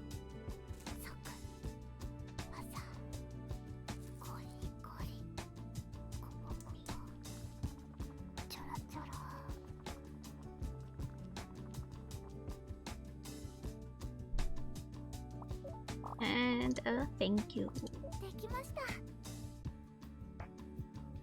Sorry, Jam. I wanted to add some Veritali for your blood pressure, but I couldn't find any. Don't worry, I'm loving this beautiful cup of tea already anyway. Oh, I'm glad. Why has Scone been avoiding me? So you have no idea at all? We've had our fair share of arguments, but nothing like this. What happened? Come to think of it, I don't think we've had any real arguments this year. It sounds like you've been getting along well then. No, it's not like that. It feels like Scone's been holding back or trying to act more mature. I guess I should just wait here for her then. I've already finished most of my work in the morning, so I have time. You're welcome to stay as long as you want. Yeah, just sit back and relax with our tea, snacks, and cuteness. Hell yeah. It's great, yes. The tea, the sweets, the cuteness, all of it. Oh! Oh, do you have a sweet tooth, Flint? Yes, I like pretty much anything that's sweet. Anything in particular? I like classics like pudding, cream puffs, and shortcake. Anything that's fluffy or jiggly. Oh man, and I put out macarons today. Should have put out the pudding. Talking about dessert is just about the only time Blitz acts his age. Nothing wrong with that, sir. What you said about cute things, does that mean you think girls like tart and macaron are the best? Keep the stuff for another playthrough. Surely don't expect you to say stuff for ingredients.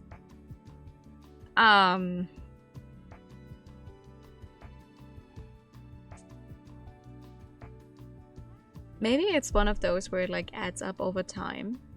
Like, oh. Like if you go for the next run. Because there's a bunch of achievements. Let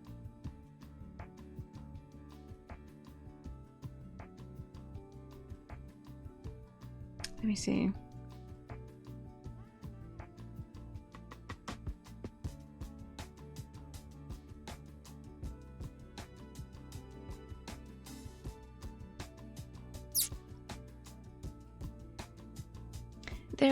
There's one for getting all kinds of teas. For one already.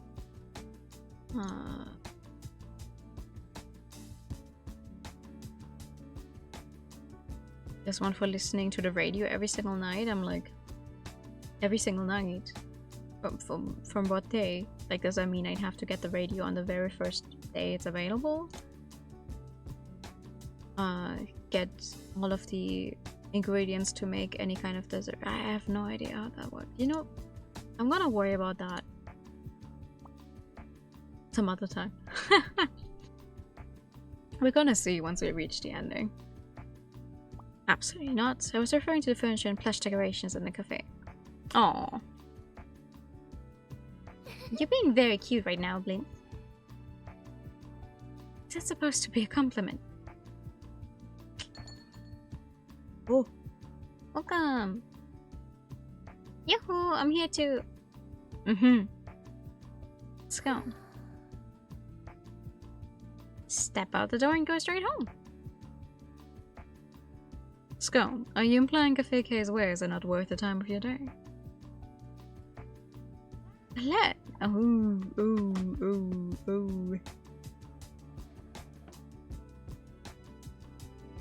Fine.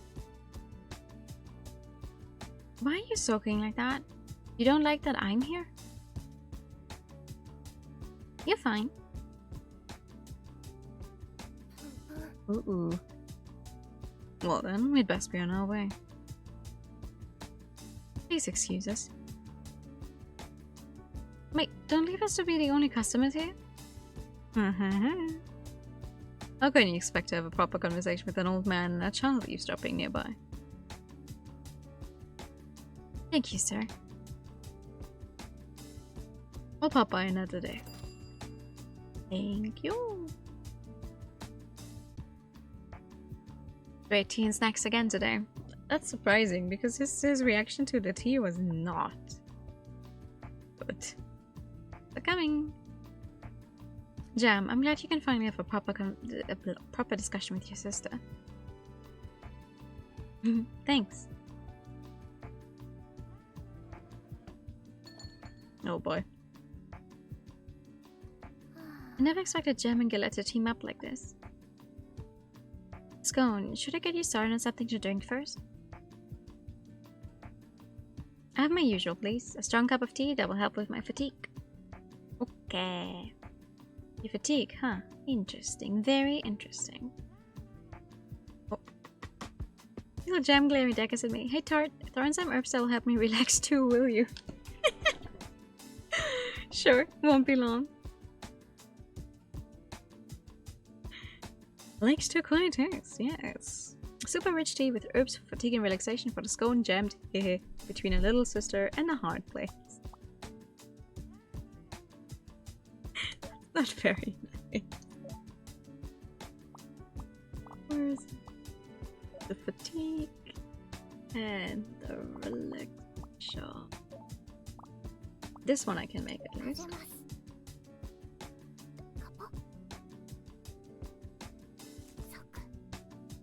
One I can make.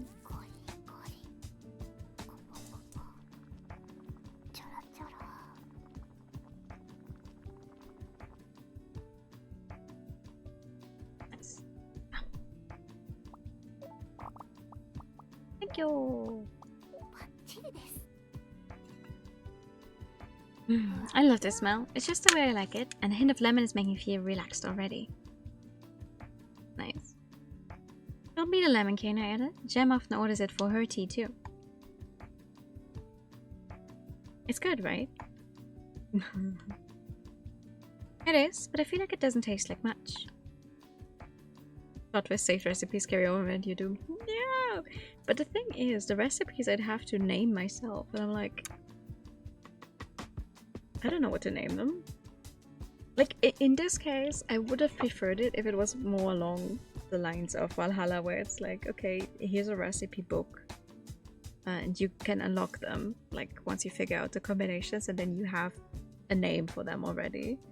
Don't like having to be the person to figure those out myself.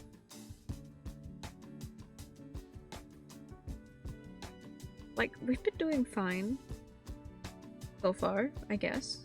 I'd say we've been doing okay, but...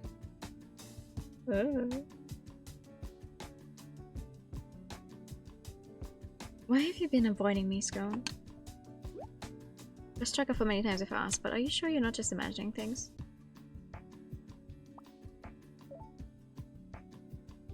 Exactly. I can tell straight away when she's lying. Yeah, even if you don't mean the things you say, it still hurts. Well, I mean, I don't not mean it. Have I done something to make you hate me? Nonsense. We're like two peas in a pod, aren't we? Then explain yourself. Or have I just been feeling sad and lonely for nothing?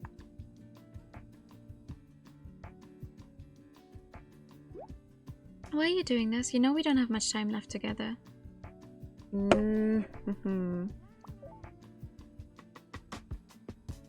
It's interesting that she would use now when they will, you know, die. Soonish, both of them. One sooner than the other. To be like, oh, you need to be independent now. Bestie, you're going to die soon already, and just because she hasn't grown a tail, I don't think she's gonna survive long afterwards if stress actually accelerates it as well, because like I think she's gonna be very stressed once you die.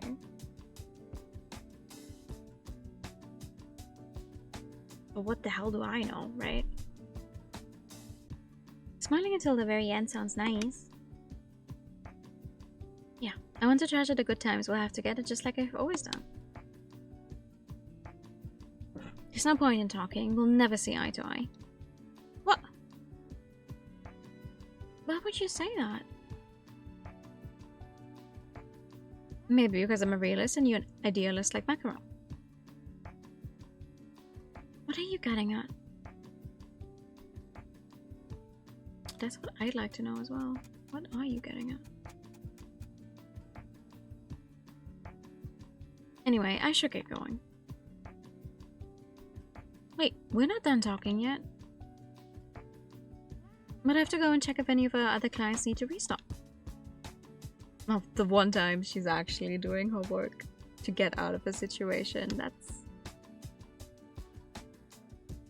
annoying.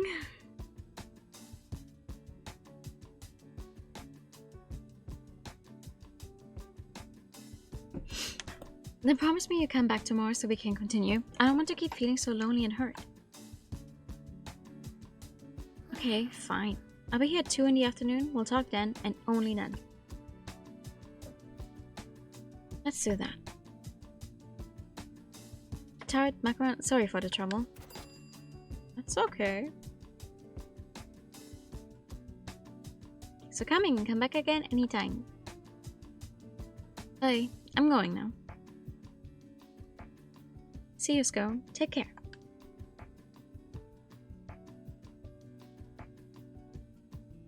Thanks. I'll leave Cafe K's restocking to you. Oh, okay. I should be able to get something with the money I have right now, I think.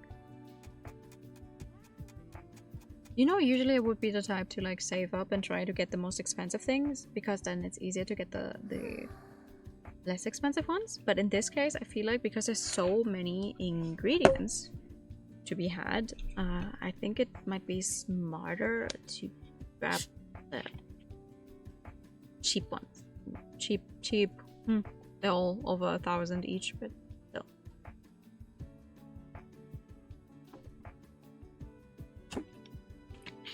Are you okay, Jam? You've been saying an awful lot since Scone left. Sorry, I just feel a bit down. Goodness, is it 4 o'clock already? Let's do some restocking. Let me know if there's anything you need. Thank you. Because obviously the ultimate cookware is the most expensive one, and it's literally used for only the macaron tart. Yeah, it's only the macaron tart. But it's the last recipe you have, and also it is tied to an entire achievement if you make it. So the second most, no, it's not even the most expensive one. The most expensive one is the one for the dango. I just realized the dango is even more expensive. What the hell? Interesting.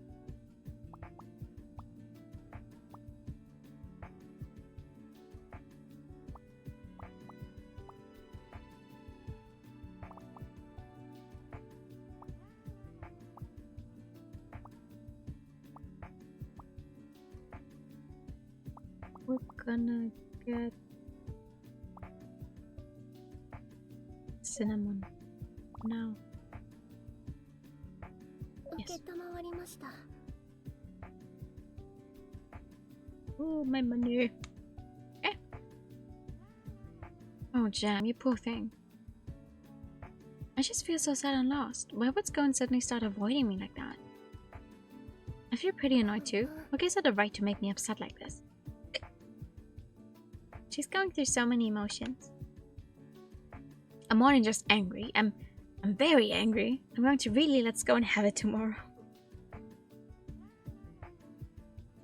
It's better for her to let it out like this than wallow any further anyway. Plus she's cute when she's mad. I need lots of energy to cross-examine Scone tomorrow, so I'm going home. Thank you both for your support today. Anytime. Thanks for coming, and come back again anytime. Bye, see you tomorrow. Bye bye. I was a bit worried when I saw Jam getting so upset, but I'm glad she was able to leave in high spirits. Although I'm still not sure if it's good for her to get angry in preparation for fighting with Scone. Oh well, it's better than nothing, right? They'll still be communicating even if they're fighting. Things will work out if they have a proper heart-to-heart and wait for the calm after the storm.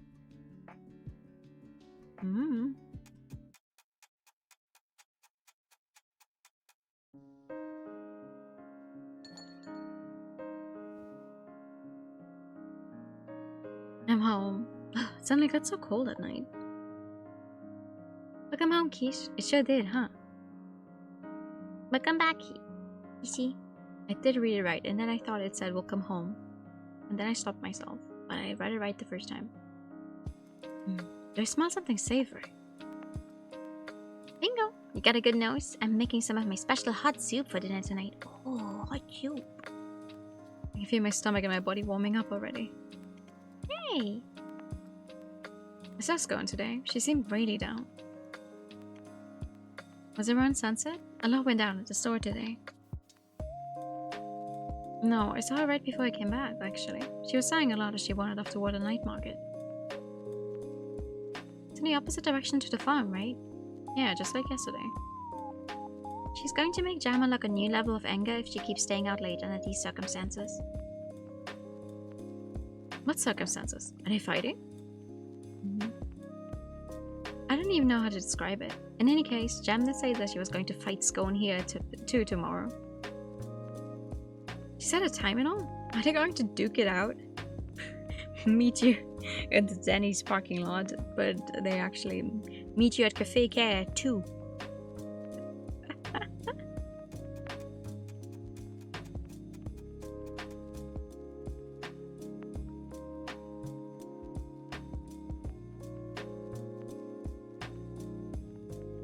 Thanks for cooking as always, Macaron. Nothing beats a hot dinner on a cold evening like this.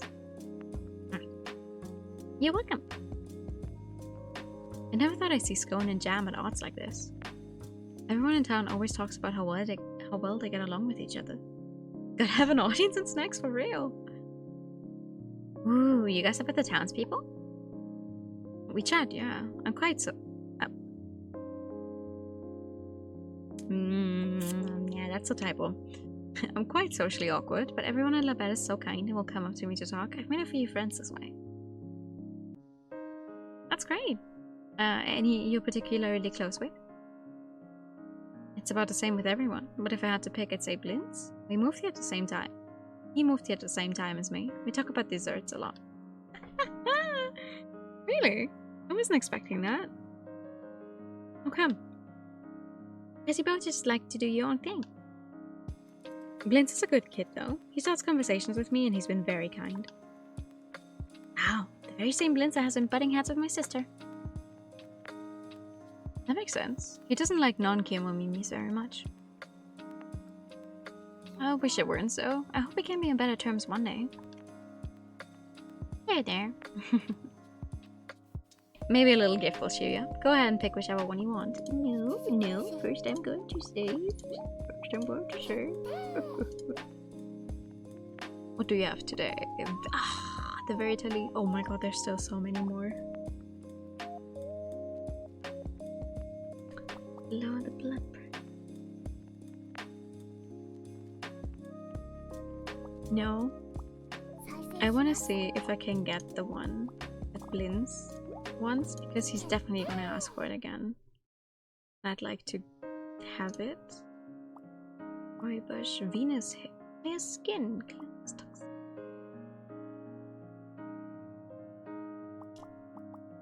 Not the ones I want though.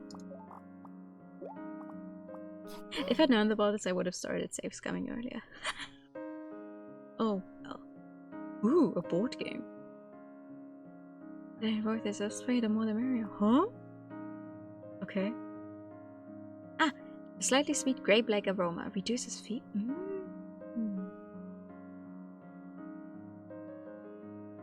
Oh. Let's get this one. Go. Hope it lifts your spirit. If he doesn't ask for it again after this, I'm gonna be highly upset, by the way. Like, I finally got it. Please. He's gonna have to order it at some point. Oh my god.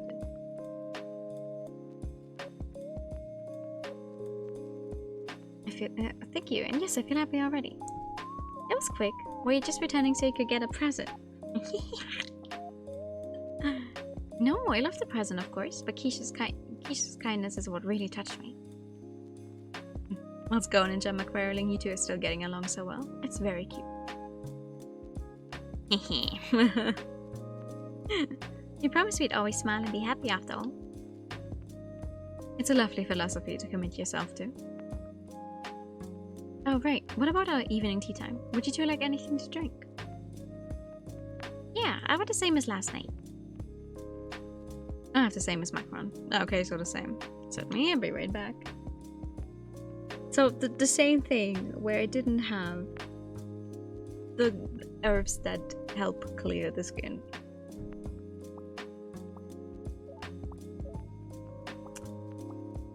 Right.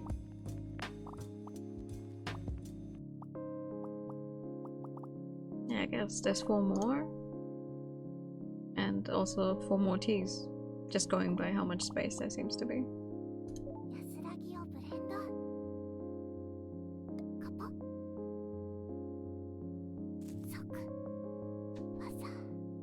Oh wait.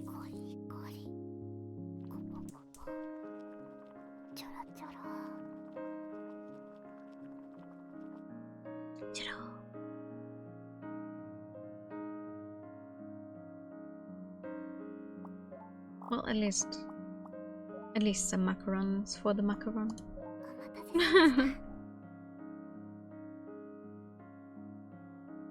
Once added some Venus hips since it's good for your skin, but I couldn't find any. Oh well. That's okay. I can feel it warming me up from the core. Yeah. The cider blue minute helps boost circulation. I thought it would be perfect for a cold night like this. Another cozy day spent eating good food. I'm so lucky to be here at Labatt. Sometimes I even worry that it's all a dream. Don't worry, this is all real. That's right, which is why you have to watch what you eat, otherwise it might come back to bite you in the butt. I'll be okay. I can eat whatever I want and still feel great. You don't ever feel sluggish after eating too much junk? I wish that were me. Ishi, tell me more about the outside. Sure. Shall we continue with the Mirage commune? Yes. Yeah. Mirage is a commune that appears at random locations at random times. Each time it appears, its leader, along with all its members, will all be different. Oh, that's crazy. Does that mean it's multiple communes using the same name? That's right. I've even heard that at one point 2 Mirages appeared at the same time. That's crazy. And they still all call themselves Mirage? That's so weird. I guess because it's a prominent word in the popular consciousness that best expresses the commune's type and special features. Like what? While it's present, every day at the commune is a festival. All the visitors and inhabitants do is drink and dance all day. All day? It sounds like fun, but not very viable. It doesn't have to be. It's only present for a limited time after all. But what happens to the people living in a commune? Their food supplies won't last long if all they do is party. They're not concerned about that, because Mirage is made up of Kemono who already have their tails and are ready to face death. Oh. Mirage started from an urban legend that talks about Kemono going all out in the face of death. I stumbled upon Mirage once, and the thing that left the strongest impression on me was how determined they were to have fun. They wanted to smile until the very end, too. Alright, that's enough for tonight. We'll leave the rest for tomorrow. I wish you'd tell me more than one story each night. I want to know more. No. I'll make it up to you by telling you an even better one next time. You better. Okay, I should go to bed now. Good night, Macaron. Good night. Night.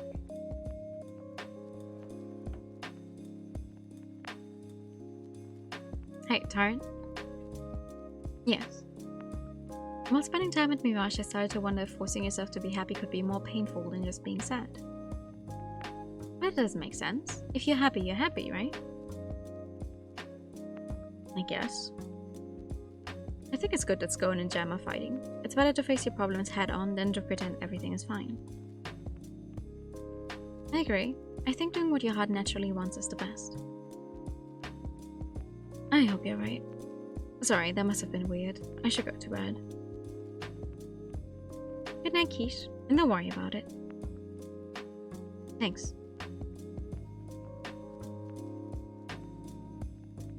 Dot dot dot. Dot dot dot. Lockdown. The Vigilante Corps has issued a lockdown order forbidding all exit from Labette due to sightings of potentially dangerous individuals lurking outside the commune. We ask that everyone please refrain from exiting the commune for any reason whatsoever until further notice. To date, Labette has only come under attack 3 times, all of which were successfully repelled with no casualties. It owes this to the natural fortification offered by the surrounding mountainous terrain, as well as the efforts of its esteemed Vigilante Corps. As the brave men and women of the Corps work to keep us safe, so too do we pray that they remain safe in their patrols. But now we smile and bear it. May that smile follow us on our journeys. Oh, okay. What do we have tonight? Big news from down south. An archaeologist from the historical commune has made a huge discovery. Angels and beast folk from the stories of old are actually our ancestors. Kemono virus isn't a disease, it's us reverting to our primal forms. If the newspaper disappears at some point. Oh, I don't think he's the only writer for it, but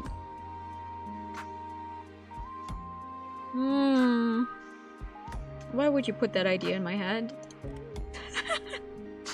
The Bestower and EP communes are currently engaged in skirmishes around the build site of Ataraxia's new factory. EP has confirmed the death of one of Bestiol's commanding officers, however Bestiol continues to sow chaos and impede operations at every turn.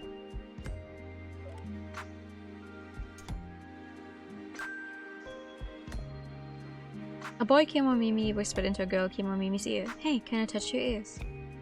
Just my ears. Next you'll be wanting to touch my tail too, the girl said. What do you mean? You don't have a tail, the boy replied. The girl replied, no, but I'm sure I would if you run your fingers all over my ears like that. Hey, yeah. Day 157 since symptom onset. I am myself. I can still think. Ooh, it's different text. Ooh. Tomorrow will be cloudy, then sunny later on. The cold front is almost here. Please ensure that you are sufficiently prepared to weather extreme cold.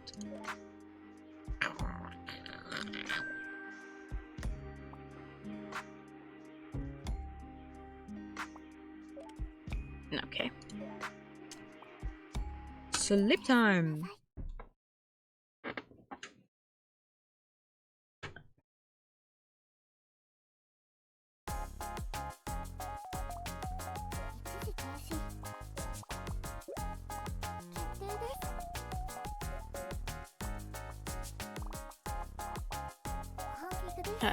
How do I get back to the main menu there?